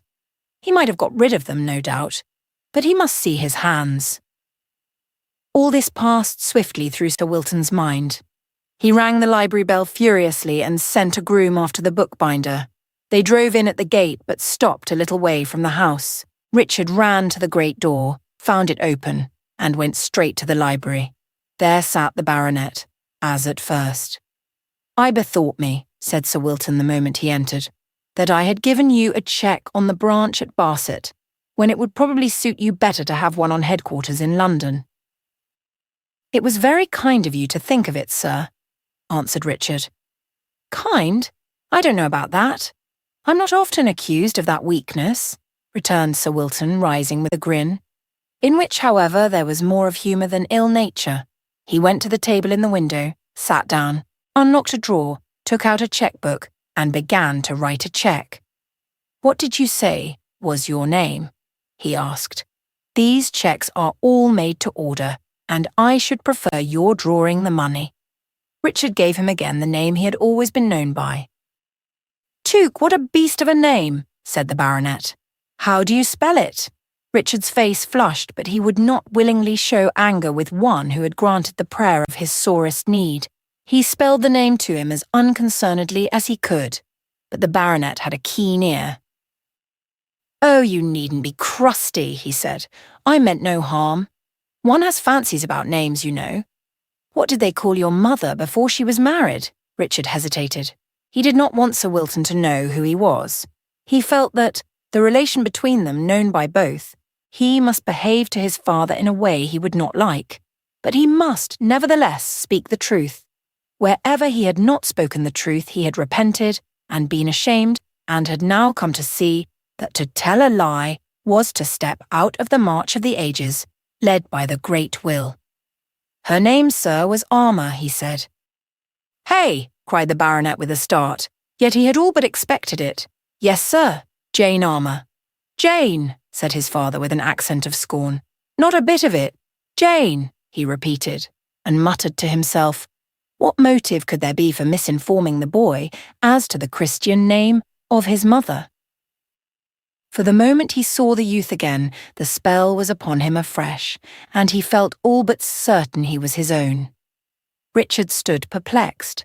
Sir Wilton had taken his mother's name oddly for any supposition. He had said Mrs. Manson was a liar. Might not her assertion of a relation between them be as groundless as it was spiteful? He had at once acknowledged the Mansons, but showed no recognition of himself on hearing his mother's name. There might be nothing in Mrs. Manson's story. He might, after all, be the son of John as well as of Jane Tuke. Only, alas, then, Alice and Arthur would not be his sister and brother.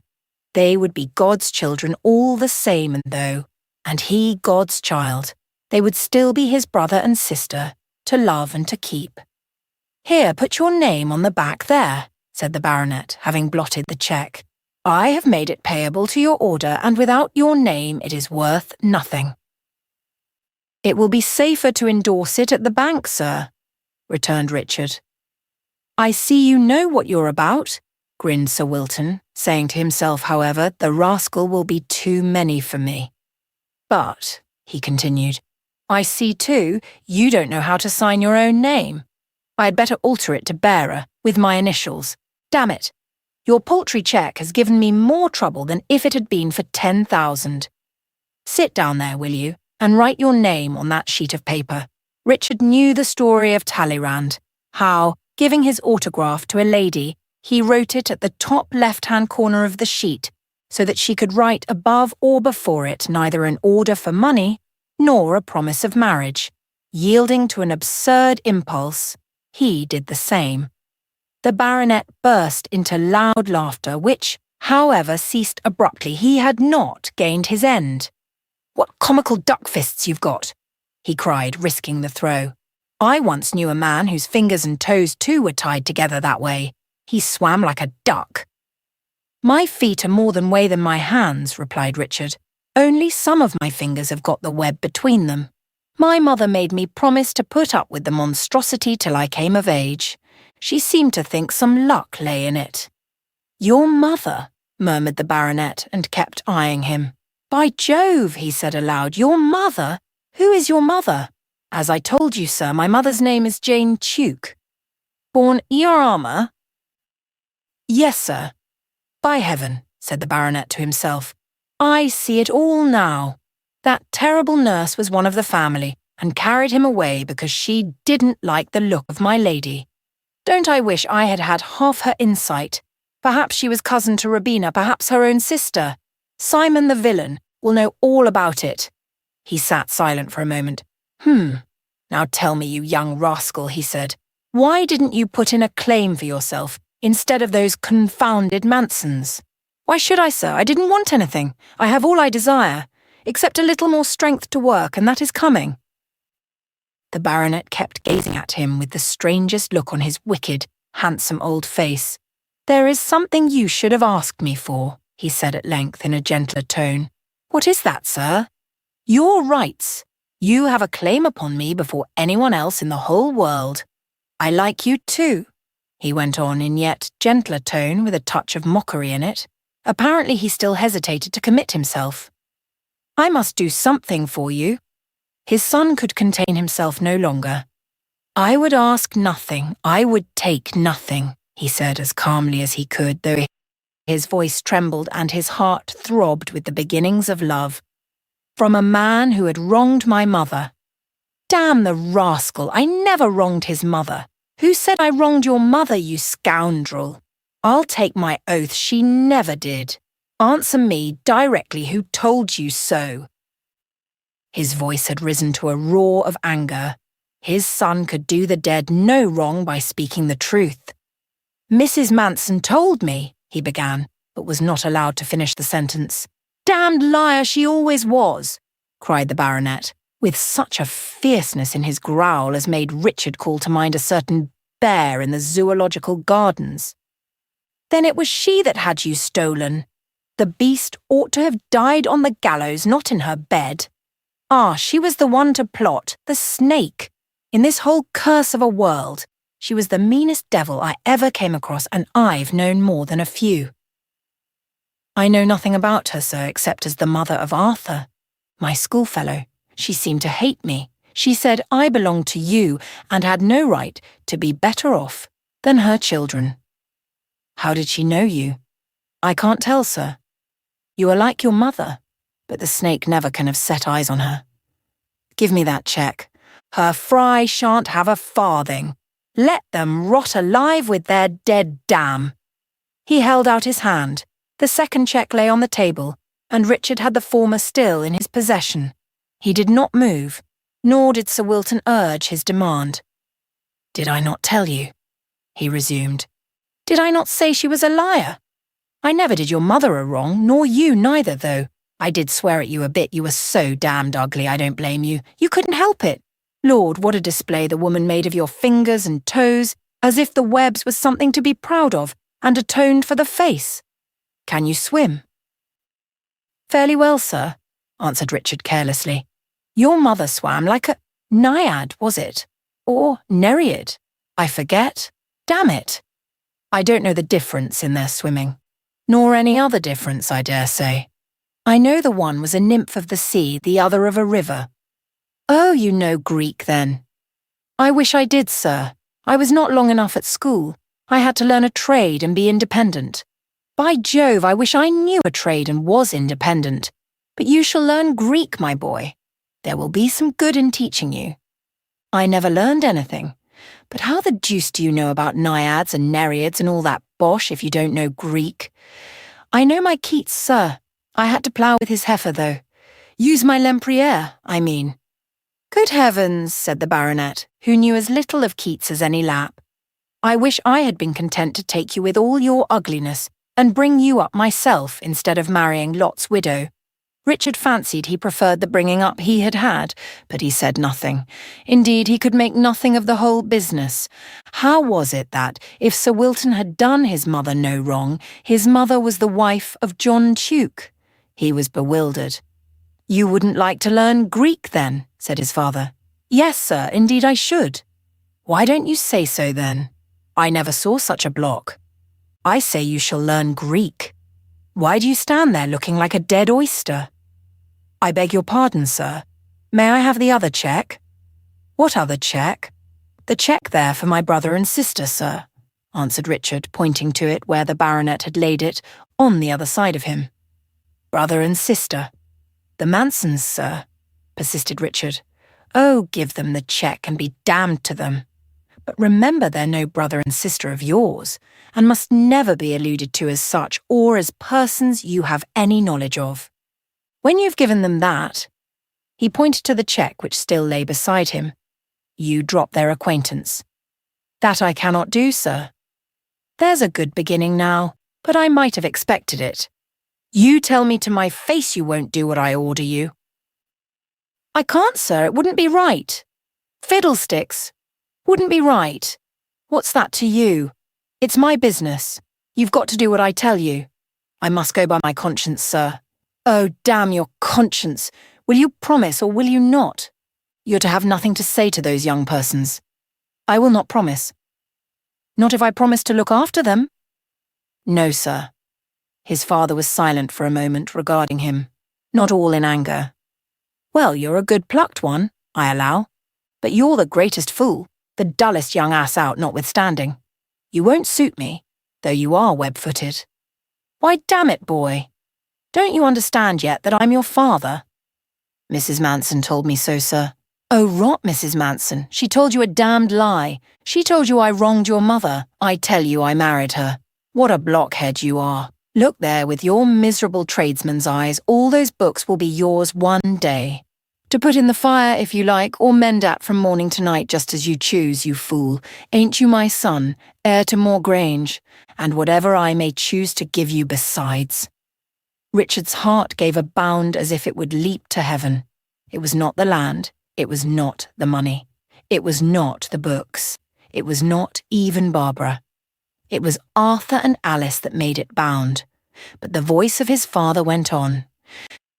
"You know now, you idiot," it said, "why you can have nothing more to do with that cursed litter of Mansons." Richard's heart rose to meet the heartlessness of his father. "They are my brother and sister, sir," he said. "And what the devil does it matter to you if they are? It's my business that, not yours. You had nothing to do with it. You didn't make the Mansons." "No, sir, but God made us all and says we're to love our brethren." "Now don't you come the pious over me. It won't pay here. Mind you, nobody heard me acknowledge you. By the mighty heavens, I will deny knowing anything about you. You'll have to prove to the Court of Chancery that you're my son, born in wedlock and kidnapped in infancy. By Jove, you'll find it stiff.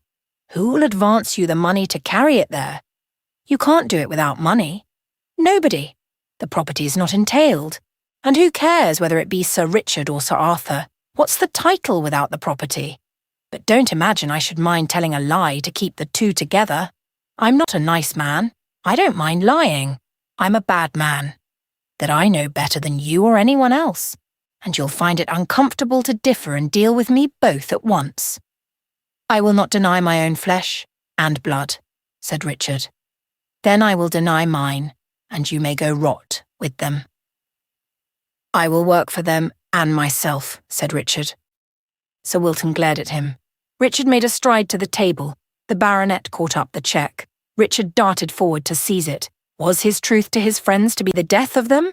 He would have the money. It was his. He had told him to take it. What might have followed, I dare not think. Richard's hands were out to lay hold on his father when happily he remembered that he had not given him back the former cheque, and Barset was quite within reach of his grandfather's pony. He turned and made for the door. Sir Wilton read his thought. "Give me that cheque," he cried, and hobbled to the bell. Richard glanced at the lock of the door. There was no key in it. Besides, there were 2 more doors to the room. He darted out. There was the man, far off down the passage, coming to answer the bell. He hastened to meet him. "Jacob," he said, "Sir Wilton rang for you. Just run down with me to the gate, and give the woman there a message for me." He hurried to the door, and the man, nothing doubting, followed him. "Tell her," said Richard as they went, "if she should see Mr. Wingfold pass, to ask him to call at Old Armour's smithy. She does not seem to remember me. Good day, I'm in a hurry." He leapt into the pony cart. "Barset," he cried, and the same moment they were off at speed, for Simon saw something fresh was up. "Drive like Jehu," panted Richard. "Let's see what the blessed pony can do. Every instant is precious."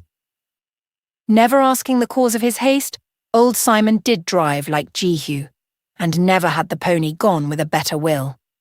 Evidently, he believed speed was wanted, and knew he had it to give. No hoofs came clamping on the road behind them. They reached the town in safety, and Richard cashed his cheque, the more easily that Simon, a well-known man in Barset, was seen waiting for him in his trap outside. The eager, anxious look of Richard, and the way he clutched at the notes, might otherwise have waked suspicion. As it was, it only waked curiosity, when the man whom Richard had decoyed appeared at length before his master, whose repeated ringing had brought the butler first, and when Sir Wilton, after much swearing on his, and bewilderment on the man's part, made out the trick played on him, his wrath began to evaporate in amusement. He was outwitted and outmanoeuvred, but by his own son, and even in the face of such an early outbreak of hostilities, he could not help being proud of him. He burst into a half-cynical laugh and dismissed the men to vain speculation on the meaning of the affair. Simon would have had Richard send the banknotes by post and stay with him a week or 2, but Richard must take them himself. No other way seemed safe, nor could he possibly rest until he had seen his mother and told her all. He said nothing to his grandfather of his recognition by Sir Wilton and what followed. He feared he might take the thing in his own hands and go to Sir Wilton.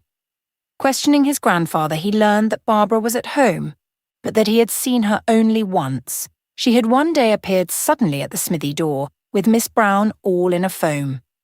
She asked about Richard, wheeled her mare, and was off homeward, straight as an arrow, for he went to the corner and looked after her. They were near a station at Barset, and a train was almost due. Simon drove him there straight from the bank, and before he was home, Richard was halfway to London. Short as was his visit, he had got from it not merely all he had hoped, but almost all he needed. His weakness had left him. He had £20 for his brother and sister, and his mother was cleared, though he could not yet tell how. Was he not also a little step nearer to Barbara? True, he was disowned, but he had lived without his father hitherto, and could very well go on to live without such a father. As long as he did what was right, the right was on his side. As long as he gave others their rights, he could waive his own. A fellow was not bound, he said, to insist on his rights. At least he had not met with any he was bound to insist upon. Borne swiftly back to London, his heart seemed rushing in the might of its gladness to console the heaven-laden hearts of Alice and Arthur. £20 was a great sum to carry them. He could indeed himself earn such a sum in a little while, but how long would it not take him to save as much? Here it was, whole and free, present and potent, ready to be turned at once into food and warmth and hope. The more Sir Wilton's anger subsided, the more his heart turned to Richard, and the more he regretted that he had begun by quarrelling with him. Sir Wilton loved his ease, and was not a quarrelsome man. He could dislike intensely, he could hate heartily, but he seldom quarrelled. And if he could have foreseen how his son would take the demand he made upon him, he would not at the outset have risked it. He liked Richard's looks and carriage. He liked also his spirit and determination, though his first experience of them he could have wished different. He felt also that very little would make of him a man fit to show to the world and be proud of as his son. To his satisfaction on these grounds was added besides a peculiar pleasure in the discovery of him which he could ask no one to share, that it was to him as a lump of dynamite under his wife's lounge, of which no one knew but himself, and which he could at any instant explode. It was sweet to know what he could do, to be aware, and alone aware, of the fool's paradise in which my lady and her brood lived. And already, through his own precipitation, his precious secret was in peril. The fact gave him not a little uneasiness. His thought was, at the ripest moment of her frosty indifference, to make her palace of ice fly in flinders about her. Then the delight of her perturbation. And he had opened his hand and let his bird fly. His father did not know Richard's prudence. Like the fool every man of the world is, he judged from Richard's greatness of heart and his refusal to forsake his friends that he was a careless, happy-go-lucky sort of fellow who would bluster and protest. As to the march he had stolen upon him on behalf of the Mansons, he nowise resented that. When pressed by no selfish necessity, he did not care much about money, and his son's promptitude greatly pleased him.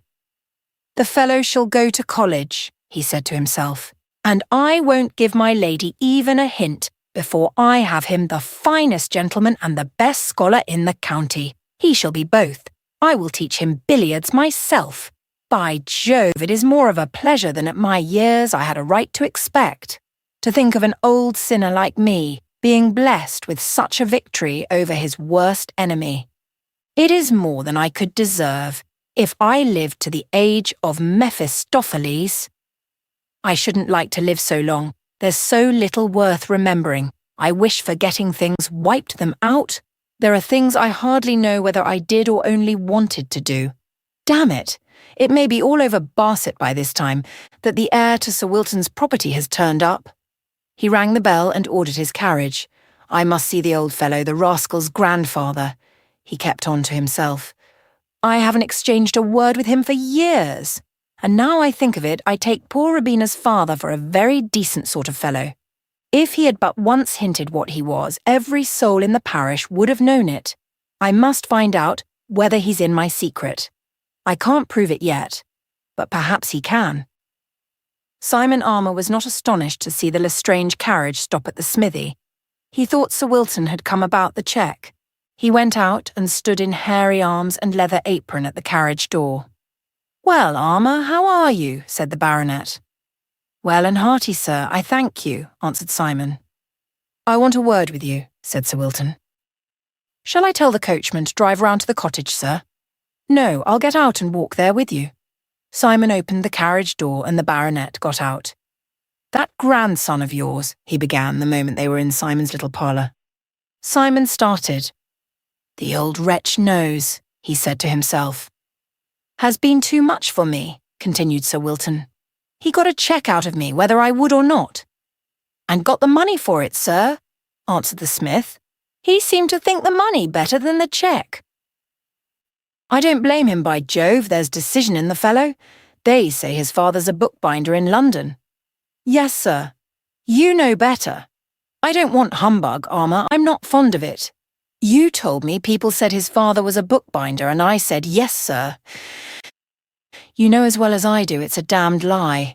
The boy is mine. He belongs neither to bookbinder nor blacksmith. You'll allow me a small share in him, I hope. I've done more for him than you, sir. That's not my fault. Perhaps not. But I've done more for him than you ever will, sir. How do you make that out? I've made him as good a shoesmith as ever drove nail. I don't say he's up to his grandfather at the anvil yet, but an accomplishment, no doubt, but not exactly necessary to a gentleman. It's better than dicing or card-playing, said the blacksmith. You're right there. I hope he has learned neither. I want to teach him those things myself. He's not an ill-looking fellow. There's not a better lad in England, sir. If you had brought him up as he is, you might have been proud of your work. He seems proud of somebody's work, prouder of himself than his prospects, by Jove, said Sir Wilton, feeling his way. You should have taught him not to quarrel with his bread and butter. I never saw any call to teach him that. He never quarrelled with anything at my table, sir. A man who has earned his own bread and butter ever since he left school is not likely to quarrel with it. You don't say he has done so. I do, and can prove it. Did you tell him, sir, you were his father? Of course I did, and before I said another word, there we were quarrelling, just as it was with me and my father. He never told me, said Simon half to himself, and ready to feel hurt. He didn't tell you? No, sir. Where is he? Gone to London with your bounty. Now, Simon Armour, began the baronet with some truculence. Now, Sir Wilton Lestrange, interrupted Simon. What's the matter? Please to remember you are in my house. Tut, tut. All I want to say is that you will spoil everything if you encourage the rascal to keep low company. You mean? Those Mansons. Are your children low company, sir? Yes, I am sorry, but I must admit it. Their mother was low company. She was in it at least when she was in yours. Had all but escaped Simon's lips, but he caught the bird by the tail. The children are not the mother, he said. I know the girl, and she is anything but low company. She lay ill in my house here for 6 weeks or more. Ask Miss Wylder. If you want to be on good terms with your son, don't say a word, sir, against your daughter or her brother. I like that, on good terms with my son, ha. Remember, sir, he is independent of his father. Independent? A beggarly bookbinder. Excuse me, sir, but an honest trade is the only independence. You are dependent on your money and your land. Where would you be without them? And you made neither. They're yours only in a way.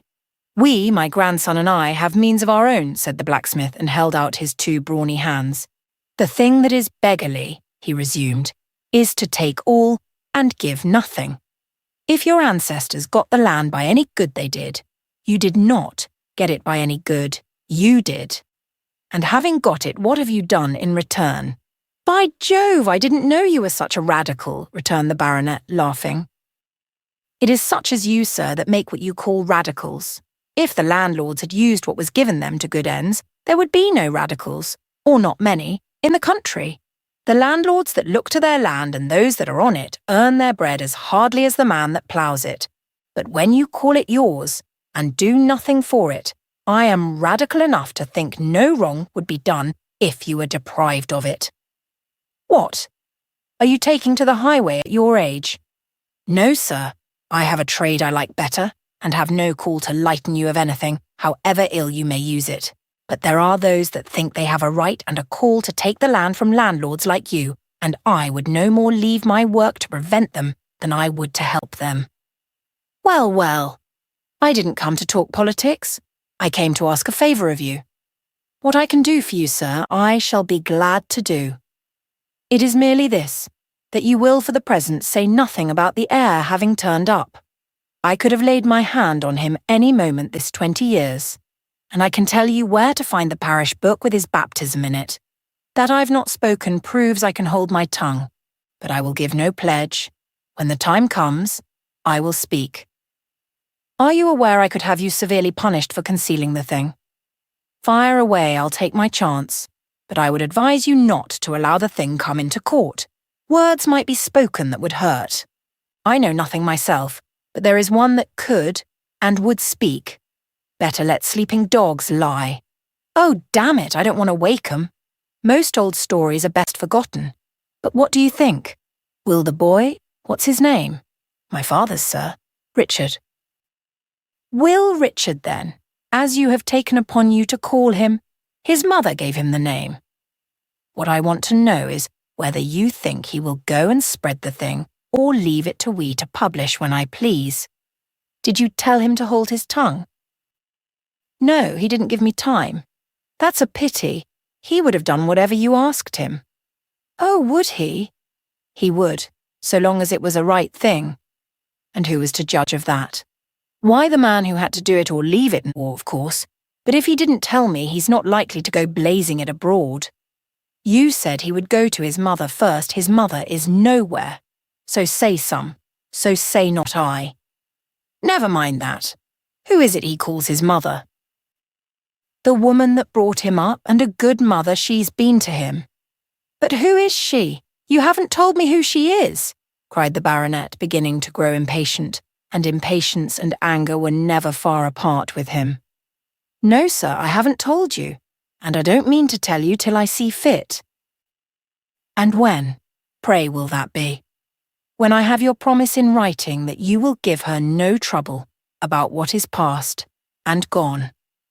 I will give you that promise, always provided she can prove that what was past and gone is come again. I shall insist upon that.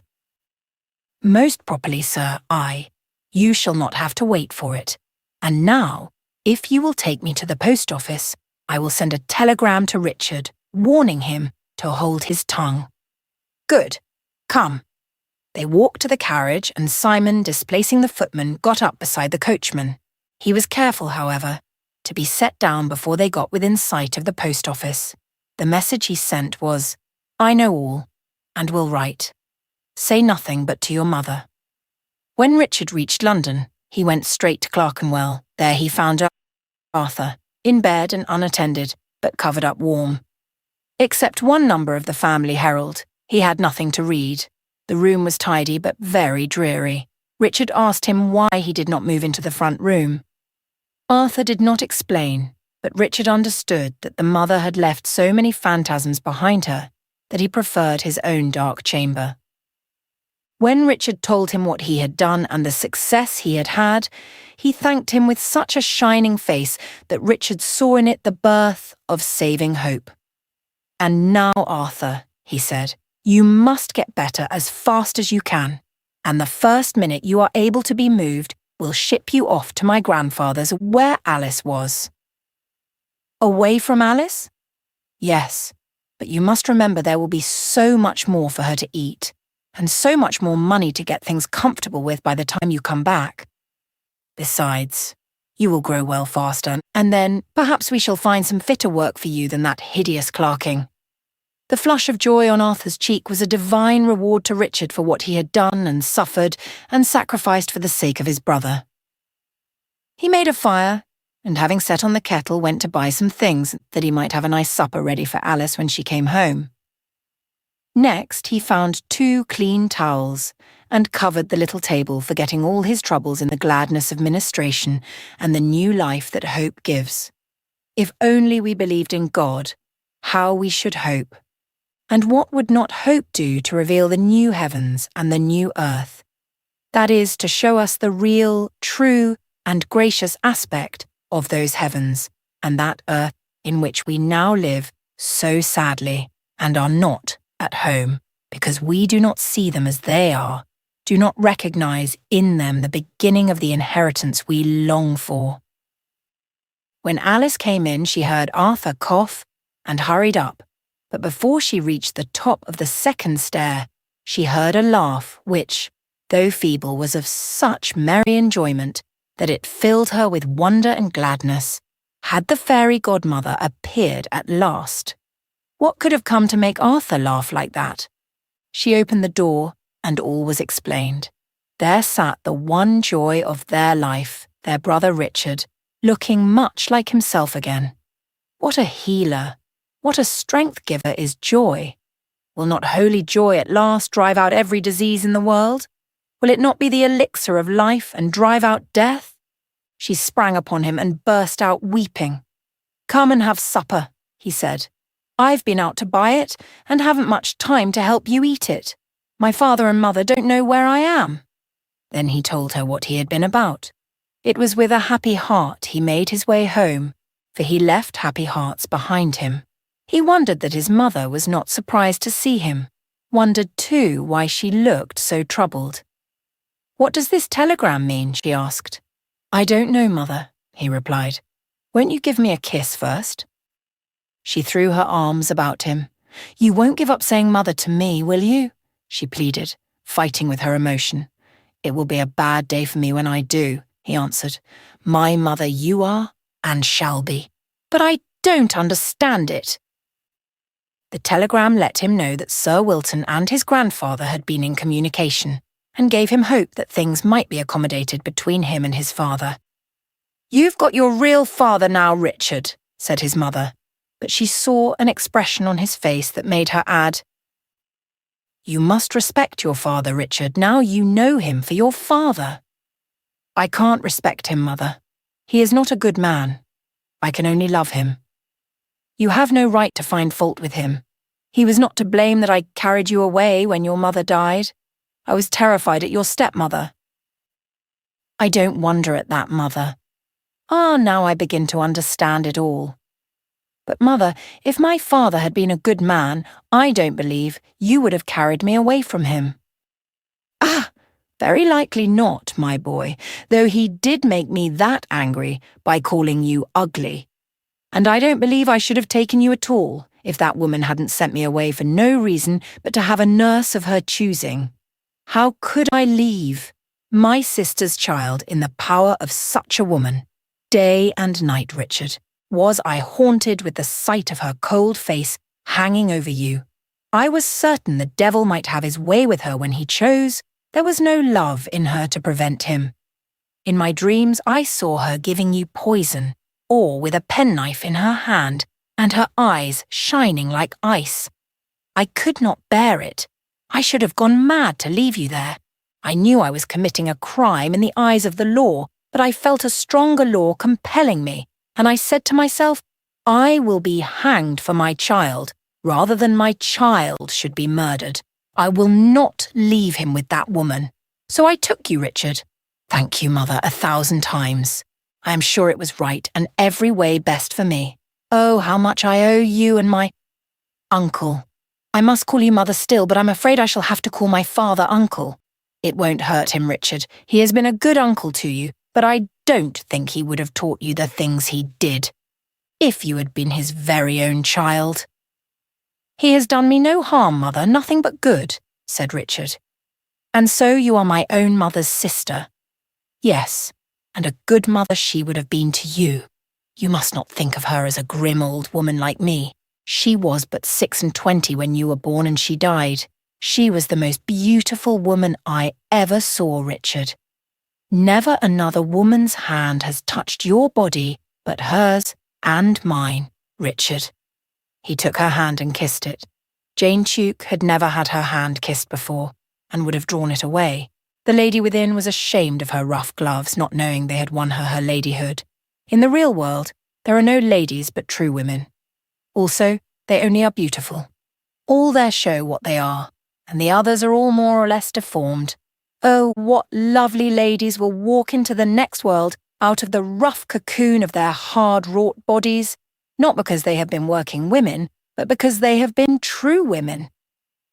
Among working women, as among countesses, there are last that shall be first, and first that shall be last. What kind of woman will be the question?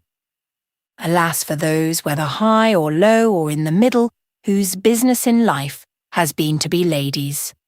What poor, mean, draggled, unangelic things will come crawling out of the husk they are leaving behind them, which yet, perhaps, will show a glimmer, in the whiteness of death, of what they were meant to be if only they had lived, had been, had put forth the power that was in them as their birthright. Not a few I know will crawl out such, except they awake from the dead and cry for life. Perhaps one and another in the next world will say to me, you meant me. I know now why you were always saying such things. For I suspect the next world will more plainly be a going on with this than most people think. Only it will be much better for some, and much worse for others, as the Lord has taught us in the parable of the rich man and the beggar. No, Richard, resumed his aunt, your father was not a good man, but he may be better now, and perhaps you will help him to be better still. It's doubtful if ever I have the chance, returned Richard. We've had a pretty fair quarrel already. He can't take your birthright from you, she cried. That may be, but what is my birthright? He told me the land was not entailed. He can leave it to anybody he likes. But I'm not going to do what he would have me do, that is, if it be wrong, added Richard, not willing to start the question about the Mansons. To be a sneak would be a fine beginning. If that's to be a gentleman, I will be no gentleman. Right you are, my son, said Tuke, who that moment came in. Oh, Uncle, cried Richard, starting to his feet. Uncle, ho, ho, what's up now? Nothing's up, but all's out, father, answered Richard, putting his hand in that of the bookbinder. You knew, and now I know. How shall I ever thank you for what you have done for me, and been to me, and given me? Precious little anyway, my boy.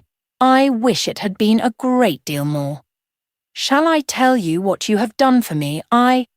You made a man of me first of all by giving me a trade and making me independent. Then again, by that trade you taught me to love the very shape of a book. Baronet or no baronet. What do you mean? My father threatens to disown me. He can't take your rank from you. We'll have you Sir Richard anyhow. And I'd let him see that a true baronet is just a true man, uncle, interposed Richard, and that you've helped to make me. It's being independent and helping others, not being a baronet, that will make a gentleman of me. That's how it goes in the true world, anyhow. The true world? Where's that? Rejoined Tuke, with what would have been a sneer had there been ill nature in it. And that reminds me of another precious thing you've given me, Richard went on. You've taught me to think for myself. Think for yourself indeed, and talk of any world but the world we've got. If you hadn't taught me, returned Richard, to think for myself, I should have thought just as you did. But I've been thinking for myself a great deal, and I say now that if there be no more of it after we die, then the whole thing is such a sell as even the dumb, deaf, blind, heartless, headless God you seem to believe in could not have been guilty of. Ho, ho, that's the good my teaching has done you? Well, we'll have it out by and by. In the meantime, tell us how it all came about. How you came to know, I mean. You're a good sort, whatever you believe or don't believe, and I wish you were ours in reality. It's just in reality that I am yours, protested Richard, but his mother broke in. Would you dare, John, she cried, to wish him ours to his loss? No, no, Jane, you know me. It was but a touch of what you call the old Adam, and I, the old John. We've got to take care of each other. We're all agreed about that. And you do it, father, and that's before any agreeing about it. Come and let's have our tea, said the mother, and Richard shall tell us how it worked round that the old gentleman knew him. I remember him young enough to be no bad match for your mother, and that's enough to say for any man, as to looks, I mean only. There wasn't a more beautiful woman than my sister Robina in all England, and I'm bold to say it, not that it wants much boldness to say the truth. It wants nearly as much at this moment as I have got, returned Richard, for his narrative required, as an essential part of it, that he should tell what had made him go to his father. He had but begun when a black cloud rose on his mother's face, and she almost started from her seat. I told you, Richard, you were to have nothing to do with those creatures, she cried. Mother, answered Richard, was it God or the devil told me I must be neighbour to my own brother and sister? Hasn't my father done them wrong enough that you should side with him and want me to carry on the wrong? I heard the same voice that made you run away with me. You were ready to be hanged for me. I was ready to lose my father for them. He too said I must have done with them, and I told him I wouldn't. That was why I got you to put me on journeyman's wages, uncle. They were starving, and I had nothing to give them. What am I in the world for, if not to set right, so far as I may, what my father has set wrong? You see, I have learned something of you, uncle. I don't see what, returned Tuke. He had been listening with a grave face, for he had his pride, and did not relish his nephew's being hand and glove with his base-born brother and sister. Don't you, father? Where's your socialism? I'm only trying to carry it out. Out and away, my boy, as Samson did the gates in my mother's old Bible, answered John. If a man's socialism don't apply to his own flesh and blood, resumed Richard, where on earth is it to begin?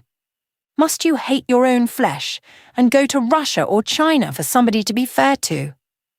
Ain't your own got as good a right to fair play as any, and ain't they the readiest to begin with? Is it selfish to help your own? It ain't the way you've done by me, uncle. You mustn't forget, said John, that a grave wrong is done the nation when marriage is treated with disrespect. It was my father did that. Was it Alice and Arthur that broke the marriage law by being born out of wedlock? If you treat them like other people, you slight that law. If Sir Wilton Lestrange were to come into the room this minute, you would offer him a chair. His children you would order out of the house. I wouldn't do that, said Mrs. Tuke. Mother, you turned them out of the house. I beg your pardon, Mother, but you know it was the same thing. You visited the sins of the father on the children. Bravo, cried his uncle. I thought you couldn't mean the rot. What rot, Father? That rot about God you flung at me first thing. Father, it would take the life out of me to believe there was no God, but the God I hope in is a very different person from the God my mother's clergy have taught her to believe in. Father, do you know Jesus Christ? I know the person you mean, my boy. I know what kind of person he is, and he said God was just like him, and in the God like him, if I can find him, I will believe with all my heart and soul, and so would you, Father, if you knew him. You will say, perhaps, he ain't nowhere to know, but you haven't a right to say that until you've been everywhere to look, for such a God is no absurdity. It's nothing ridiculous to look for him. I beg your pardon, both of you, but I'm bound to speak. Jesus Christ said we must leave father and mother for him because he is true, and I must speak for him what is true, even if my own father and mother should think me rude. He had spoken eagerly, and man or woman who does not put truth first may think he ought to have held his tongue. But neither father nor mother took offence. The mother, unspeakably relieved by what had taken place, was even ready to allow that her favourite preacher might, perhaps, dwell too much upon the terrors of the law. The next post brought a letter from Simon Armour saying, after his own peculiar fashion, that it was time the thing were properly understood between the parties concerned, but that done, they must attend to the baronet's wish and disclose nothing yet. He believed Sir Wilton had his reasons. They must therefore as soon as possible make it clear to him that there was no break in the chain of their proof of Richard's identity. He proposed therefore that his daughter should pay her father a visit and bring Richard. The suggestion seemed good to all concerned. Criminal as she knew herself, Jane Tuke did not shrink from again facing Sir Wilton, with the nephew by her side, whom 21 years before she had carried in her arms to meet his unfatherly gaze. To her surprise, she found that she almost enjoyed the idea. Richard cashed the post office order the old man sent them, and they set out for his cottage. The same day, Simon went to Moorgrange and saw the baronet, who agreed at once to go to the cottage to meet his sister-in-law. The moment he entered the little parlour where they waited to receive him, he made Mrs. Tuke a polite bow, and held out his hand. "You are the sister of my late wife, I am told," he said. Jane made him a dignified courtesy, her resentment, after the lapse of 20 years, rising fresh at sight of the man who had behaved so badly to her sister. "It was you that carried off the child," said the baronet. "Yes, sir," answered Jane. "I am glad I did not know where to look for him. You did me the greatest possible favour. What these 20 years would have been like, with him in the house, I dare not think." "It was for the child's sake I did it," said Jane. "I am perfectly aware it was not for mine," returned Sir Wilton. "Ha ha! You looked as if you had come to stab me that day you brought the little object to the library and gave me such a scare. You presented his fingers and toes to me as if, by Jove, I was the devil and had made them so on purpose. I tell you, Richard, if that's your name, you rascal, you have as little idea what a preposterously ugly creature you were as I had that you would ever grow to be. Well, half fit to look at. I was appalled at the sight of you, and a good thing it was. If I had taken to you and brought you up at home, it would scarcely have been to your advantage. You would have been worth less than you are, however little that may be. But it doesn't follow you're the least fit to be owned to.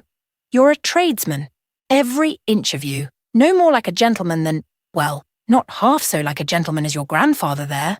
By heaven, the anvil must be some sort of education. Why wasn't I bound apprentice to my old friend Simon there? But Richard, you don't look a gentleman, though your aunt looks as if she would eat me for saying it. Now listen to me. All of you. It's no use your saying I've acknowledged him. If I choose to say I know nothing about him, then as I told the rascal himself the other day, you'll have to prove your case and that will take money. And when you've proved it, you get nothing but the title and much good that will do you. So you had better make up all your minds to do as I tell you. That is, not to say one word about the affair, but just hold your tongues. Now none of that looking at one another, as if I meant to do you. I'm not going to have people say my son shows the tradesman in him. I'm not going to have the Lestrangers knock under to the armours. I'm going to have the rascal the gentleman I can make him. You're to go to college directly, sir, and I don't want to hear of or from you till you've taken your degree. You shall have 200 a year and pay your own fees. Not a penny more if you go on your marrow bones for it. You understand? You're not to attempt communicating with me. If there's anything I ought to know, let your grandfather come to me. I will see him when he pleases, or go to him if he prefers it, and I'm not too gouty. Only mind, I make no promises. If I should leave all I have to the other lot, you will have no right to complain. With the education I will give you, and the independence your uncle has given you, and the good sense you have on your own hook, you're provided for. You can be a doctor or a parson, you know. There's more than one living in my gift. The Reverend Sir Richard Lestrange. It don't sound amiss. I'm sorry I shan't hear it. I shall be gone where they crop one of everything, even of his good works, the parsons say. But I shan't be much the bearer for that. It's hard. Confounded hard, though, when they're all a fellow has got. Now don't say a word. I don't like being contradicted. Not at all. It sends one round on the other tack, I tell you, and there's my gout coming. Only mind this, if once you say who you are as long as you're at college, or before I give you leave, I have done with you. I won't have any little plan of mine forestalled for your vanity. Don't any of you say who he is.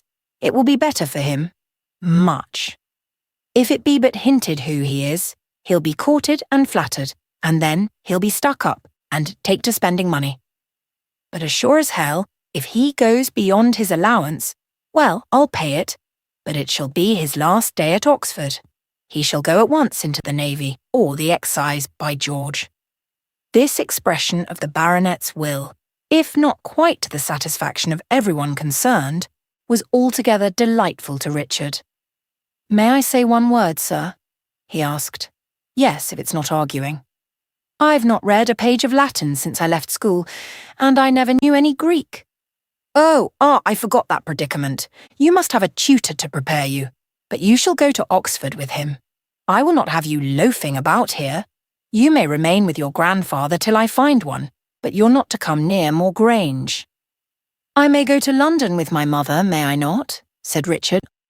"I see nothing against that. It will be the better way."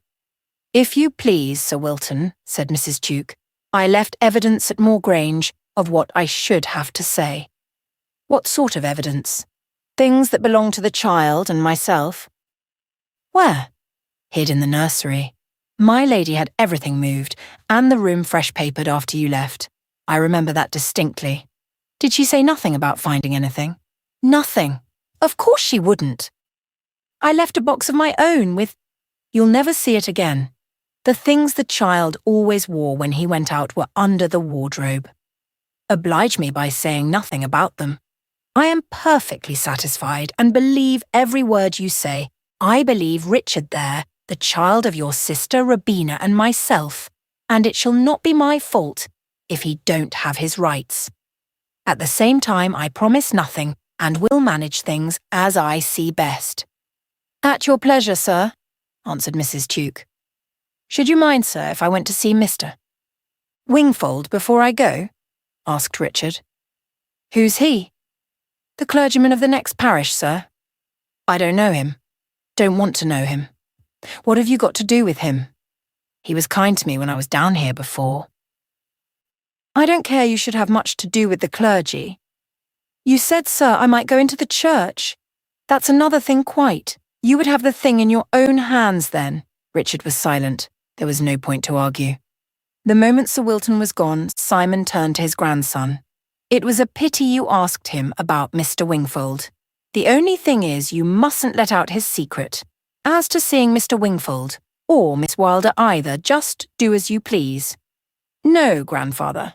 If I had not asked him, perhaps I might. But to ask him, and then not do what he told me, would be a sneaking shame. You're right, my boy.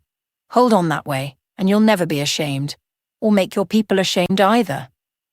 For the meantime, then, Richard went to London with his mother, and so anxious was old Simon, stimulated in part by the faithfulness of his grandson, to do nothing that might thwart the pleasure of the tyrant, that when first Wingfold asked after Richard, he told him he was at home, and the next time that he was at work in the country.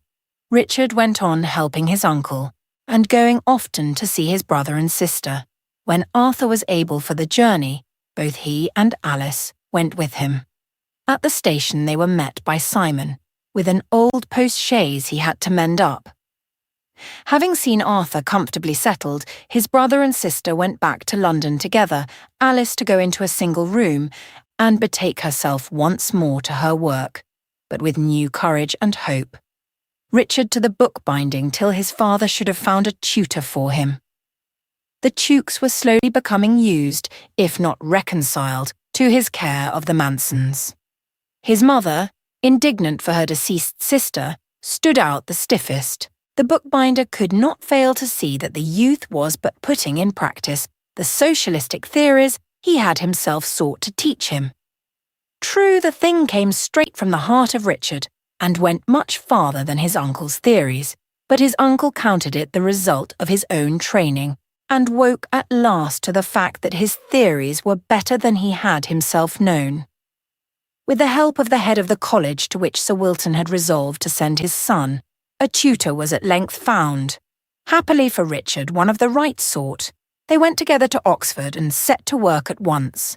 It would be hard to say which of the two reaped the more pleasure from the relation, or which, in the duplex process of teaching and learning, gained the most. For the tutor had in Richard a pupil of practised brain yet fresh, a live soul ready, for its own need and nourishment, to use every truth it came near. His penetrative habit made not a few regard him as a bore. Their feeble vitality was troubled by the energy of his. He could not let a thing go in which he descried a principle. He must see it close. To the more experienced, he was one who had not yet learned, wisely fearful of the trampling hoof, to carry aside his oyster with its possible pearl before he opened it. In earnest about everything, he must work out his liberty before he could gamble. A slave will amuse himself in his dungeon. A free man must file through his chains and dig through his prison walls before he can frolic. Sunlight and air came through his open windows, enough to keep Richard alive and strong, but not enough yet to make him merry. He was too solemn thus for most of those he met, but happily not for his tutor. Finding Richard knew 10 times as much of English literature as himself, he became, in this department, his pupil's pupil, and listening to his occasional utterance of a religious difficulty, had new regions of thought opened in him to the deepening and verifying of his nature.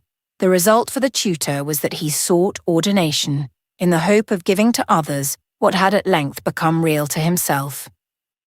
Richard gained little distinction at his examinations. He did well enough, but was too eager after real knowledge to care about appearing to know. He made friends, but not many familiar friends. He sorely missed ministration. It had grown a necessity of his nature. It was well that the habit should be broken for a time, for laden with consciousness and not full of God, the soul will delight in itself as a benefactor, a regnant giver, the centre of thanks and obligation, and will thus, with a rampart mound of self-satisfaction, dam out the original creative life of its being, the recognition of which is life eternal. But it grew upon Richard that, if there be a God, it is the one business of a man to find him, and that, if he would find him, he must obey the voice of his conscience. As to the outward show of the man, Richard's carriage was improving. Level intercourse with men of his own age, but more at home in what is called society, influenced his manners both with and without his will, while all the time he was gathering the confidence of experience.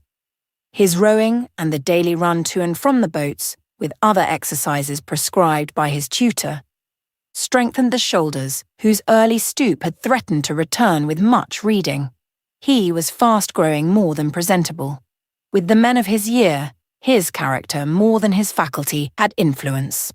Old Simon was doing his best for Arthur.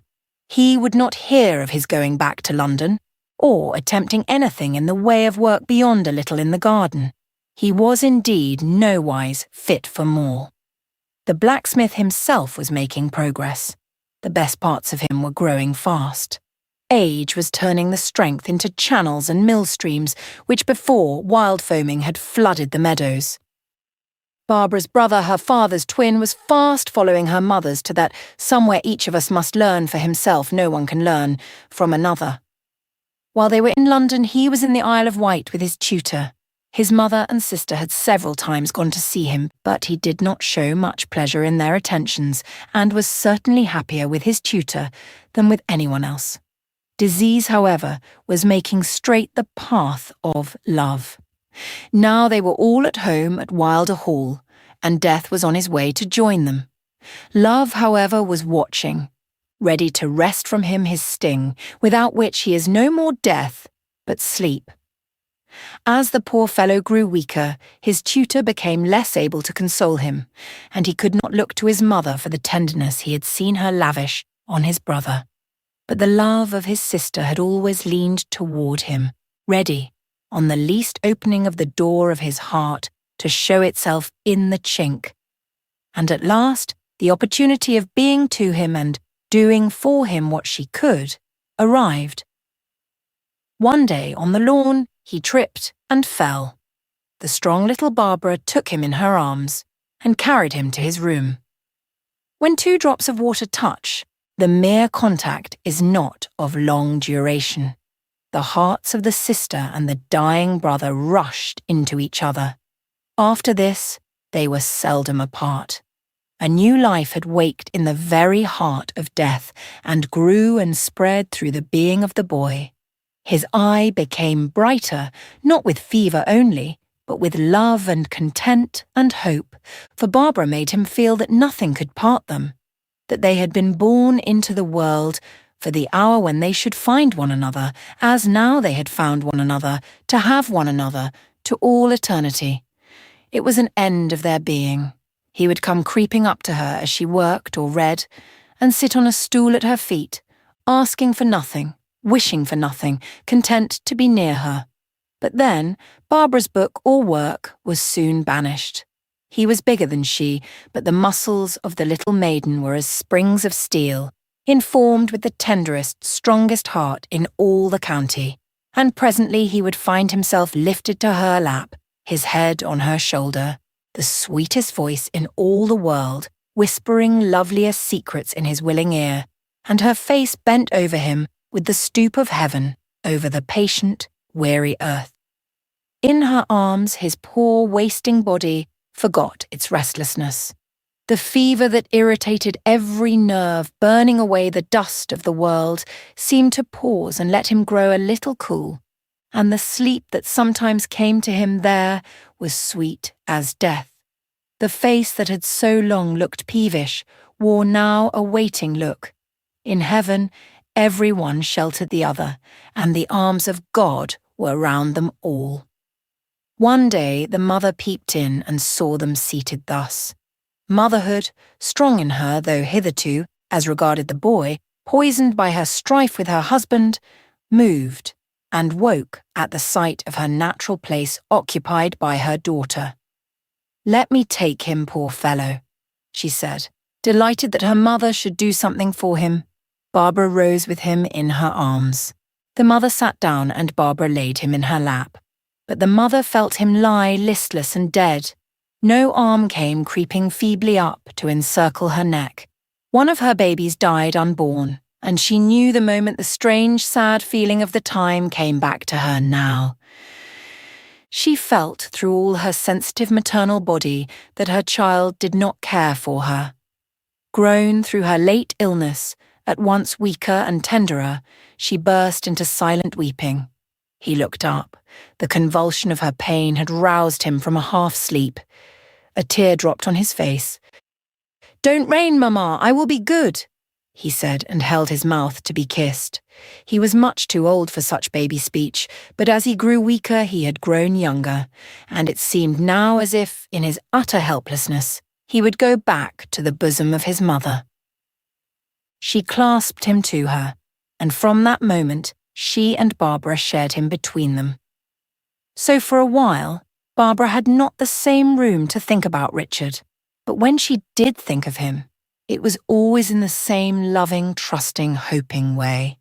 When in London, she went to all the parties to which she was expected to go and enjoyed them, after her own fashion. She loved her kind and liked their company up to a point, but often would the crowd and the glitter, the motion and iridescence, vanish from her, and she sit there, a live soul dreaming within closed doors. She would be pacing her weary pony through a pale land under a globous moon homeward, or on the back of one of her father's fleet horses, sweeping eastward over the grassy land in the level light of the setting sun, watching the strange herald shadow of herself and her horse rushing away before them, ever more distort as it fled. Like some ghastly monster, in horror at itself, it hurried to the infinite, seeking blessed annihilation, and ever gathering speed as the sun of its being sank, till at last it gained the goal of its nirvana, not by its well-run race, but in the darkness of its vanished creator. Then with a sigh would Barbara come to herself, the centre of many regards. Arthur Lestrange found himself no nearer to her than before, farther off indeed, for here he was but one among many that sought her. But her behaviour to him was the same, in a crowded room in London as in the garden at Moor Grange. She spoke to him kindly, turned friendly to him when he addressed her, and behaved so that the lying hint of Lady Anne, that they had been for some time engaged, was easily believed. A certain self-satisfied, well-dressed idiot said it was a pity a girl like that, a little Amazon, who, for as innocent as she looked, could ride backward and steer her steed straight, should marry a half-baked brick like Lestrange. Arthur, though he was not one of the worthiest, was worth 10 of him, faultless as were his coats and neckties. Her father had several times said to her that it was time she should marry, but had never got nearer anything definite, for there her eyes would flash, and her mouth close tight, compelling the reflection that her mother had been more than enough for him, and he had better not throw his daughter into the opposition as well. He could not, he saw clearly, prevail with her against her liking, but it would be an infernal pity, he thought, seeing poor Marcus must go, if she would not have Lestrange, for the properties would marry splendidly, and then who could tell what better title might not stand on the top of the baronetcy? Lady Anne would not let her hope go. She grew daily more fearful of the cloud that hung in the future. Out of it might at any moment step the child of her enemy, the low-born woman who had dared to be Lady Lestrange before her. Then where would she and her children be? That her Arthur would not succeed him would be a morsel to sweeten her husband's death for him. It would be life in death to him to spite the woman he had married. At one crisis in their history, he had placed in her hands a will that left everything to her son. But he might have made 10 wills after that one. She knew she had done nothing to please him. She had, in fact, never spent a thought on making life a good thing to the man she had married. She wished she had endeavoured, or might now endeavour to make herself agreeable to him. But it was too late. Sir Wilton would instantly imagine a rumour of the lost heir, and be on the alert for her discomfiture. If only he had not yet made a later will. He must die one day. Why not in time, to make his death of use, when his life was of none? No one would wonder he had preferred the offspring of her noble person to the lost brat of the peasant woman. How far over the line that separates guilt from greed Lady Anne might not have gone had she been sure of not being found out, she herself could not have told. The look of things is very different at night and in the morning. The bedchamber can shelter what would be a horror in a court of justice. A conscience at peace in its own darkness will shudder in the gaslight of public opinion. It is marvellous that what we call the public, a mere imbecile as to judgment, should yet possess the godlike power of awakening the individual conscience, and that with its own large dullness of conscience. Truly, the relation of the world to its maker cannot primarily be an intellectual one. It must be a relation tremendously deeper. We do not, I mean, to speak after the manner of men, come of God's intellect, but of his imagination. He did not make us with his hands, but loved us out of his heart. The same week in which Sir Wilton gave that will into his lady's keeping, he executed a second, in which he made the virtue of the former depend on the non-appearance of the lost heir. Of this will he said nothing to his wife.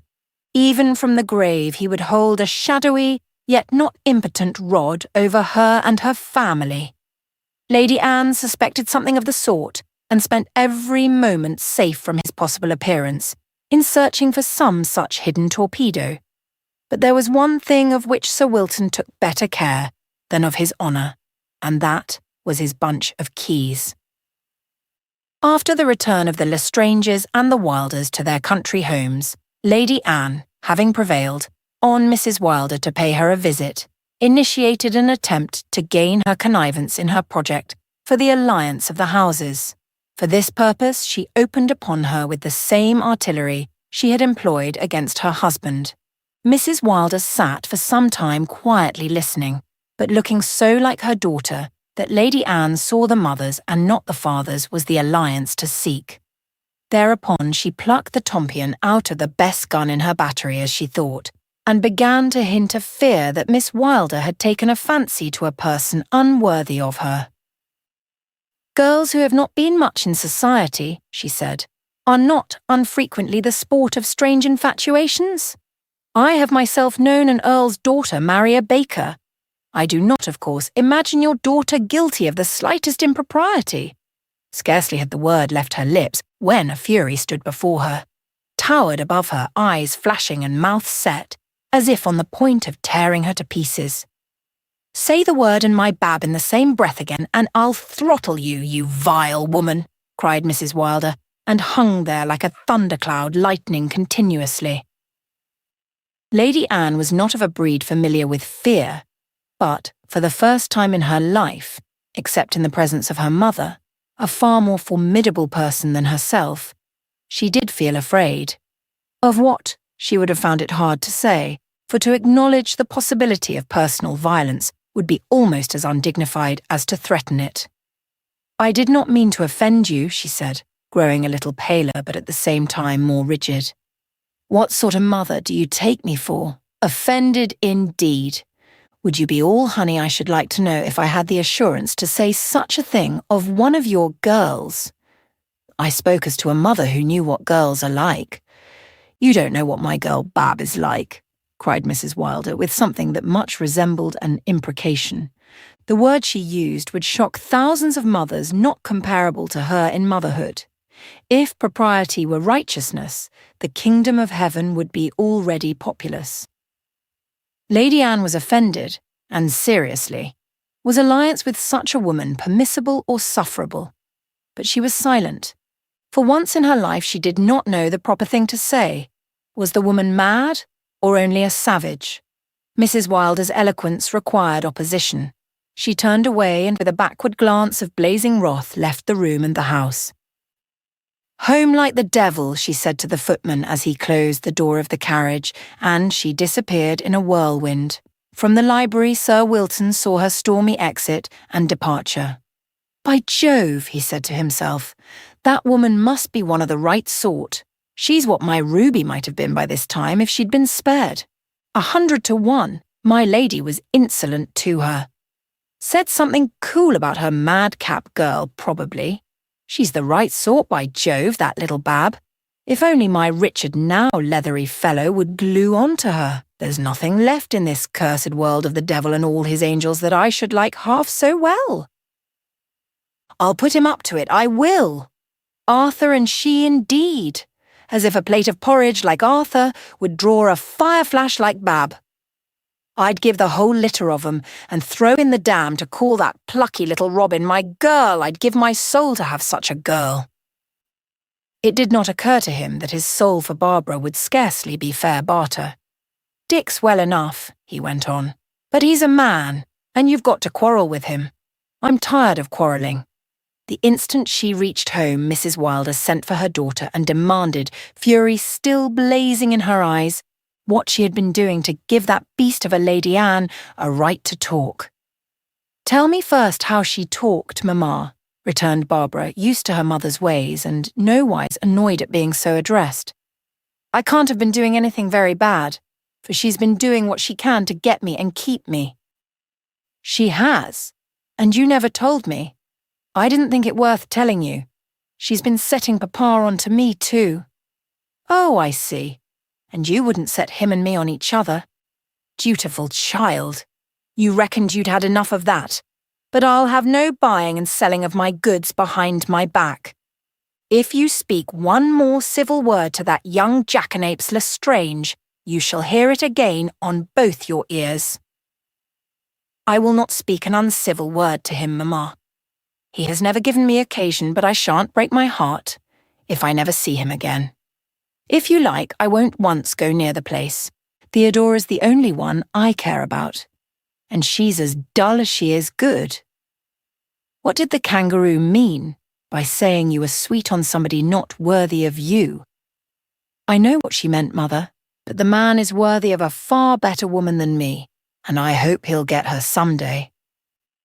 Thereupon little Bab burst into tears, half of rage, half of dread, lest her good wish for Richard should be granted otherwise than she meant it, for she did not at the moment desire very keenly that he should get all he deserved, but thought she might herself just do, while she did hope to be a better woman before the day arrived. "Come, come, child, none of that, I don't like it.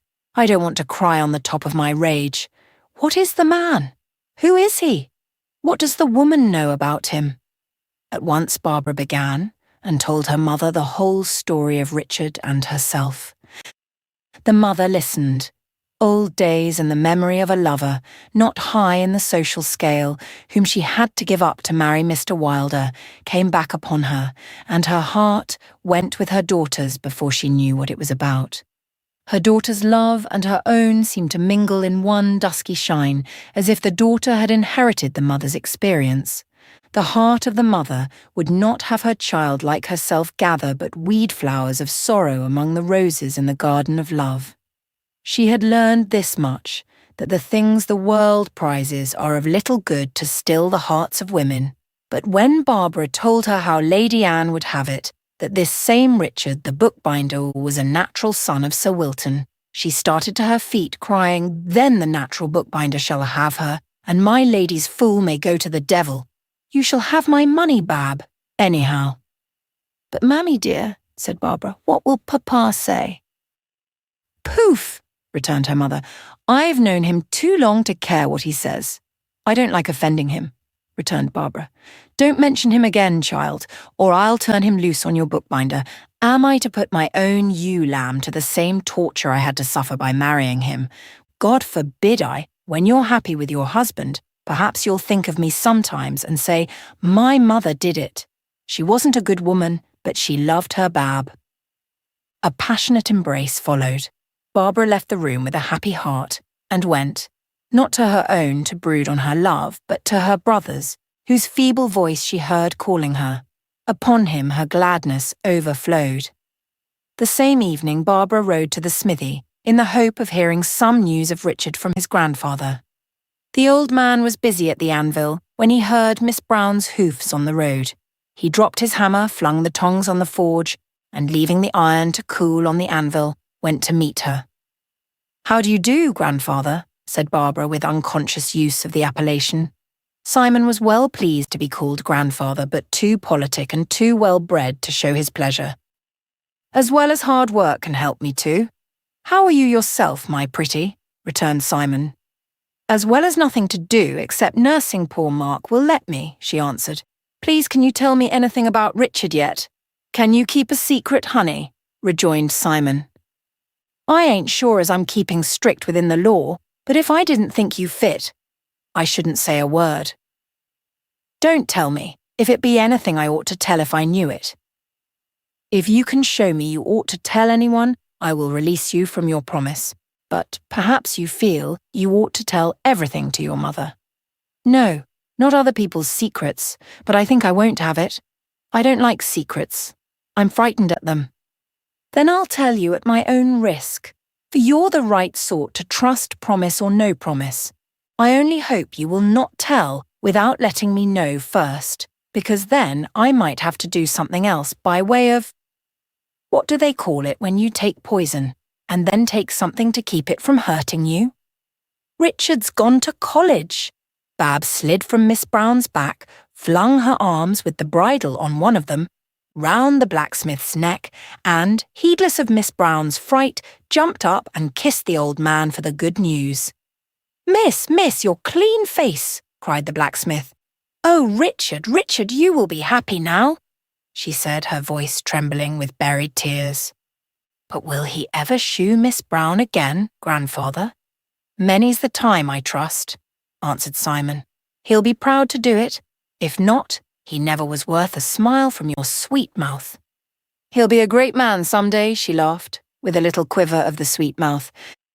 He's a good man now, and I don't care, answered the smith. As long as son of mine can look every man in the face, I don't care whether it be great or small he is. But please, Mr. Armour, said Bab timidly, wouldn't it be better still if he could look God in the face? You're right there, my pretty dove, replied the old man. Only a body can't say everything out in a breath. But you're right, you are right, he went on. I remember well the time when I thought I had nothing to be ashamed of.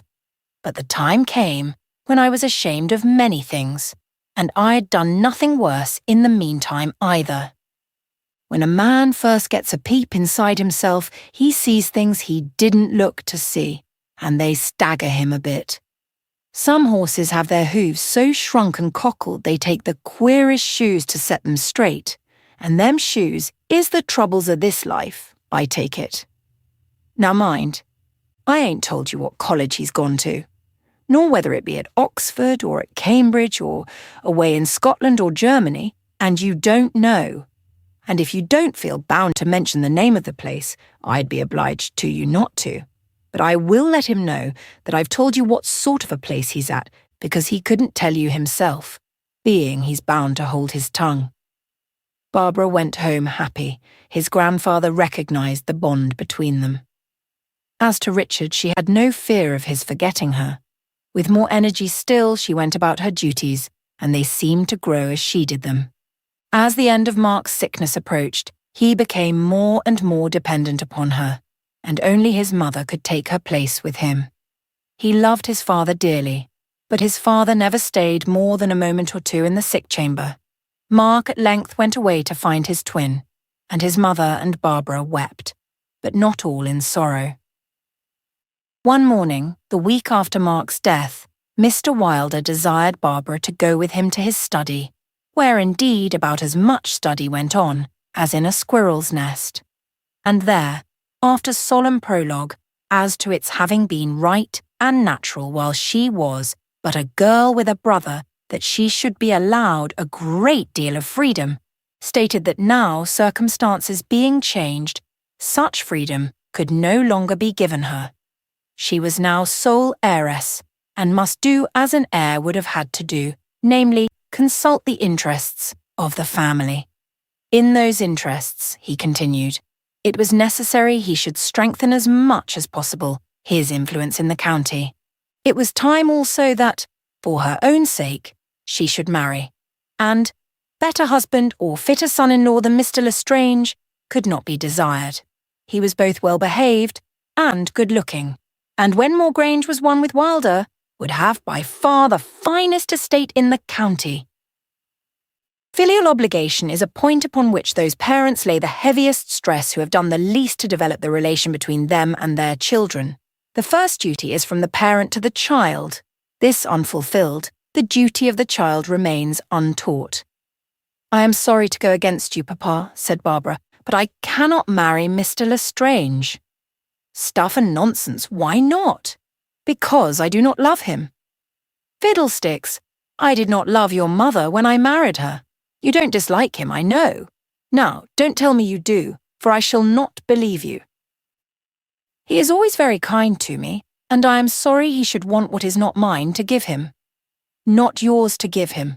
What do you mean by that? If it is not yours, it is mine.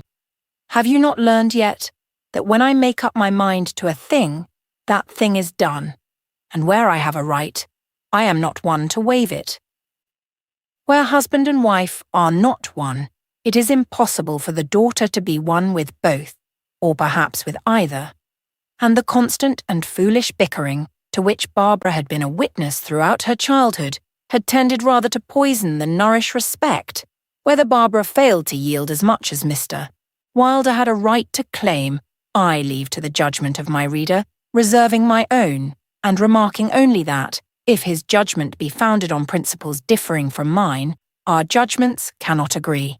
The idea of parent must be venerated, and may cast a glow upon the actual parent, himself nowise venerable, so that the heart of a daughter may ache with the longing to see her father, such that she could love and worship him as she would. But when it comes to life and action, the will of such a parent, if it diverge from what seems to the child true and right, ought to weigh nothing. A parent is not a maker, is not God. We must leave father and mother and all for God, that is, for what is right, which is his very will. Only let us be sure it is for God, and not for self. If the parent has been the parent of good thoughts and right judgments in the child, those good thoughts and right judgments will be on the parent's side. If he has been the parent of evil thoughts and false judgments, they may be for him or against him, but in the end they will work solely for division. Any general decay of filial manners must originate with the parents. I am not a child. I am a woman, said Barbara, and I owe it to him who made me a woman to take care of her. Mind what you say. I have rights, and will enforce them. Over my person? Returned Barbara, her eyes sending out a flash that reminded him of her mother, and made him the angrier. If you do not consent here and now, he said sternly, to marry Mr. Lestrange, that is, if after your mother's insolence to Lady Anne— My mother's insolence to Lady Anne, exclaimed Barbara, drawing herself in her indignation to the height of her small person, but her father would rush to his own discomfiture. If, as I say, he went on, he should now condescend to ask you, I swear— You had better not swear, Papa. I swear you shall not have a foot of my land. Oh, that is all? There you are in your right, and I have nothing to say. You insolent hussy! You won't like it when you find it done. It will be the same as if Mark had lived. It's that cursed money of your mother's makes you impudent. If you could leave me moneyless, Papa, it would make no difference. A woman that can shoe her own horse. Shoe her own horse, cried her father. Yes, Papa, you couldn't. And I made 2 of her shoes the last time. Wouldn't any woman that can do that, wouldn't she? To save herself from shame and disgust, to be queen over herself, wouldn't she take her place as housemaid or shop girl rather than marry the man she didn't love? Mr. Wylder saw he had gone too far. You know more than is good, he said. But don't you mistake, your mother's money is settled on you, but your father is your trustee. My father is a gentleman, rejoined Barbara, not so near the truth as she believed. Take you care how you push a gentleman, rejoined her father. Not to love is not to marry, not if the man was a prince, persisted Barbara. She went to her mother's room, but said nothing of what had passed. She would not heat those ovens of wrath, the bosoms of her parents. The next morning she ran to saddle Miss Brown. To her astonishment, her friend was not in her box, nor in any stall in the stable, neither was anyone visible of whom to ask what had become of her. For the first time in her life, everybody had got out of Barbara's way. In the harness room, however, she came upon one of the stable boys. He was in tears. When he saw her, he started and turned to run, looking as if he had had a piece of Miss Brown for breakfast. but she stopped him. "Where is Miss Brown?" she said. "Don't know, miss." "Who knows then?" "Perhaps master, miss." "What are you crying for?" "Don't know, miss." "That's not true. Boys don't cry without knowing why." "Well, miss, I ain't sure what I'm crying for." "Speak out, man. Don't be foolish." "Master give me a terrible cut, miss." "Did you deserve it?" "Don't know, miss." "You don't seem to know anything this morning." "No, miss." "What did your master give you the cut for?" "'Cause I was crying." Here he burst into a restrained howl. "What were you crying for?" "Because Miss Brown was gone." "And you cried without knowing where she was gone?" said Barbara, turning almost sick with apprehension. "Yes, miss," affirmed the miserable boy. "Is she dead?" "No, miss, she ain't dead, she's sold." The words were not yet out of his mouth when he turned and bolted. "That's my gentleman, Papa," said Barbara to herself before she could help it. Had she been any girl but Barbara, she would have cried like the boy.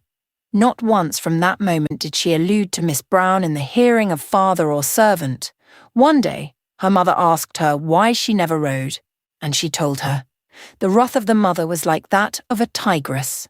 She sprang to her feet and bounded to the door. But when she reached it, Barbara was between her and the handle. "Mother, mother dear," she pleaded. The mother took her by the shoulders and thought to fling her across the room. But she was not so strong as she had been, and she found the little one hard as nails. She could not move her an inch. "Get out of my way," she cried. "I want to kill him. Mammy dear, listen. It's a month ago. I said nothing. For love's sake." "Love's sake? I think I hear you. Dare to tell me you love that wretch of a father of yours. I will kill you if you say you love him." Barbara threw her arms round her mother's neck and said, "Listen, Mammy, I do love him a little bit, but it wasn't for love of him I held my tongue." "Bah! Your bookbinder fellow, what has he to do with it?" "Nothing at all. It wasn't for him either. It was for God's sake I held my peace, Mammy.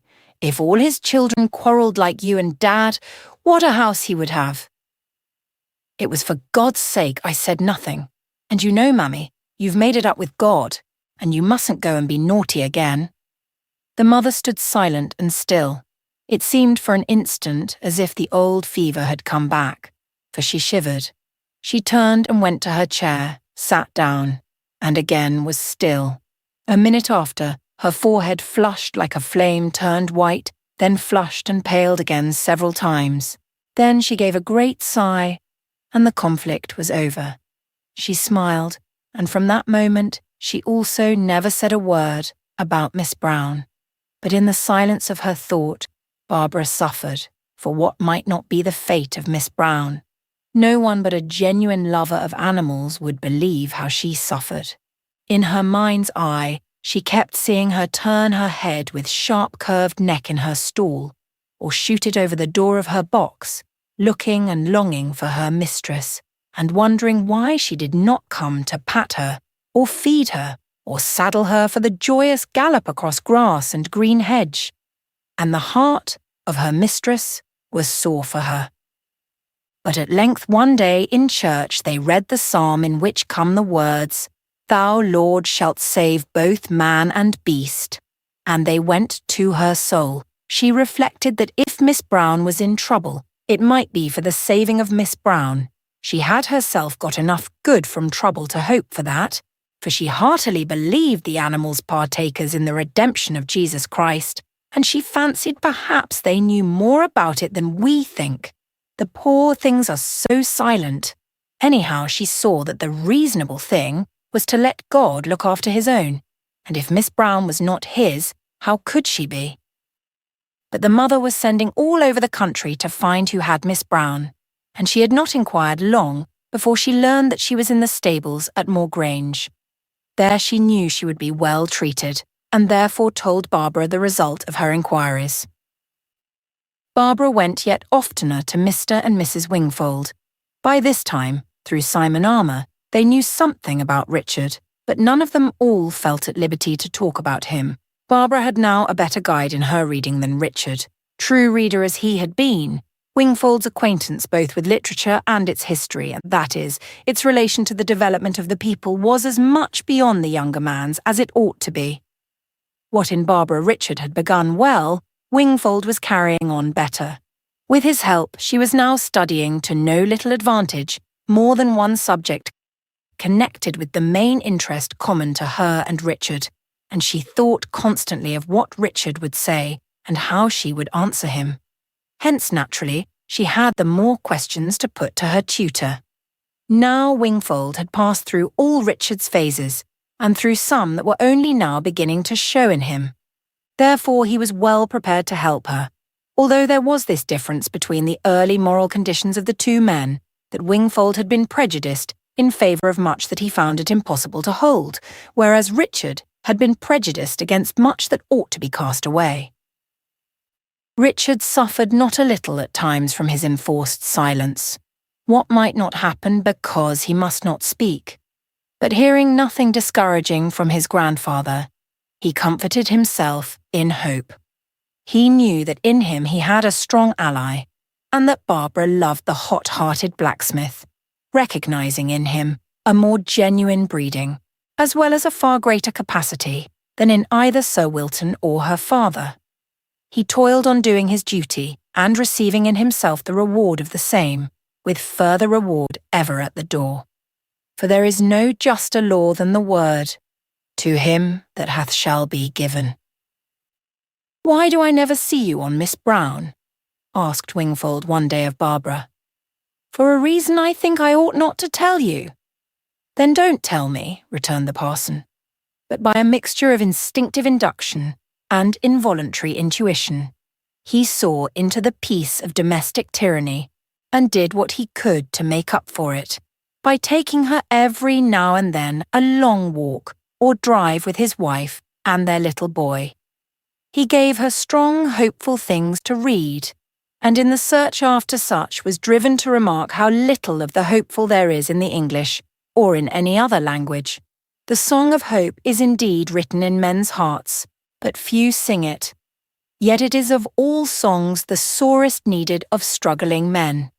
Heart and brain, Wingfold was full of both humour and pathos.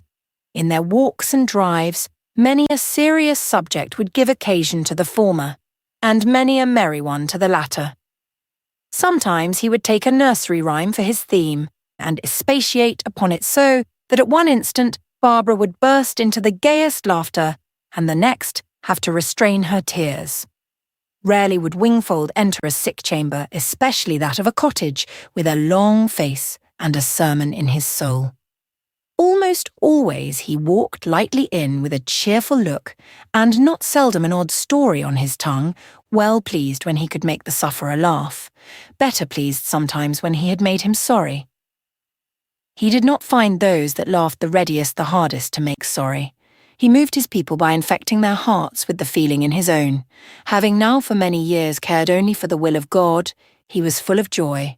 For the will of the Father is the root of all his children's gladness, of all their laughter and merriment. The child that loves the will of the Father is at the heart of things. His will is with the motion of the eternal wheels. The eyes of all those wheels are opened upon him, and he knows whence he came. Happy and fearless and hopeful, he knows himself the child of him from whom he came, and his peace and joy break out in light. He rises and shines. Bliss creative and energetic, there is none other on earth or in heaven than the will of the Father. Arthur Lestrange was sharply troubled when he found he was to see no more of Barbara. He went again and again to Wylder Hall, but neither mother nor daughter would receive him. When he learned that Miss Brown was for sale, he bought her, for love of her mistress. All the explanation he could get from Lady Anne was that the young woman's mother was impossible.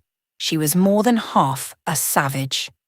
Time's wheels went slow thereafter at Moor Grange. Sir Wilton missed his firstborn. Whatever annoyed him in his wife or any of her children, fed the desire for Richard. Arthur did not please him. He had no way distinguished himself, and some men are annoyed when their sons, prove only a little better than themselves. Percy was a poisoned thorn in his side. He was even worse than his father. All his thoughts took refuge in Richard. He had become dissatisfied with his agent, and although he had never taken an interest in business, distrust made him now look into things a little. He called his lawyer from London and had him make a thorough investigation. Dismissing thereupon his agent, he would have Arthur take charge of the estate, but the young man, with an inborn dislike to figures, flatly refused, saying he preferred the army.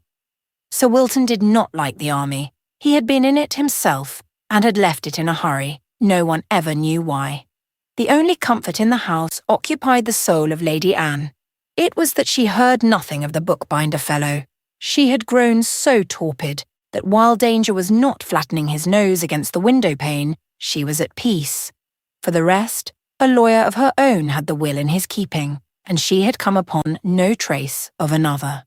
But when Sir Wilton sent for his lawyer to look into his factor's accounts, he had a further use for him, of which his wife heard nothing. He made him draw up another will, in which he left everything to Richard, only son of his first wife, Robina Armour. With every precaution for secrecy, the will was signed and witnessed, but when the lawyer would have carried it with him, the baronet declined to give it up. He laid it aside for a week, then had the horses put to, and drove to find Mr. Wingfold, of whom he had heard from Richard. When he saw him, man of the world as he was impressed by the simplicity of a clergyman without a touch of the clerical, without any look of what he called sanctity, the look that comes upon a man cherishing the notion that he is entrusted with things more sacred than God will put in the hands of his other children. Such men, and they are many, one would like to lay for a time in the sheet of Peter's vision, among the four-footed animals and creeping things, to learn that, as there is nothing common or unclean, so is there no class more sacred than another. Never will it be right with men until every commonest meal is a glad recognition of the living Saviour who gives himself, always and perfectly, to his brothers and sisters. The baronet begged a private interview, and told the parson he wanted to place in his keeping a certain paper, with the understanding that he would not open it for a year after his death, and would then act upon the directions contained in it, provided always, Wingfold stipulated, that they require of me nothing unfit, impossible, or wrong. I pledge myself they require nothing unworthy of the cloth, said Sir Wilton. The cloth be hanged, said Wingfold. Do they require anything unworthy of a man, or, if you think the word means more, of a gentleman? They do not, unanswered the baronet. Then you must write another paper stating that you have asked me to undertake this, but that you have given me no hint of the contents of the accompanying document. This second you must enclose with the first, sealing the envelope with your own seal. Sir Wilton at once consented, and there and then did as Wingfold desired. I've checkmated my lady at last, he chuckled as he drove home. She would have me the villain to disinherit my firstborn for her miserable brood. She shall find my other will and think she's safe. Then the thunderbolt, and Dick Master. My lady's dower won't be much for Percy the cad and Arthur the proper, not to mention Dorothy the cow and Vixen the rat. He always spoke as if Lady Anne's children were none of his. Her ladyship had taught him to do so, for she always said, "My children." That night he slept with an easier mind. He had put the deed off and off, regarding it as his abdication. But now it was done, he felt more comfortable. Wingfold suspected in the paper some provision for Richard, but could imagine no reason for letting it lie unopened until a year should have passed from the baronet's death. Troubling himself nothing, however, about what was not his business, he put the paper carefully aside. But where he must see it now and then, lest it should pass from his mind, and, with Sir Wilton's permission, told his wife what he had undertaken concerning it, that she might carry it out if he were prevented from doing so. Time went on. Communication grew yet less between Mr. Wylder and his family. He had returned to certain old habits, and was spending money pretty fast in London. Failing to make himself a god in the house, he forsook it, and was rapidly losing this world's chance of appreciating a woman whose faults were to his as new wine to dirty water. In the 4th year, Richard wrote to his father through his grandfather, of course, informing him he had got his B.A. degree and was waiting further orders. The baronet was heartily pleased with the style of his letter and, in the privacy of his own room, gave way to his delight at the thought of his wife's approaching consternation and chagrin. At the same time, however, he was not a little uneasy in prospect of the denouement, for the eyes of his wife had become almost a terror to him. Their grey ice, which had not grown clearer as it grew older, made him shiver. Why should the stronger so often be afraid of the weaker? Sometimes, I suppose, because conscience happens to side with the weaker. Sometimes only because the weaker is yet able to make the stronger, especially if he be lazy and a lover of what he calls peace, worse than uncomfortable.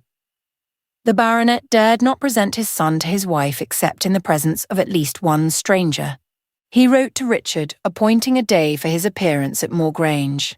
It was a lovely morning when Richard, his heart beating with a hope whose intensity of bliss he had never imagined, stopped at the station nearest to Moor Grange and set out to walk there in the afternoon sun. June folded him in her loveliness of warmth and colour. The grass was washed with transparent gold. He saw both the gold and the green together but unmingled. Often had he walked the same road, a contented tradesman. A gentleman now with a baronet to his father. He loved, and knew he must always love the tradesman uncle more than the baronet father. He was much more than grateful to his father for his ready reception of him and his care of his education, but he could not be proud of him as of his mother and his aunt and uncle and his grandfather. He held it one of God's greatest gifts to come of decent people, and if in his case the decency was on one side only, it was the more his part to stop the current of transmitted evil, and in his own person do what he might to annihilate it. His only anxiety was lest his father should again lay upon him the command to cease communication with his brother and sister. He lifted up his heart to God, and vowed that not for anything the earth could give would he obey.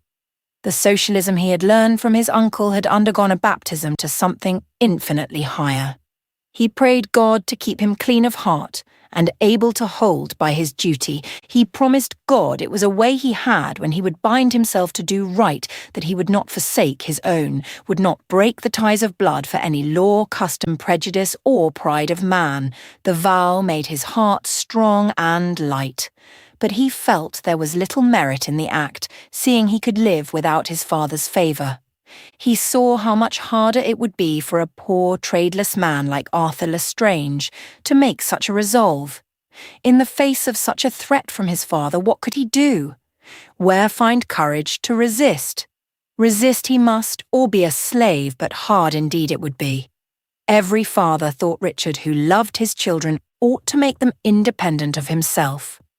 That neither clog, nor net, nor hindrance of any kind might hamper the true working of their consciences, then, would the service they rendered their parents be precious indeed. Then indeed would love be Lord, and neither self, nor the fear of man, nor the fear of fate, be a law in their life. He had not sent word to his grandfather that he was coming, and had told his father that he would walk from the station, which suited Sir Wilton, for he felt nervous, and was anxious there should be no stir. So Richard came to Moor Grange as quietly as a star to its place. When he reached the gate and walked in as of old, he was challenged by the woman who kept it. Of all the servants, she and Lady Anne's maid had alone treated him with rudeness, and now she was not polite, although she did not know him. Neither was he recognised by the man who opened the door. Sir Wilton sat in the library expecting him. A gentleman was with him, but he kept in the background, seemingly absorbed in the titles of a row of books. "There you are, you rascal," his father was on the point of saying as Richard came into the light of the one big bow window, but instead, he gazed at him for an instant in silence. Before him was one of the handsomest fellows his eyes had ever rested upon. broad-shouldered and tall and straight, with a thoughtful yet keen face, of which every feature was both fine and solid, and dark brown hair with night and firelight in it, and a touch of the sun here and there at moments. The situation might have been embarrassing to a more experienced man than Richard, as he waited for his father to speak, but he stood quite at his ease, slightly bent, and motionless, neither hands nor feet giving him any of the trouble so often caused by those outlying provinces. The slight colour that rose in his rather thin cheeks only softened the beauty of a face whose outline was severe. He stood like a soldier waiting the word of his officer. "By Jove," said his father, and there was another pause. The baronet was momently growing prouder of his son. He had never had a feeling like it before. He saw his mother in him. "She's looking at me straight out of his eyes," he said to himself. "Ain't you going to sit down?" he said to him at last, forgetting that he had neither shaken hands with him, nor spoken a word of welcome. Richard moved a chair a little nearer and sat down, wondering what would come next. "Well, what are you going to do?" asked his father. "I must first know your wish, sir," he answered. "Church won't do?" "No, sir." "Glad to hear it. You're much too good for the church. No offence, Mr. Wingfold. The same applies to yourself. So my uncle on the Stock Exchange used to say," answered Wingfold, laughing as he turned to the baronet. "He thought me good enough, I suppose, for a priest of Mammon." "I'm glad you're not offended. What do you think of that son of mine?" "I have long thought well of him." At the first sound of his voice, Richard had risen, and now approached him, his hand outstretched. "Mr. Wingfold," he said joyfully. "I remember now," returned Sir Wilton. "It was from him I heard of you, and that was what made me seek your acquaintance. He promises fairly, don't you think? Shoulders good, head well set on." "He looks a powerful man," said Wingfold. "We shall be happy to see you, Mr. Lestrange, as soon as you care to come to us." "That will be tomorrow, I hope, sir," answered Richard. "Stop, stop," cried Sir Wilton. "We know nothing for certain yet. By the by, if your stepmother don't make you particularly welcome, you needn't be surprised, my boy." "Certainly not. I could hardly expect her to be pleased, sir." "Not pleased? Not pleased at what? Now, don't you presume. Don't you take things for granted. How do you know she will have reason to be displeased? I never promised you anything. I never told you what I intended. Did I ever now?" "No, sir. You have already done far more than ever you promised. You have given me all any man has a right to from his father. I am ready to go to London at once and make my own living." "How?" "I don't know yet. I should have to choose, thanks to you and my uncle." "In the meantime, you must be introduced to your stepmother." "Then, excuse me, Sir Wilton," interposed the parson. "Do you wish me to regard my old friend Richard as your son and heir?" "As my son, yes. As my heir, that will depend on his behaviour, I presume," Wingfold ventured. "I say nothing of the sort," replied the baronet testily.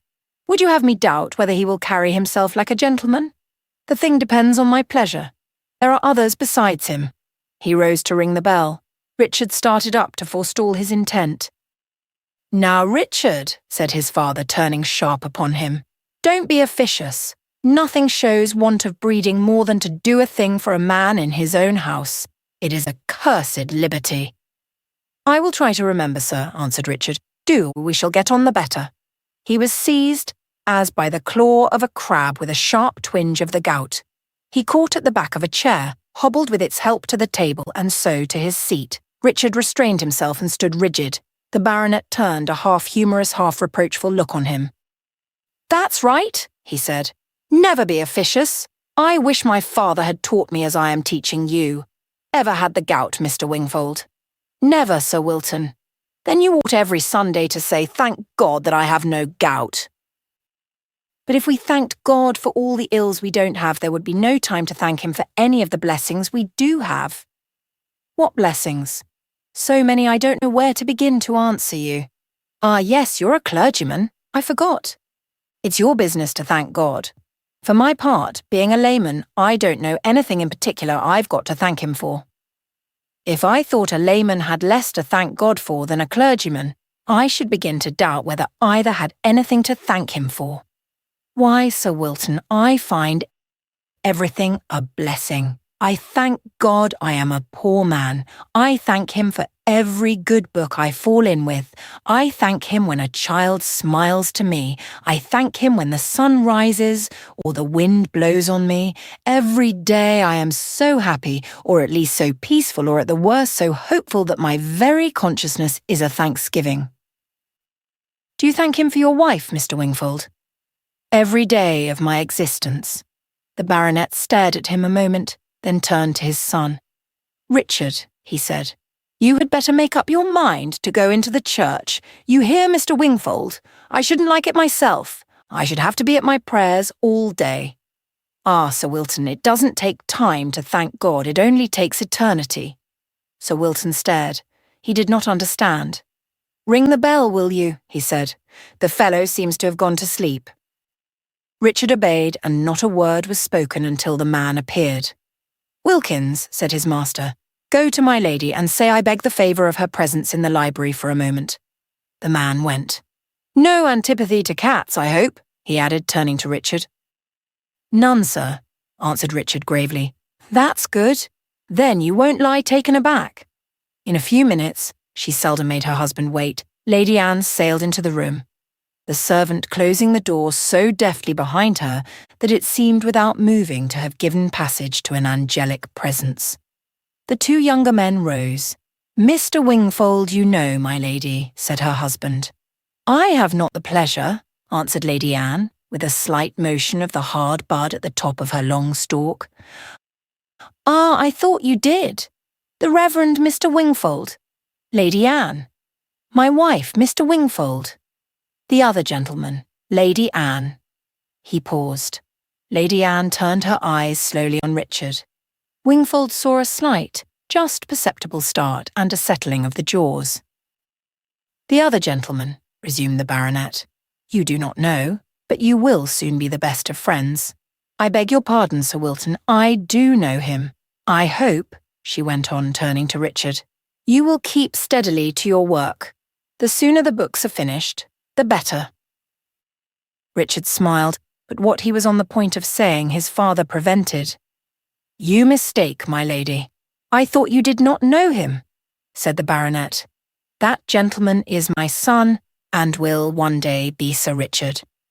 Oh, returned her ladyship, without a shadow of change in her impassivity, except Wingfold was right in fancying the slightest movement of squint in the eye next him. She held out her hand. This is an unexpected. For once in her life her lips were truer than her heart. They did not say pleasure. Richard took her hand respectfully, sad for the woman whose winter had no fuel and who looked as if she would be cold to all eternity. Lady Anne stared him in the eyes and said, My favourite prayer book has come to pieces at last.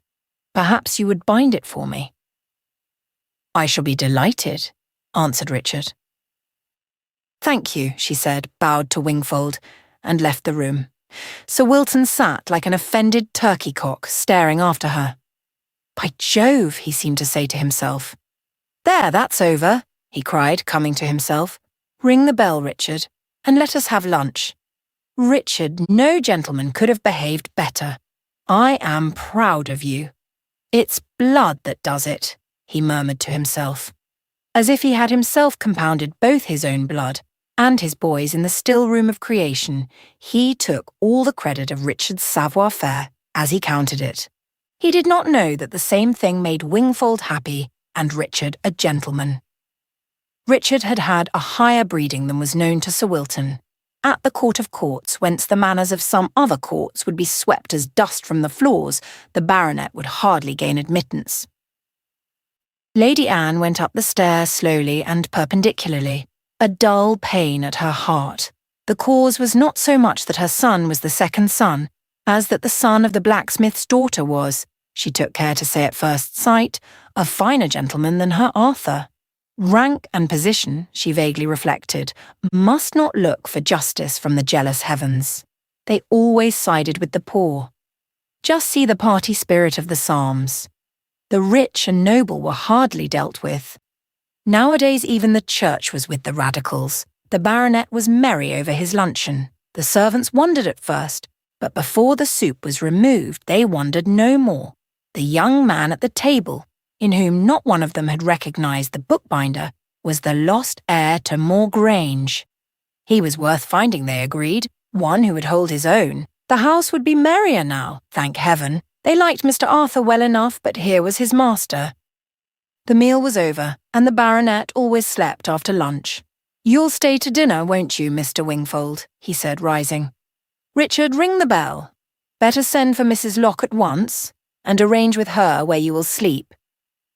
"Then I may choose my own rooms, sir," rejoined Richard. "Of course, but better not too near my lady's," answered his father with a grim smile as he hobbled from the room. When the housekeeper came, "Mrs. Locke," said Richard, "I want to see the room that used to be the nursery, in the older time, I mean." "Yes, sir," answered Mrs. Locke pleasantly, and led them up 2 flights of stairs and a long corridor and passage, to the room Richard had before occupied. He glanced round it and said, "This shall be my room. Will you kindly get it ready for me?" She hesitated. It had certainly not been repapered, as Sir Wilton thought, and had said to Mrs. Tuke. To Mrs. Locke it seemed uninhabitable by a gentleman. "I will send for the painter and paper hanger at once," she replied, "but it will take more than a week to get ready." "Pray leave it as it is," he answered. "You can have the floor swept, of course," he added with a smile, seeing her look of dismay. "I will sleep here tonight, and we can settle afterward what is to be done to it. There used to be a portrait," he went on, "over the chimney-piece, the portrait of a lady, not well painted, I fancy, but I liked it. What has become of it?" Then first it began to dawn on Mrs. Locke that the young man who mended the books and the heir to Moor Grange were the same person. "It fell down one day, and has not been put up again," she answered. "Do you know where it is?" "I will find it, sir." "Do, if you please. Whose portrait is it?" "The last Lady Lestrange's, sir." "But bless my stupid old head, it's his own mother's picture he's asking for. You'll pardon me, sir.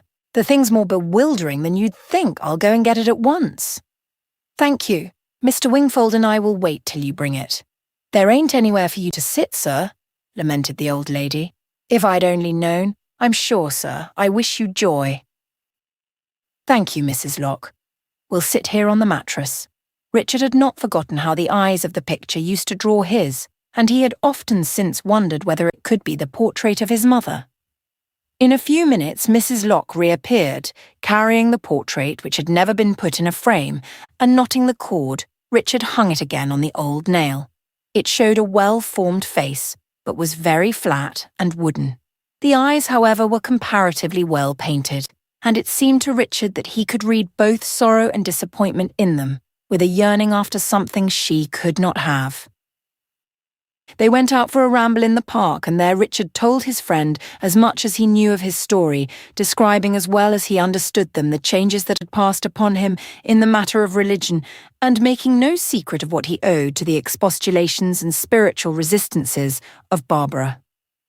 Wingfold, after listening with profound attention, told him he had passed through an experience in many points like, and at the root the same as his own, adding that long before he was sure of anything, it had become more than possible for him to keep going on, and that still he was but looking and hoping and waiting for a fuller dawn of what had made his being already blessed. They consulted whether Wingfold should act on the baronet's careless invitation, and concluded it better he should not stay to dinner. Then, as there was yet time, and it was partly on Wingfold's way, they set out for the smithy. When the first delight of their meeting was abated, Simon sent to let Arthur Manson know that his brother was there, for Arthur had all this time been with Simon, to whom Richard, saving enough from his allowance, had prevented him from being a burden. He looked much better, and was enchanted to see his brother again, and learn the good news of his recognition by his father. "I'm so glad it's you and not me, Richard. he said.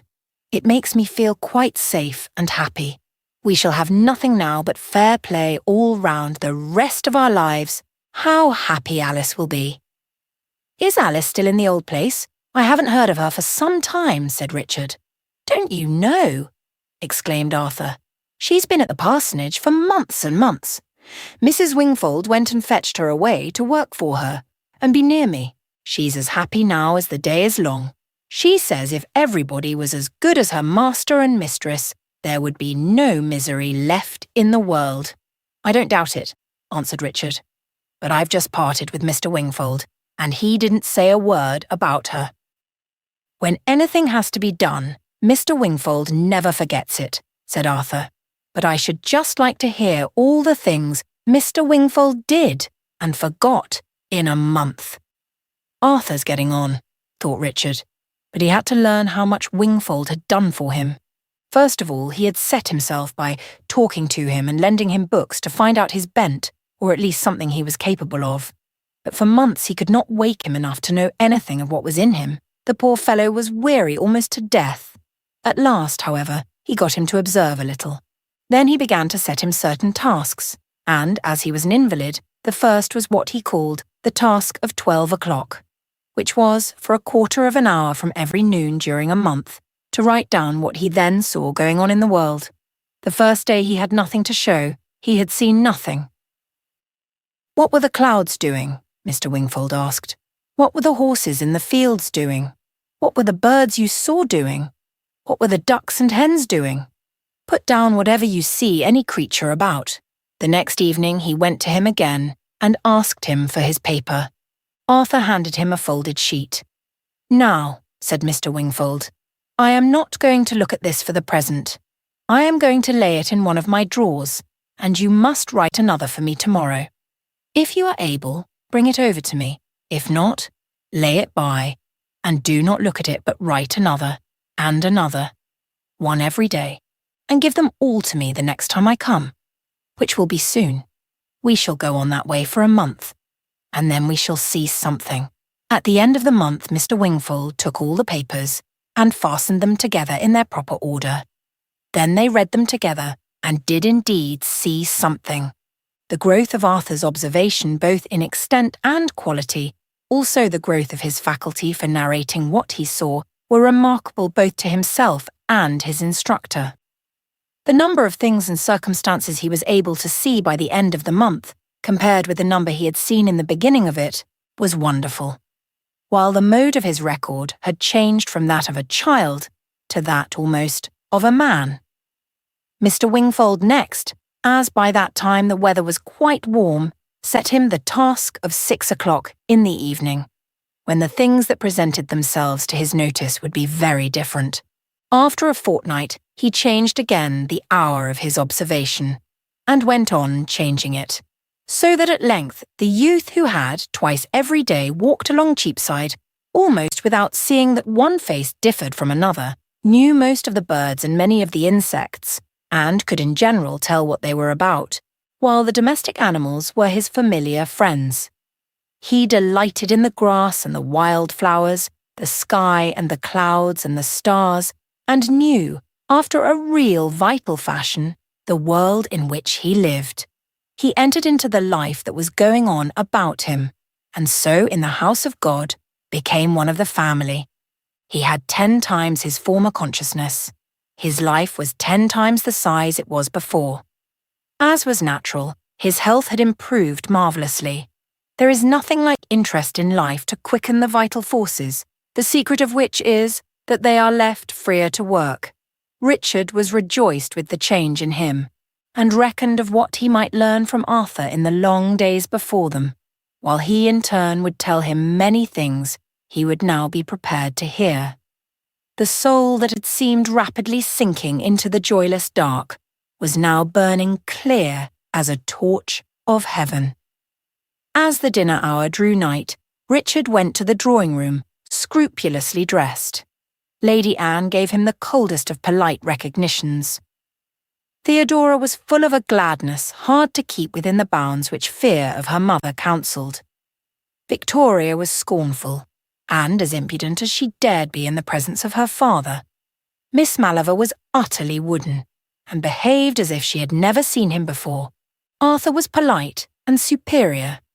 Things went pretty well, however. Percy, happily, was at Woolwich, pretending to study engineering. Of him, Richard had learned too much at Oxford. Theodora and Richard were at once drawn to each other, he prejudiced in her favour by Barbara, she proud of her new handsome brother. She was a plain, good-natured, good-tempered girl, with red hair, which only her father and mother disliked, and a modest, freckled face, whose smile was genuine and faith-inspiring. Her mother counted her stupid, accepting the judgment of the varnished governess, who saw wonder or beauty or value in nothing her eyes or hands could not reach. Theodora was indeed one of those who, for lack of true teaching, or from the deliberateness of nature, continue children longer than most, but she was not, therefore, stupid. The aloe takes 7 years to blossom, but when it does, its flower may be 30 feet long. Where there is love, there is intellect. At what period it may show itself matters little. Richard felt he had in her another sister, one for whom he might do something. He talked freely, as became him at his father's table, and the conversation did not quite flag. If Lady Anne said next to nothing, she said nearly as much as usual and was perfectly civil. Arthur was sullen but not rude. Theodora's joy made her talk as she had never talked before. A morn of romance had dawned upon her commonplace life. Vixen gave herself to her dinner, and but the shadow of a grimace now and then reminded Richard of the old monkey phiz. Having the heart of a poet, the brain of a scientist, and the hands of a workman, hands, that is, made for making, Richard talked so vitally that in most families not one but all would have been interested. And indeed, Arthur too would have enjoyed listening, but that he was otherwise occupied, that he had to look unconcerned at his own deposition, while regarding as an intruder the man whose place he had so long in a sense usurped, was not his sorest trial. Regarding as a prig the man who talked about things worth talking about, he could not help feeling himself a poor creature, an empty sack beside the son of the low-born woman. But indeed Richard, brought face to face with life, and taught to meet necessity with labour, had had immeasurable advantages over Arthur. The younger insisted to himself that his brother could not have the feelings of a gentleman, that he must have poverty-stricken ways of looking at things. He could, it was true, find nothing in his manners, carriage or speech unlike a gentleman, but the vulgarity must be there, and he watched to find it. For he was not himself a gentleman yet. When they went to the drawing-room, and Richard had sung a ballad so as almost to make Lady Anne drop a scale or two from her fish eyes, Arthur went out of the room stung with envy and not ashamed of it. The thing most alien to the true idea of humanity is the notion that our well-being lies in surpassing our fellows. We have to rise above ourselves, not above our neighbours, to take all the good of them, not from them, and give them all our good in return. That which cannot be freely shared can never be possessed. Arthur went to his room with a gnawing at his heart. Not merely must he knock under to the foundling, but confess that the foundling could do most things better than he, was out of sight his superior, in accomplishment as well as education. But let us see how he rides and shoots, he thought, even Vixen, who had been saying to herself all the time of dinner, "Mean fellow to come like a fox and steal poor Arthur's property." Even she was cowed a little by his singing, and felt for the moment in the presence of her superior. Sir Wilton was delighted. Here was a son to represent him, the son of the woman the county had declined to acknowledge.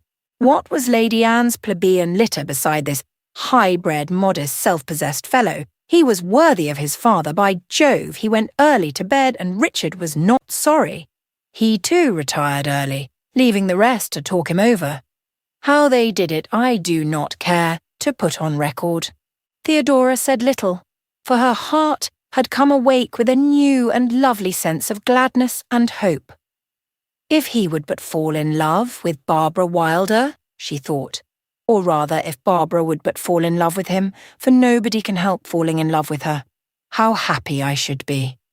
They are the two I love best in the world. Next to Papa and Mamma, of course, she added, being a loyal girl. The next morning, Richard came upon Arthur shooting at a mark, and both with pistols and rifle beat him thoroughly. But when Arthur began to talk about shooting pheasants, he found in Richard a rooted dislike to killing. This moved Arthur's contempt. "Keep it dark," he said. "You'll be laughed at if you don't. My father won't like it." "Why must a man enjoy himself at the expense of joy?" answered Richard. "I pass no judgment upon your sport. I merely say I don't choose to kill birds. What men may think of me for it is a matter of indifference to me. I think of them much as they think of a Frenchman or an Italian who shoots larks and blackbirds and thrushes and nightingales. I don't see the great difference." They strolled into the stable. There stood Miss Brown looking over the door of her box. She received Richard with glad recognition. "How comes Miss Brown here?" he asked. "Where can her mistress be?" "The mare's at home," answered Arthur. "I bought her." "Oh," said Richard, and going into the box lifted her foot and looked at the shoe. Alas, Miss Brown had worn out many shoes since Barbara drove a nail in her hoof. Had there been one of hers there, he would have known it, by a pretty peculiarity in the turn of the point back into the hoof which she called her mark. The mare sniffed about his head in friendly fashion. "She smells the smithy," said Arthur to himself. "Yes, your grandfather's work," he remarked. "I should be sorry to see any other man's shoe-horse of mine." "So should I," answered Richard. "I wonder why Miss Wylder sold Miss Brown," he said after a pause. "I am not so curious," rejoined Arthur. "She sold her, and I bought her." Neither divined that the animal stood there a sacrifice to Barbara's love of Richard. Arthur had given up hope of winning Barbara, but the thought that the bookbinder fellow might now, as he vulgarly phrased it to himself, go in and win, swelled his heart with a yet fiercer jealousy. "I hate him," he said in his heart. Yet Arthur was not a bad fellow as fellows go. He was only a man for himself, believing every man must be for himself, and count the man in his way his enemy. He was just a man who had not begun to stop being a devil. At breakfast, Lady Anne was almost attentive to her stepson. As it happened, they were left alone at the table. Suddenly she addressed him. "Richard, I have one request to make of you," she said. "I hope you will grant it me." "I will if I can," he answered, "but I must not promise without knowing what it is. You do not feel bound to please me, I know. I have the misfortune not to be your mother. I feel bound to please you where I can, and shall be more than glad to do so. It is a small thing I am going to ask. I should not have thought of mentioning it but for the terms you seem upon with Mr. Wingfold. I hope to see him within an hour or so." "I thought as much. Do you happen to remember a small person who came a good deal about the house when you were at work here?" "If your ladyship means Miss Wylder, I remember her perfectly.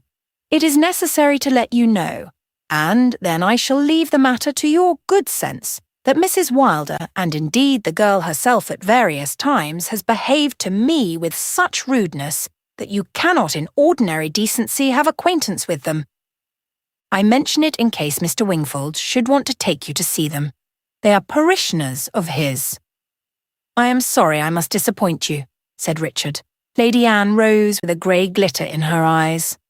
"Am I to understand you intend calling on the Wylders?" she said. "I have imperative reasons for calling upon them this very morning," answered Richard. "I am sorry you should so immediately show your antagonism," said Lady Anne. "My obligations to Miss Wylder are such that I must see her the first possible moment."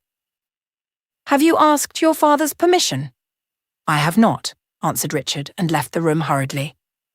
The next moment he was out of the house. Lady Anne might go to his father, and he would gladly avoid the necessity of disobeying him the first morning after his return. He did not know how small was her influence with her husband. He took the path across the fields and ran until he was out of sight of Moorgrange. When he came to the parsonage, which he had to pass on his way to the hall, he saw Mr. Wingfold through the open window of the drawing-room and turned to the door. The parson met him on the threshold. "Welcome," he said. "How did you get through your dinner?" "Better than I expected," replied Richard. "But this morning my stepmother began feeling my mouth. She would have me promise not to call on the Wylders." They had been rude to her, she said. "Come into the drawing room. A friend of mine is there, who will be glad to see you." The drawing room of the parsonage was low and dark, with its 2 windows close together on the same side. At the farther end stood a lady, seemingly occupied with an engraving on the wall. She did not move when they entered. Wingfold led Richard up to her, then turned without a word, and left the room. Before either knew, they were each in the other's arms. Barbara was sobbing. Richard thought he had dared too much and had frightened her. "I couldn't help it," Barbara said pleadingly. "My life has been a longing for you," said Richard. "I have wanted you every day," said Barbara, and began again to sob, but recovered herself with an effort. "This will never do," she cried, laughing through her tears. "I shall go crazy with having you, and I've not seen you yet. Let me go, please. I want to look at you." Richard released her. She lifted a blushing, tearful face to his, but there was only joy, no pain in her tears, only delight, no shame in her blushes. One glance at the simple, manly face before her, so full of the trust that induces trust, would have satisfied any true woman that she was as safe in his thoughts as in those of her mother. She gazed at him one long, silent moment. "How splendid you are!" she cried like a wild schoolgirl. "How good of you to grow like that! I wish I could see you on Miss Brown. What are you going to do, Richard?" While she spoke, Richard was pasturing his eyes, the 2 mouths of his soul on the heavenly meadow of her face, and she, for very necessity, went on talking, that she might not cry again. "Are you going back to the bookbinding?" she said. "I do not know, Sir Wilton. My father hasn't told me yet what he wants me to do. Wasn't it good of him to send me to Oxford?" "You've been at Oxford then all this time? I suppose he will make an officer of you now. Not that I care. I am content with whatever contents you." "I dare say he will hardly like me to live by my hands," answered Richard, laughing. "He would count it a degradation. There, I shall never be able to think like a gentleman." Barbara looked perplexed. "You don't mean to say he's going to treat you just like one of the rest?" she exclaimed. "I really do not know," answered Richard, "but I think he would hardly enjoy the thought of Sir Richard Lestrange over a bookbinder's shop in Hammersmith or Brentford." "Sir Richard, you do not mean—" Her face grew white, her eyes fell, her hand trembled on Richard's arm. "What is troubling you, dearest?" he asked, in his turn perplexed. "I can't understand it," she answered. "Is it possible you do not know, Barbara?" he returned. "I thought Mr. Wingfold must have told you. Sir Wilton says I am his son that was lost. Indeed, there is no doubt of it." "Richard, Richard, believe me, I didn't know. Lady Anne told me you were not—" "How then should I have dared put my arms round you, Barbara?" "Richard, I care nothing for what the world thinks. I care only for what God thinks. Then, Barbara, you would have married me, believing me base-born. Oh, Richard, you thought it was knowing who you were that made me—" "Richard, Richard, I did not think you could have wronged me so. My father sold Miss Brown because I would not marry your brother and be Lady Lestrange. If you had not asked me, and I had been sure it was only because of your birth you wouldn't, I should have found some way of letting you know I cared no more for that than God himself does. The God of the world is the devil.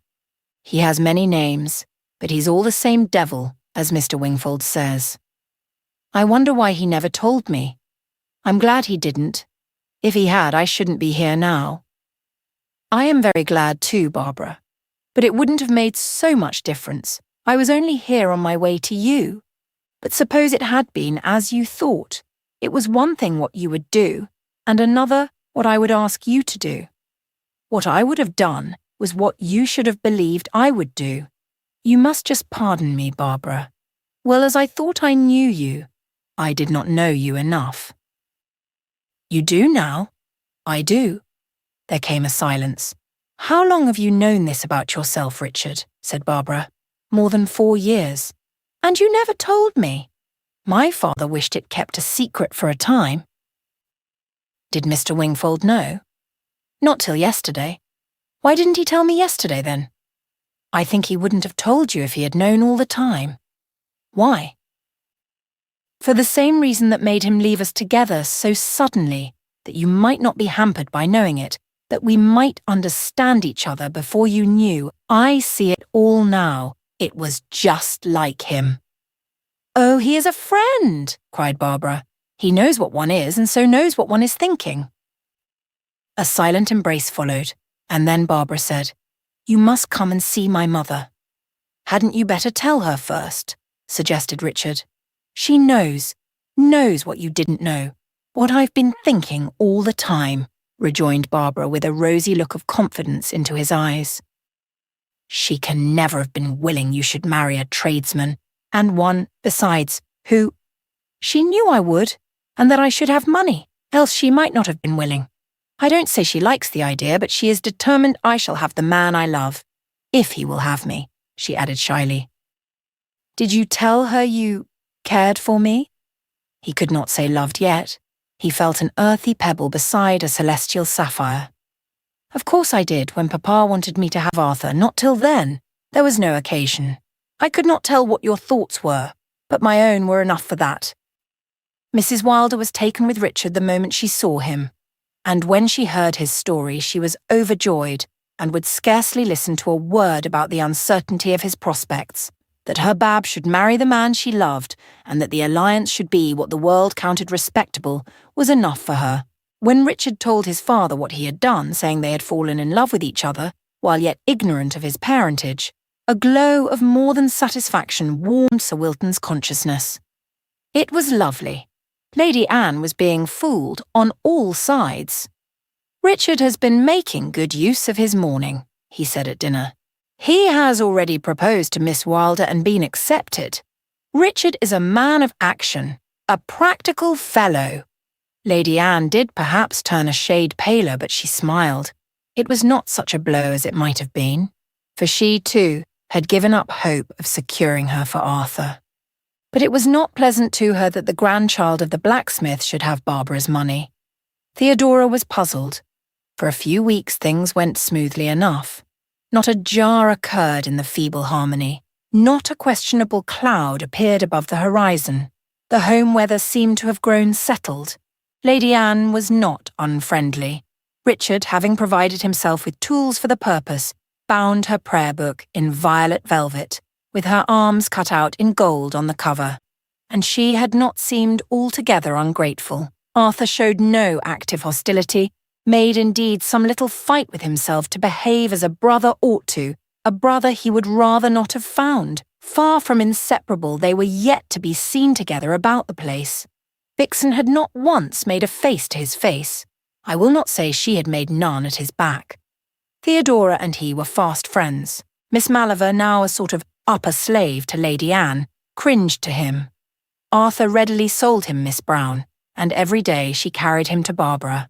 But he took the advice of Wingfold, and was not long from home any day, but much at hand to his father's call, who had many things for him to do, and was rejoiced to find him, unlike Arthur, both able and ready.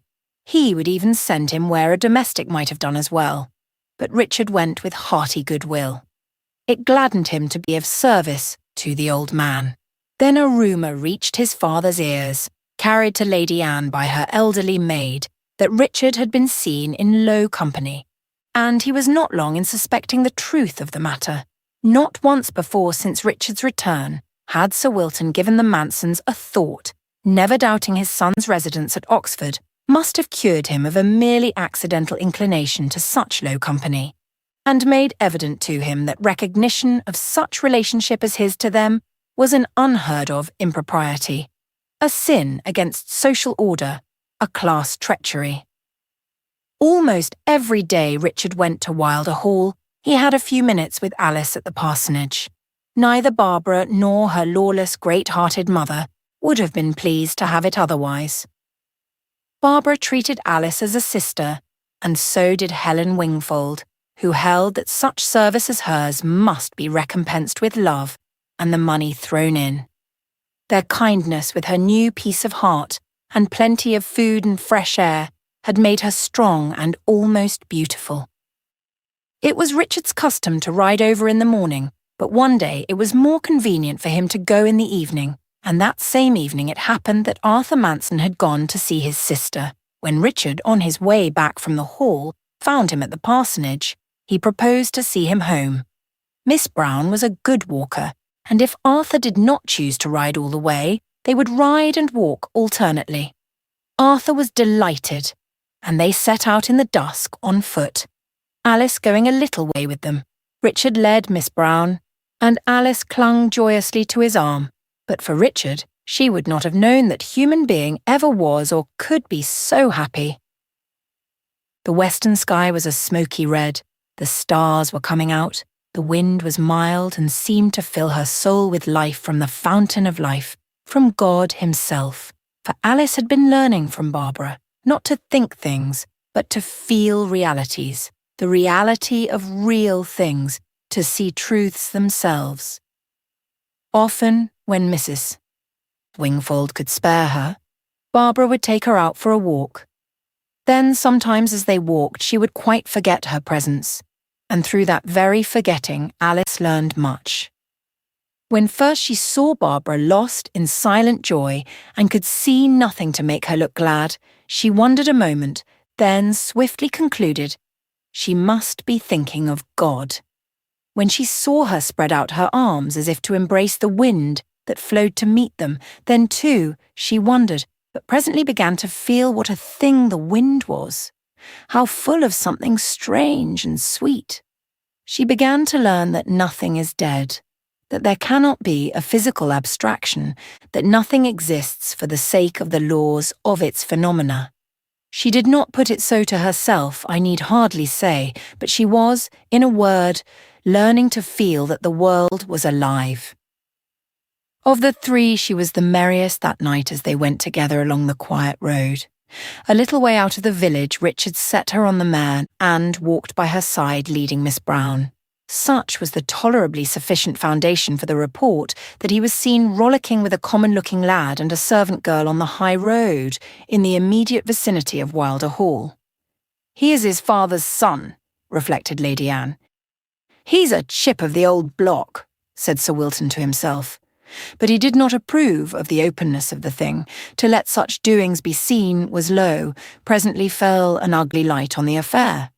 "By Jove," he said to himself, "it's the damned Manson girl, I'll lay my life on it. The fellow is too much of a Puritan to flaunt his own foibles in the public eye, but damn him, he don't love his father enough not to flaunt his. Dead and buried, the rascal hauls them out of their graves for men to see. It's all the damned socialism of his mother's relations. Otherwise the fellow would be all a father could wish. I might have known it. The armour blood was sure to break out. What business has he with what his father did before he was born? He was nowhere then, the insolent dog. He shall do as I tell him, or go about his business, go and herd with the Mansons and all the rest of them if he likes, and be hanged to them." He sat in smouldering rage for a while, and then again his thoughts took shape in words, though not in speech. "How those fools of Wylders will squirm when I cut the rascal off with a shilling and settle the property on the man the little lady refused.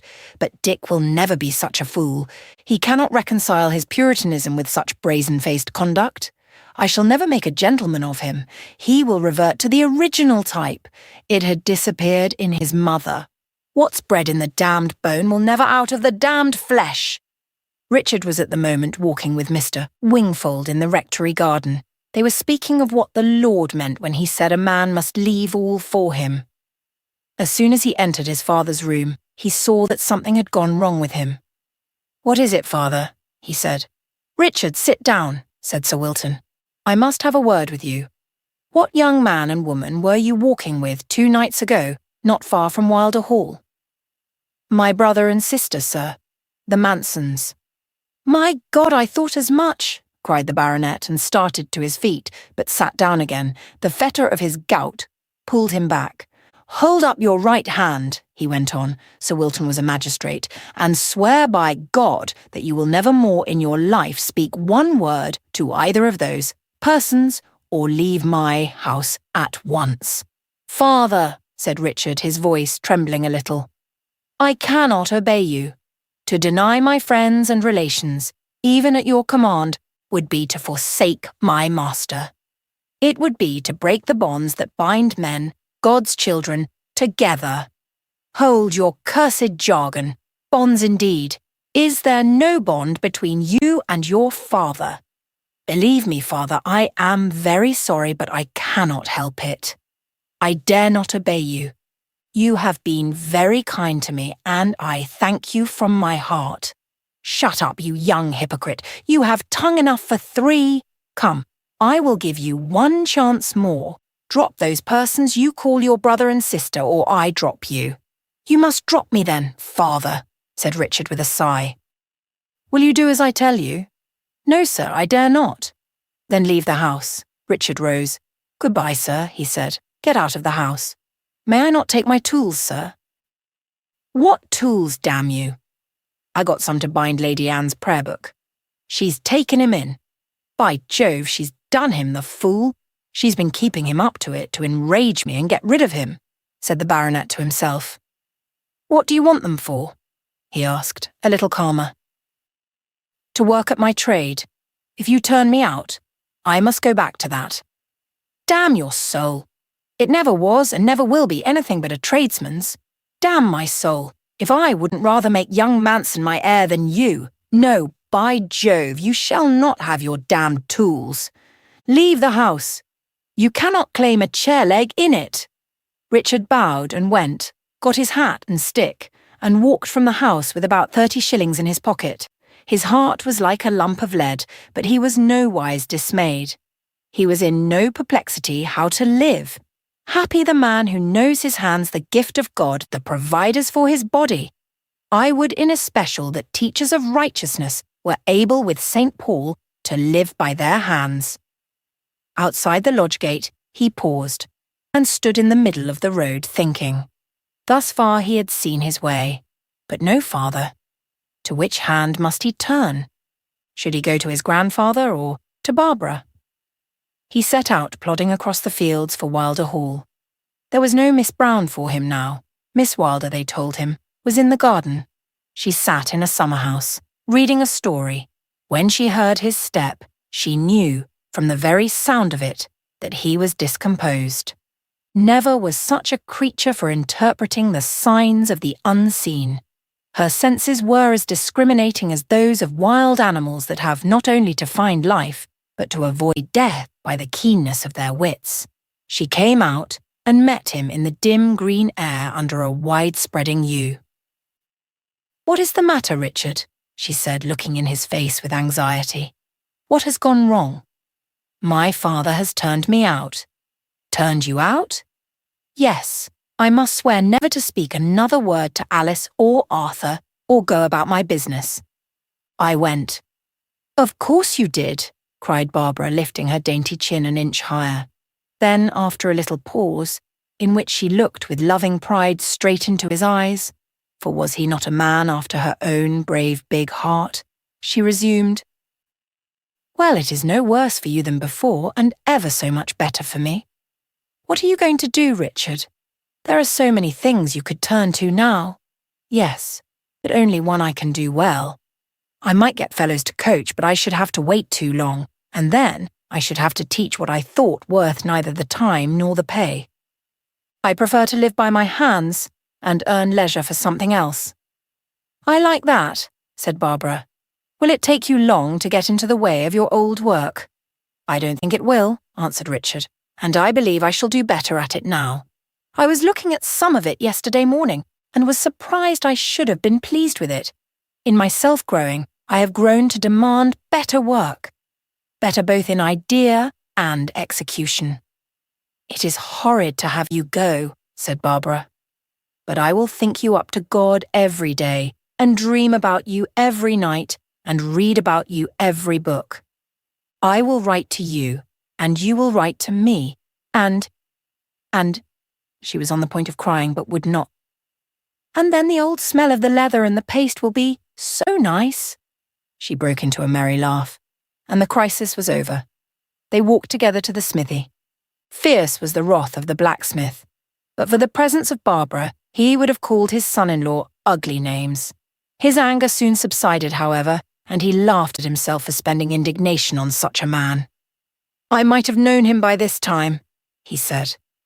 "But just let him come near the smithy," he resumed, and his eyes began to flame again. "He shall know, if he does, what a blacksmith thinks of a baronet. What are you going to do, my son?" "Go back to my work." "Never to that old wife trade," cried the blacksmith. "Look here, Richard," he said, and bared his upper arm. "There's what the anvil does." Then he bent his shoulders and began to wheeze. "And there's what the bookbinding does," he continued. "No, no, you turn in with me and we'll show them a sight. A gentleman that can make his living with his own hands. The country shall see Sir Wilton Lestrange's heir, a blacksmith because he wouldn't be a snob and deny his own flesh and blood.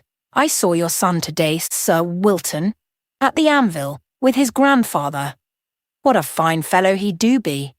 Lord, how he do make the sparks fly. If I had him, the old sinner, he should see sparks that came from somewhere else than the anvil. You turn in with me, Richard, and do work fit for a man." "Grandfather," answered Richard, "I couldn't do your work so well as my own." "Yes, you could. In 6 weeks you'll be a better smith than ever you'd be a bookbinder. There's no good or bad in that sort of soft thing. I'll make you a better blacksmith than myself. There, I can't say fairer."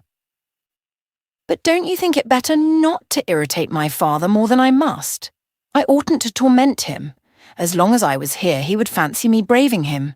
When I am out of sight, he may think of me again and want to see me, as Job said his Maker would." "I don't remember," said Barbara. "Tell me." "He says to God, I was reading it the other day, 'I wish you would hide me in the grave till you've done being angry with me. Then you would want to see again the creature you had made. You would call me, and I would answer.' God's not like that, of course, but my father might be. There is more chance of his getting over it if I don't trouble him with sight or sound of me." "Well, perhaps you're right," said Simon. "Off with you to your woman's work, and God bless you." Richard took Barbara home, and the same night started for London. Barbara prayed him to take what money she had, but he said that by going in the 3rd class he would have something over, and once there, would begin to earn money immediately. His aunt was almost beside herself for lack of outlet to her surprise and delight at seeing him. When she heard his story, however, it was plain she took part with his father, though she was too glad to have her boy again to say so. His uncle, too, was sincerely glad. His work had not been the same thing to him since Richard went, and to have him again was what he had never hoped. He could not help a grudge that Richard should lose his position for the sake of such as the Mansons. But he saw now the principle involved. He saw, too, that in virtue of his belief in God as the Father of all, his nephew had much the stronger sense of the claim of man upon man. Richard never disputed with his uncle, he but suggested, and kept suggesting, in the firm belief that an honest mind must, sooner or later, open its doors to every truth. He settled to his work as if he had never been away from it, and in a fortnight or so could work faster and better than before. Soon he had as much in his peculiar department as he was able to do, for almost all his old employers again sought him. His story being now no secret, they wondered he should return to his trade, but no one thought he had chosen to be a workman because he was not a gentleman. But how changed was the world to him since the time that looked so far away. With how much larger a life in his heart would he now sit in the orchestra while the gracious forms of music filled the hall, and he seemed to see them soaring on the pinions of the birds of God, as Dante calls the angels, or sweeping level in dance divine like the 6-winged serpents of Isaiah's vision, high and lifted up. All the interspaces filled with glowworms and little spangled snakes of coruscating sound. He was more blessed now than even when, but to lift his eyes was to see the face of Barbara. She was in his faith and hope now as well as in his love. He had the loveliest of letters from her. She insisted he should not write oftener than once for her twice. His time was worth more, she said, than twice hers. Mr. Wingfold wrote occasionally, and Richard always answered within a week. As soon as his son was gone, Sir Wilton began to miss him. He wished first that the obstinacy of the rascal had not made it necessary to give him quite so sharp a lesson. He wished, next, that he had given him time to see the reasonableness of his demand. And at length, as the days and weeks passed, and not a whisper of prayer entered the ears of the family Baal, he began to wish that he had not sent him away. The desire to see him grew a longing. His need of him became imperative. Arthur, who now tried a little to do the work he had before declined, was the poorest substitute for Richard, and his father kept thinking how differently Richard had served him. He repented at last as much as was possible to him, and wished he had left the rascal to take his own way. He tried to understand how it was that, anxious always to please him, he yet would not in such a trifle, and that with nothing to gain and everything to lose by his obstinacy. There might be conscience in it. His mother certainly had a conscience. But how could the fool make the Mansons a matter of his conscience? They were no business of his. He pretended to himself that he had been born without a conscience. At the same time, he knew very well there were pigeonholes in his memory he preferred not searching in. Knew very well he had done things which were wrong. Things he knew to be wrong when he did them. If he had ever done a thing because he ought to do it, if he had ever abstained from doing a thing because he ought not to do it, he would have known he had a conscience. Because he did not obey his conscience, he would rather believe himself without one. I doubt if consciousness ever exists without conscience, however poorly either may be developed. For the first time in his life he was possessed with a good longing, namely, for his son. A fulcrum was at length established which might support leverage for his uplifting. He grew visibly greyer, stooped more, and became very irritable. 20 times a day he would be on the point of sending for Richard, but 20 times a day his pride checked him. If the rascal would make but apology enough to satisfy a Frenchman, I would take him back, he would say to himself over and over. But he's such a chip of the old block, so damned independent. Well, I don't call it a great fault. If I had had a trade, I should have been just as independent of my father. No, I want no apology from him. Let him just say, "Mayn't I come back, father?" And the gold ring and the wedding garment shall be out for him directly. A month after Richard's expulsion, the baronet drove to the smithy and accused Simon of causing all the mischief. He must send the boy Manson away, he said. He would settle an annuity on the beggar. That done, Richard must make a suitable apology, and he would take him back. Simon listened without a word. He wanted to see how far he would go. "If you will not oblige me," he ended, "you shall not have another stroke of work from Moor Grange, and I will use my influence to drive you from the county." Without waiting for an answer, he turned to walk from the shop. But he did not walk. The moment he turned, Simon took him by the shoulders and ran him right out of the smithy up to his carriage, into which, for the footman had made haste to open the door, he would have tumbled him neck and heels.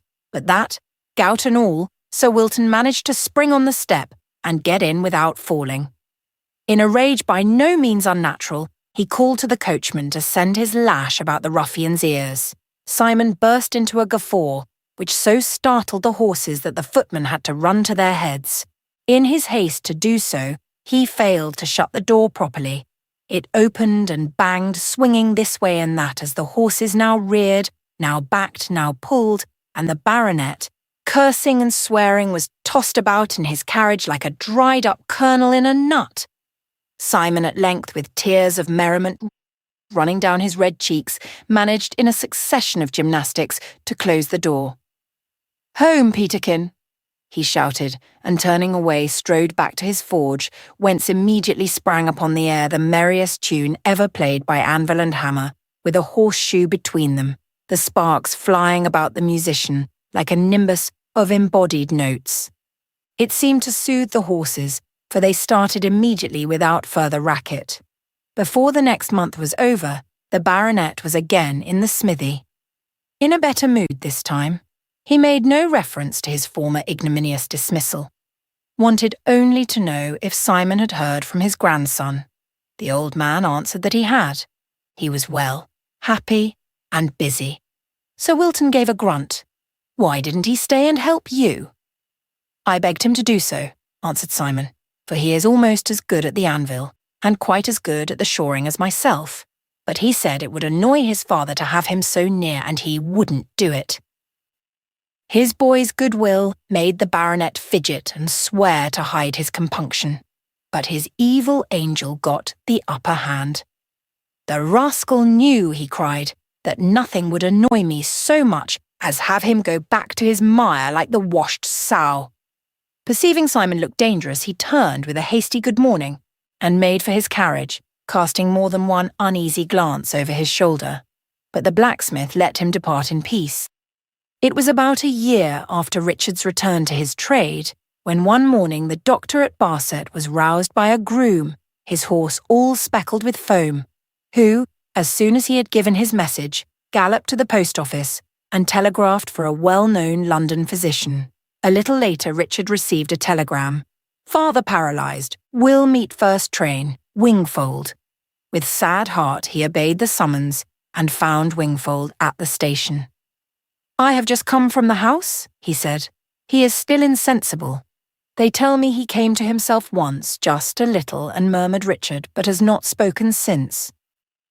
Let us go to him, said Richard. I fear they will try to prevent you from seeing him. They shall not find it easy.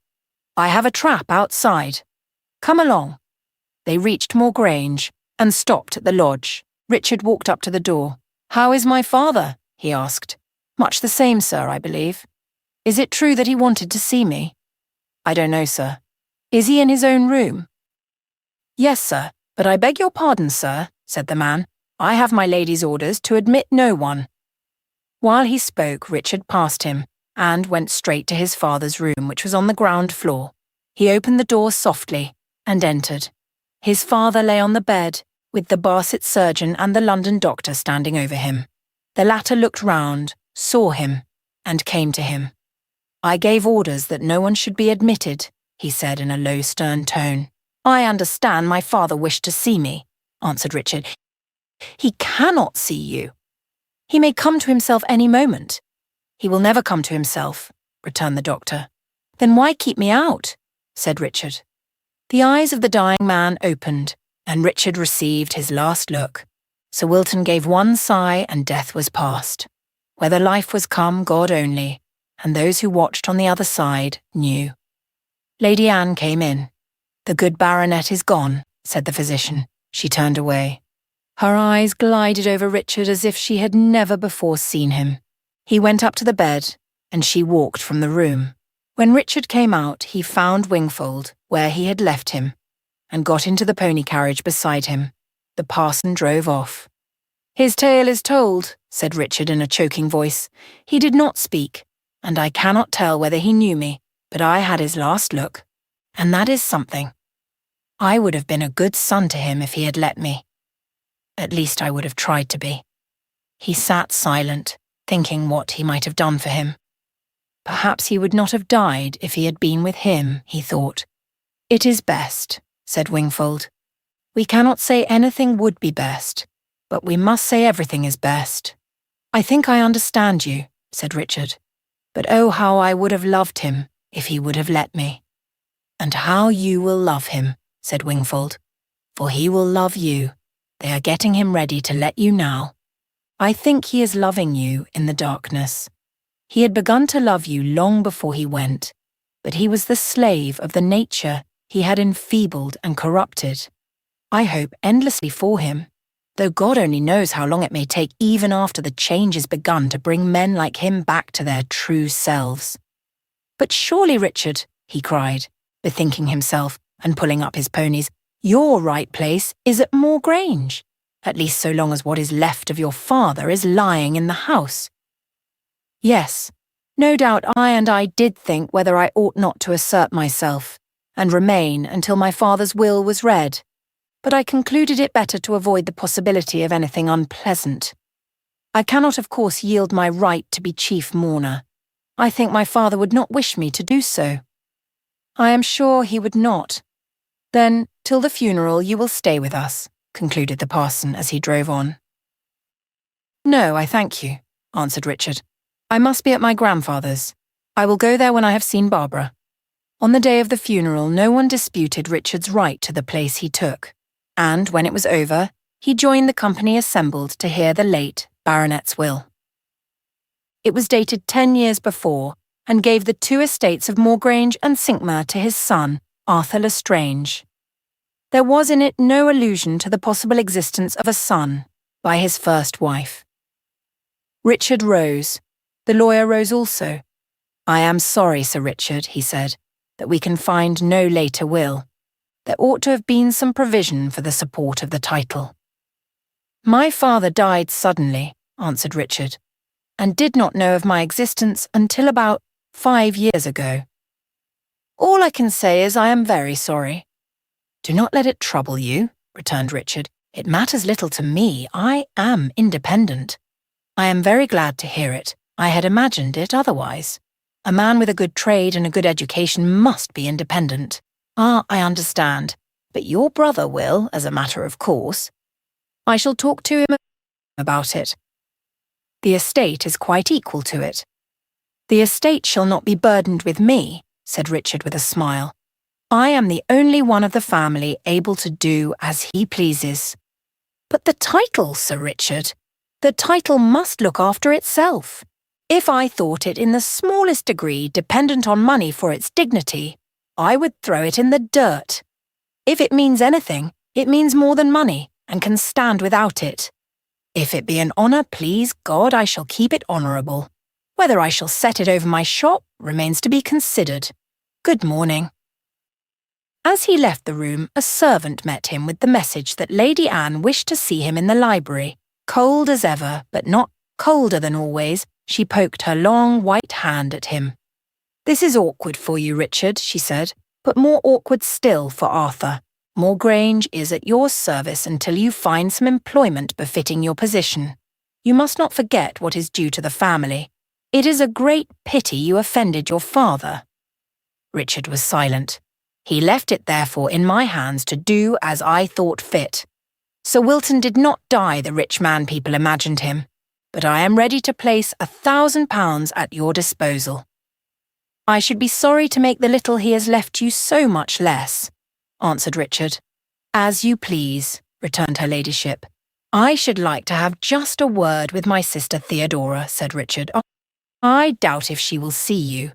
Miss Maliver, will you take Mr. Tuke to the schoolroom, and then inquire whether Miss Lestrange is able to leave her room? You will stay with her. She is far from well. Perhaps you had better go and inquire first. Mr. Tuke will wait you here." Miss Maliver came from somewhere and left the room. Richard felt very angry. Was he not to see his father's daughter except in the presence of that woman? But he said nothing.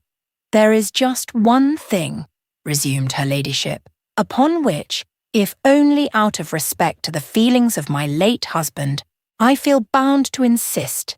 It is that, while in this neighbourhood, you will be careful as to what company you show yourself in.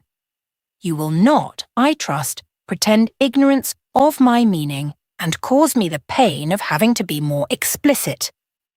Richard was struck dumb with indignation, and remained dumb from the feeling that he could not condescend to answer her as she deserved. Ere he had half recovered himself, she had again resumed. "If the title were ceded to the property," she said, as if talking to herself, "it might be a matter for more material consideration." "Did your ladyship address me?" said Richard. "If you choose to understand what I mean. But I speak with too much delicacy, I fear.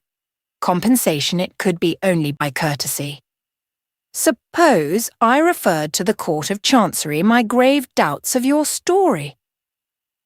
My father has acknowledged me, and repudiated, sent you from the house, left you to pursue your trade, bequeathed you nothing.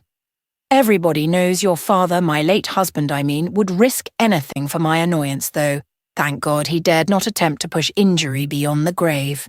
He well knew the danger of that. Had he really believed you his son, do you imagine he would have left you penniless?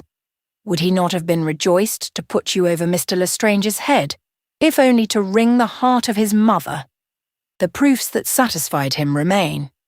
The testimony, that is, of those most interested in the result, whose very case is a confession of felony.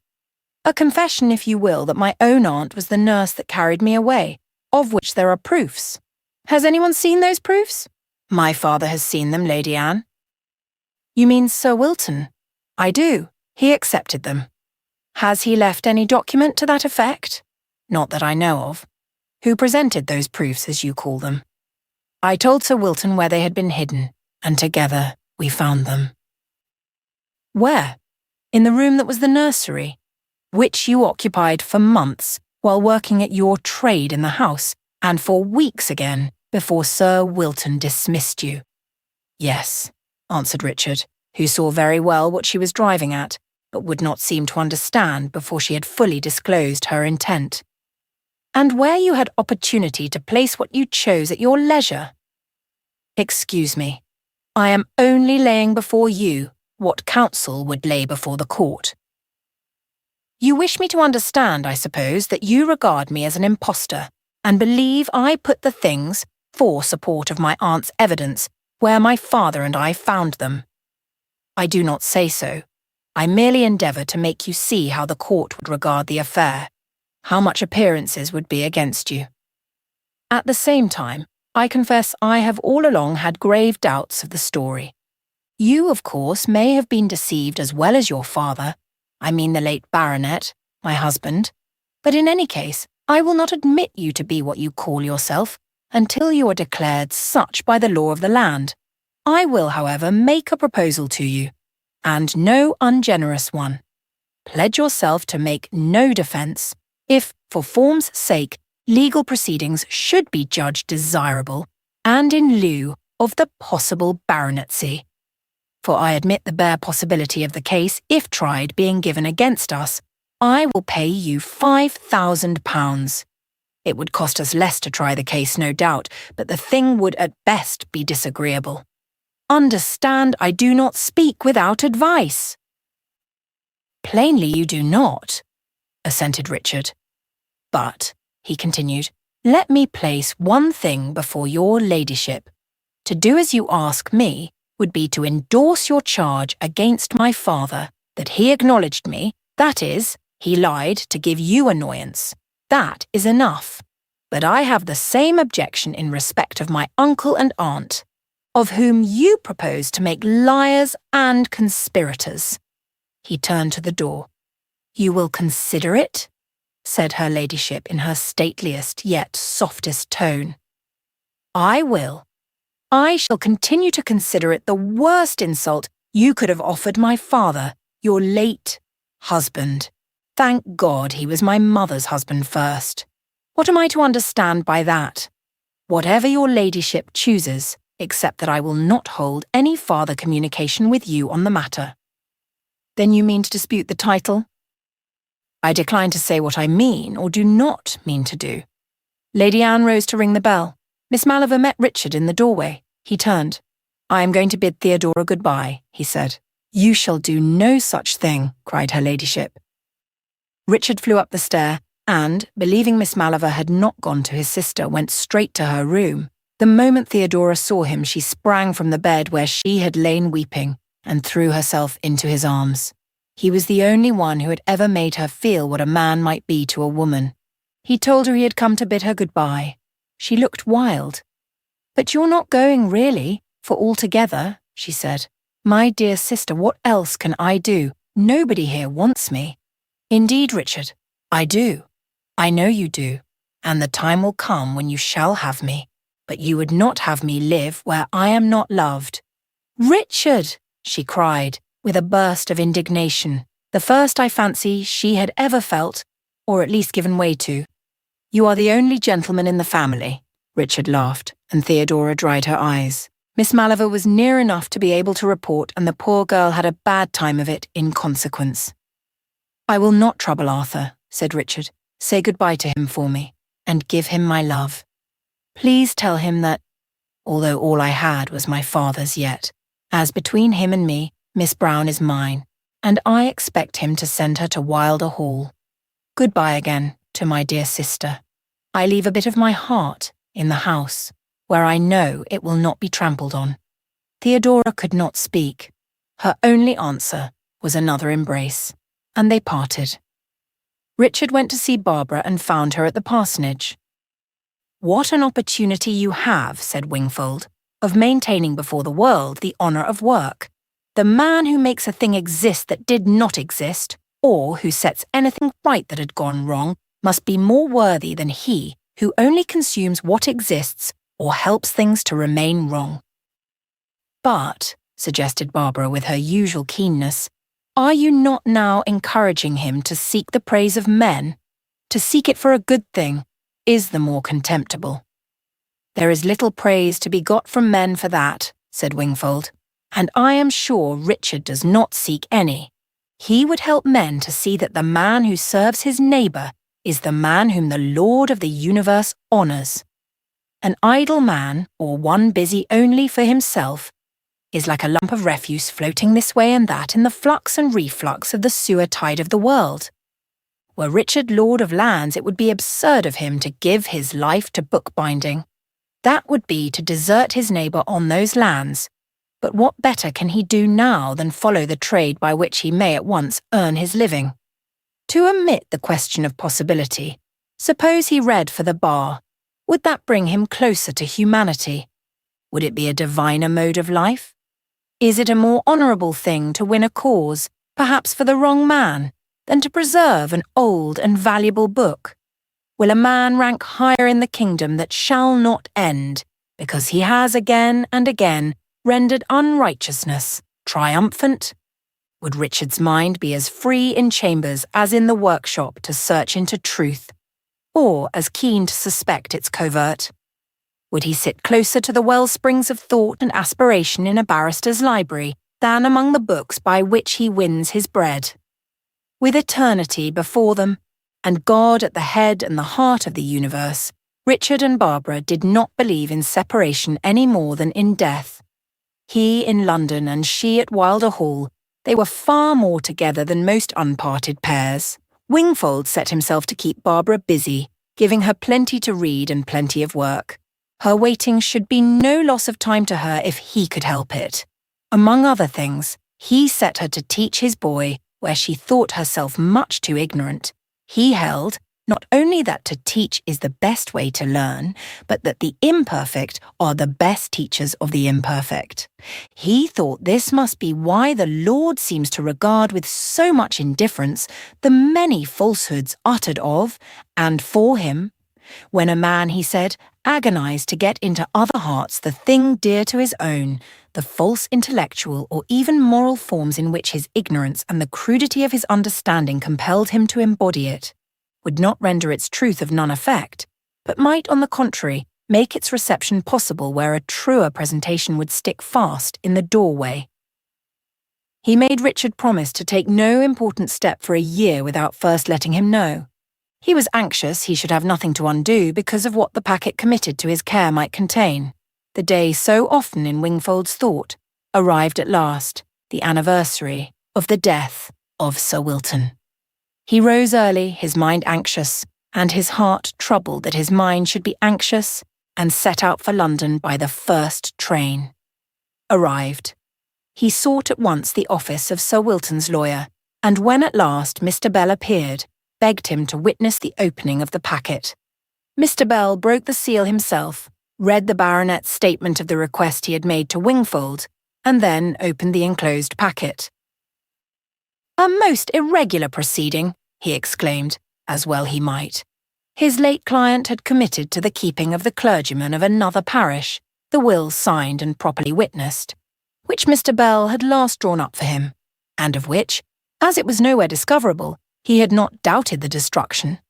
Here it was, devising and bequeathing his whole property, real and personal, exclusive only of certain legacies of small account, to Richard Lestrange, formerly known as Richard Tuke, reputed son of John and Jane Tuke, born Armour, but in reality sole son of Wilton Arthur Lestrange, of Moorgrange and Cinqmar, baronet, and Robina Armour, his wife and daughter of Simon Armour, blacksmith, born in lawful wedlock in the house of Moorgrange in the year 18, and so worded at the request of Sir Wilton, that even should the law declare him supposititious, the property must yet be his. "This will be a terrible blow to that proud woman," said Mr. Bell. "You must prepare her for the shock." "Prepare, Lady Anne?" exclaimed Wingfold. "Believe me, she is in no danger.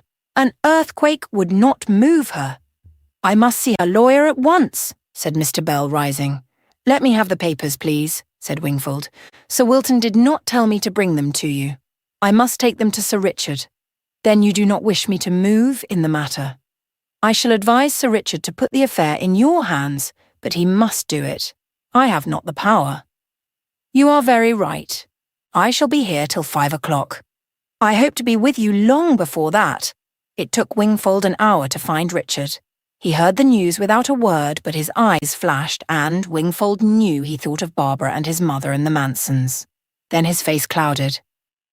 "It will bring trouble on the rest of my father's family," he said. "Not upon all of them," returned Wingfold, "and you have it in your power to temper the trouble. But I beg you will not be hastily generous, and do what you may regret, finding it for the good of none." "I will think well before I do anything," answered Richard. "But there may be another will yet." "Of course there may. No one can tell. In the meantime, we must be guided by appearances. Come with me to Mr. Bell." "I must see my mother first." He found her ironing a shirt for him and told her the news. She received them quietly. So many changes had got both her and Richard into a sober way of expecting. They went to Mr. Bell, and Richard begged him to do what he judged necessary. Mr. Bell at once communicated with Lady Anne's lawyer, and requested him to inform her ladyship that Sir Richard would call upon her the next day. Mr. Wingfold accompanied him to Moor Grange. Lady Anne received them with perfect coolness. "You are, I trust, aware of the cause of my visit, Lady Anne?"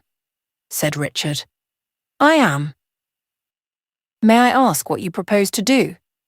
"That, excuse me, is my affair. It lies with me to ask you what provision you intend making for Sir Wilton's family. Allow me, Lady Anne, to take the lesson you have given me, and answer, that is my affair." She saw she had made a mistake. "For my part," she returned, "I should not object to remaining in the house, were I but assured that my daughters should be in no danger of meeting improper persons. It would be no pleasure, Lady Anne, to either of us to be so near the other. Our ways of thinking are too much opposed. I venture to suggest that you should occupy your jointure house. I will do as I see fit. You must find another home."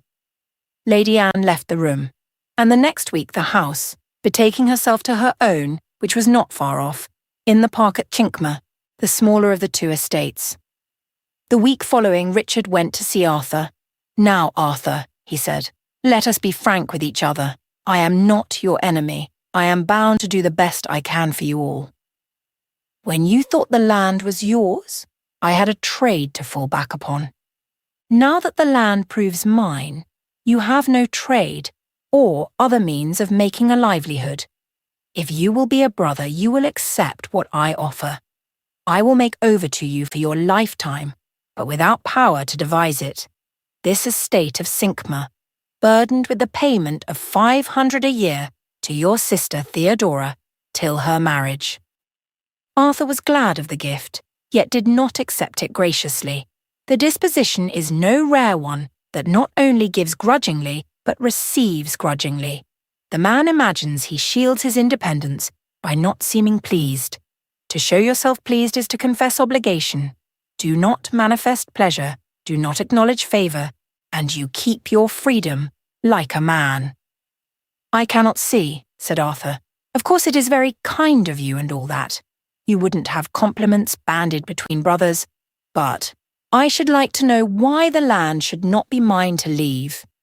I might have children, you know." "And I might have more children," laughed Richard. "But that has nothing to do with it. The thing is this. The land itself I could give out, but the land has the people. God did not give us the land for our own sakes only, but for theirs too. The men and women upon it are my brothers and sisters, and I have to see to them. Now I know that you are liked by our people, and that you have claims to be liked by them, and therefore believe you will consider them as well as yourself or the land, though at the same time I shall protect them with the terms of the deed. But suppose at your death it should go to Percy. Should I not then feel that I had betrayed my people, a very Judas of landlords? Never, fellow creature of mine, will I put in the danger of a scoundrel like him. He is my brother, and mine. I know him. I was at Oxford with him. Not one foothold shall he ever have on land of mine. When he wants to work, let him come to me, not till then. You will not say that to my mother. I will say nothing to your mother. Do you accept my offer? I will think over it. Do, said Richard, and turned to go. Will you not settle something on Victoria? Said Arthur. We shall see what she turns out by the time she is of age. I don't want to waste money. What do you mean by wasting money? Giving it where it will do no good. God gives to the bad as well as the good. It is one thing to give to the bad, and another to give where it will do no good. God knows the endless result. I should know but the first link of its chain. I must act by the knowledge granted me. God may give money in punishment. Should I dare do that? Well, you're quite beyond me. Never mind then. What you and I have to do is to be friends and work together. You will find I mean well. I believe you do, Richard, but we don't somehow seem to be in the same world. If we are true, that will not keep us apart. If we both work for the good of the people, we must come together. To tell you the truth, Richard, knowing you had given me the land, I could not put up with interference. I am afraid we should quarrel, and then I should seem ungrateful. What would you say to our managing the estates together for a year or two? Would not that be the way to understand each other? Perhaps. I must think about it. That is right. Only don't let us begin with suspicion. You did me more than one kindness not knowing I was your brother. And you sent back Miss Brown. That was mere honesty. Strictly considered, it was more. My father had a right to take the mare from me, and at his death she came into your possession. I thank you for sending her to Barbara. Arthur turned away. My dear fellow, said Richard, Barbara loved me when I was a bookbinder, and promised to marry me, thinking me base-born. I am sorry, but there is no blame to either of us. I had my bad time then, and your good time is, I trust, coming. I did nothing to bring about the change. I did think once whether I had not better leave all to you and keep to my trade, but I saw that I had no right to do so, because duties attended the property which I was better able for than you. I believe every word you say, Richard. You are nobler than I. Mr. Wylder could not well object to Sir Richard Lestrange on the ground that his daughter had loved him before she or her father knew his position, the same he was coveting for her. And within 2 months they were married. Lady Anne was invited, but did not go to the wedding. Arthur, Theodora, and Victoria did. Percy was not invited. Neither bride nor bridegroom seeing any sense in setting out on a journey the moment they were free to be at home together, they went straight from the church to Moor Grange. When they entered the hall which had so moved Richard's admiration the first time he saw it, he stood for a moment lost in thought. When he came to himself, Barbara had left him. But ere he had time to wonder, such a burst of organ music filled the place as might have welcomed one that had overcome the world. He stood entranced for a minute, then hastened to the gallery where he found Barbara at the instrument. "What?" he cried in astonishment. "You, Barbara, you play like that?" "I wanted to be worth something to you, Richard. Oh, Barbara, you are a queen at giving. I was well named, for you were coming. I am Richard indeed. Oh, so rich." In the evening they went out into the park. The moon was rising, the sunlight was not quite gone. Her light mingled with the light that gave it her. "Do you know that lovely passage in the book of Baruch?" asked Richard. "What book is that?" returned Barbara. It can't be in the Bible, surely. It is in the Apocrypha, which is to me very much in the Bible. I think I can repeat it. I haven't a good memory, but some things stick fast. But in the process of recalling it, Richard's thoughts wandered, and Baruch was forgotten. This dying of Apollo in the arms of Luna, he said, this melting of the radiant god into his own pale shadow, always reminds me of the poverty-stricken, wasted and sad, yet lovely Elysium of the pagans.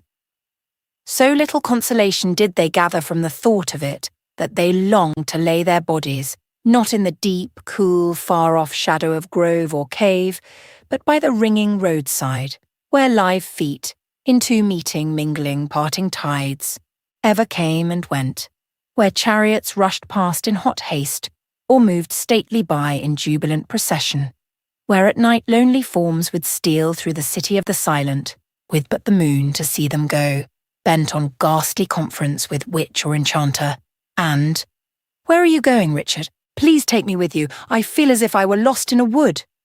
"What I meant to say," replied Richard with a little laugh, "was, how different the moonlit shadowland of those people from the sunny realm of the radiant Christ. Jesus rose again because he was true, and death had no part in him. This world's day is but the moonlight of his world. The shadow man, who knows neither whence he came nor whither he is going, calls the upper world the house of the dead, being himself a ghost that wanders in its caves, and knows neither the blowing of its wind, the dashing of its waters, the shining of its sun, nor the glad laughter of its inhabitants." They wandered along, now talking, now silent, their two hearts lying together in a great peace. The moon kept rising and brightening, slowly victorious over the pallid light of the dead sun, till at last she lifted herself out of the vaporous horizon sea, ascended over the treetops, and went walking through the unobstructed sky, mistress of the air, queen of the heavens, lady of the eyes of men. Yet was she lady only because she beheld her Lord. She saw the light of her light, and told what she saw of him. "When the soul of man sees God, it shines," said Richard. They reached at length the spot where first they met in the moonlight. With one heart they stopped and turned, and looked each in the other's moonlit eyes. Barbara spoke first. "Now," she said, "tell me what Baruch says." "Ah, yes, Baruch. He was the prophet Jeremiah's friend and amanuensis. It was the moon made me think of him. I believe I can give you the passage word for word, as it stands in the English Bible. But he that knoweth all things knoweth her, that is, wisdom, and hath found her out with his understanding. He that prepared the earth for evermore hath filled it with 4-footed beasts. He that sendeth forth light, and it goeth, calleth it again, and it obeyeth him with fear. The stars shined in their watches, and rejoiced. When he calleth them, they say, Here we be. And so with cheerfulness they showed light unto him that made them. This is our God, and there shall none other be accounted of in comparison of him." "That is beautiful," cried Barbara.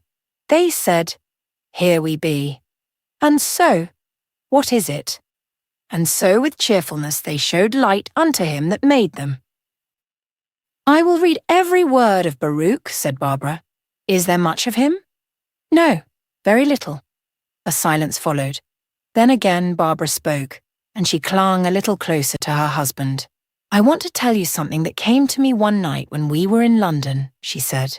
"It was a miserable time before I found you up in the orchestra there, and then hell became purgatory, for there was hope in it. I saw so many miserable things, I seemed always to come upon the miserable things. It was as if my eyes were made only to see miserable things, bad things, and suffering everywhere. The terrible city was full of them. I longed to help, but had to wait for you to set me free. You had gone from my knowledge, and I was very sad, seeing nothing around me but a waste of dreariness. I kept asking God to give me patience, and not let me fancy myself alone. But the days were dismal, and the balls and dinners frightful. I seemed in a world without air. The girls were so silly, the men so inane, and the things they said so mawkish and colourless. Their compliments sickened me so that I was just hungry to hide myself. But at last came what I want to tell you. One morning, after what seemed a long night's dreamless sleep, I awoke, but it was much too early to rise, so I lay thinking, or more truly, I hope, being thought into, as Mr. Wingfold says, many of the most beautiful things I had read, scenes of our Lord's life on earth, and thoughts of the Father came and went. I had no desire to sleep again or any feeling of drowsiness, but in the midst of fully conscious thought found myself in some other place, of which I only knew that there was firm ground under my feet and a soft white radiance of light about me. The remembrance came to me afterwards of branches of trees spreading high overhead, through which I saw the sky, but at the time I seemed not to take notice of what was around me. I was leaning against a form tall and grand, clothed from the shoulders to the ground in a black robe, full and soft and fine. It lay in thickly gathered folds, touched to whiteness in the radiant light, all along the arms encircling, without at first touching me. With sweet content my eyes went in and out of those manifold radiant lines, feeling, though they were but parts of his dress, yet they were of himself. For I knew the form to be that of the Heavenly Father, but felt no trembling fear, no sense of painful awe, only a deep, deep worshipping, an unutterable love and confidence. "Oh, Father," I said, not aloud, but low into the folds of his garment. Scarcely had I breathed the words, when, "My child," came whispered, and I knew his head was bent toward me, and I felt his arms close around my shoulders, and the folds of his garment enwrap me, and with a soft sweep fall behind me to the ground. Delight held me still for a while, and then I looked up to seek his face. But I could not see past his breast. His shoulders rose far above my upreaching hands. I clasped them together, and face and hands rested near his heart, for my head came not much above his waist. And now came the most wonderful part of my dream. As I thus rested against his heart, I seemed to see into it, and mine was filled with loving wonder and an utterly blessed feeling of home, to the very core. I was at home, with my Father. I looked, as it seemed, into a space illimitable and fathomless, and yet a warm light, as from a hearth fire, shone and played in ruddy glow, as upon confining walls. And I saw there gathered all human hearts. I saw them, yet I saw no forms. They were there, and yet they would be there. To my waking reason, the words sound like nonsense and perplex me, but the thing did not perplex me at all. With light beyond that of faith, for it was of absolute certainty, clear as bodily vision, but of a different nature, I saw them. But this part of my dream, the most lovely of all, I can find no words to describe, nor can I even recall to my own mind the half of what I felt. I only know that something was given me then, some spiritual apprehension to be again withdrawn, but to be given to us all, I believe, some day out of his infinite love and withdrawn no more. Every heart that had ever ached or longed or wandered I knew was there, folded warm and soft, safe and glad. And it seemed in my dream that to know this was the crown of all my bliss, yes, even more than to be myself in my Father's arms. Awake, the thought of multitude had always oppressed my mind. It did not then. From the comfort and joy it gave me to see them there, I seemed then first to know how my own heart had ached for them. Then tears began to run from my eyes, but easily, with no pain of the world in them. They flowed like a gentle stream into the heart of God, whose depths were open to my gaze. The blessedness of those tears was beyond words. It was all true then. That heart was our home. Then I felt that I was being gently, oh so gently put away. The folds of his robe which I held in my hands were being slowly drawn from them, and the gladness of my weeping changed to longing entreaty. "Oh, father, father!" I cried, but I saw only his grand, gracious form, all blurred and indistinct through the veil of my blinding tears, slowly receding, slowly fading, and I awoke. My tears were flowing now with the old earth pain in them, with keenest disappointment and longing. To have been there and to have come back was the misery, but it did not last long. The glad thought awoke that I had the dream, a precious thing never to be lost while memory lasted, a thing which nothing but its realization could ever equal in preciousness. I rose glad and strong to serve with newer love, with quicker hand and readier foot, the hearts around me.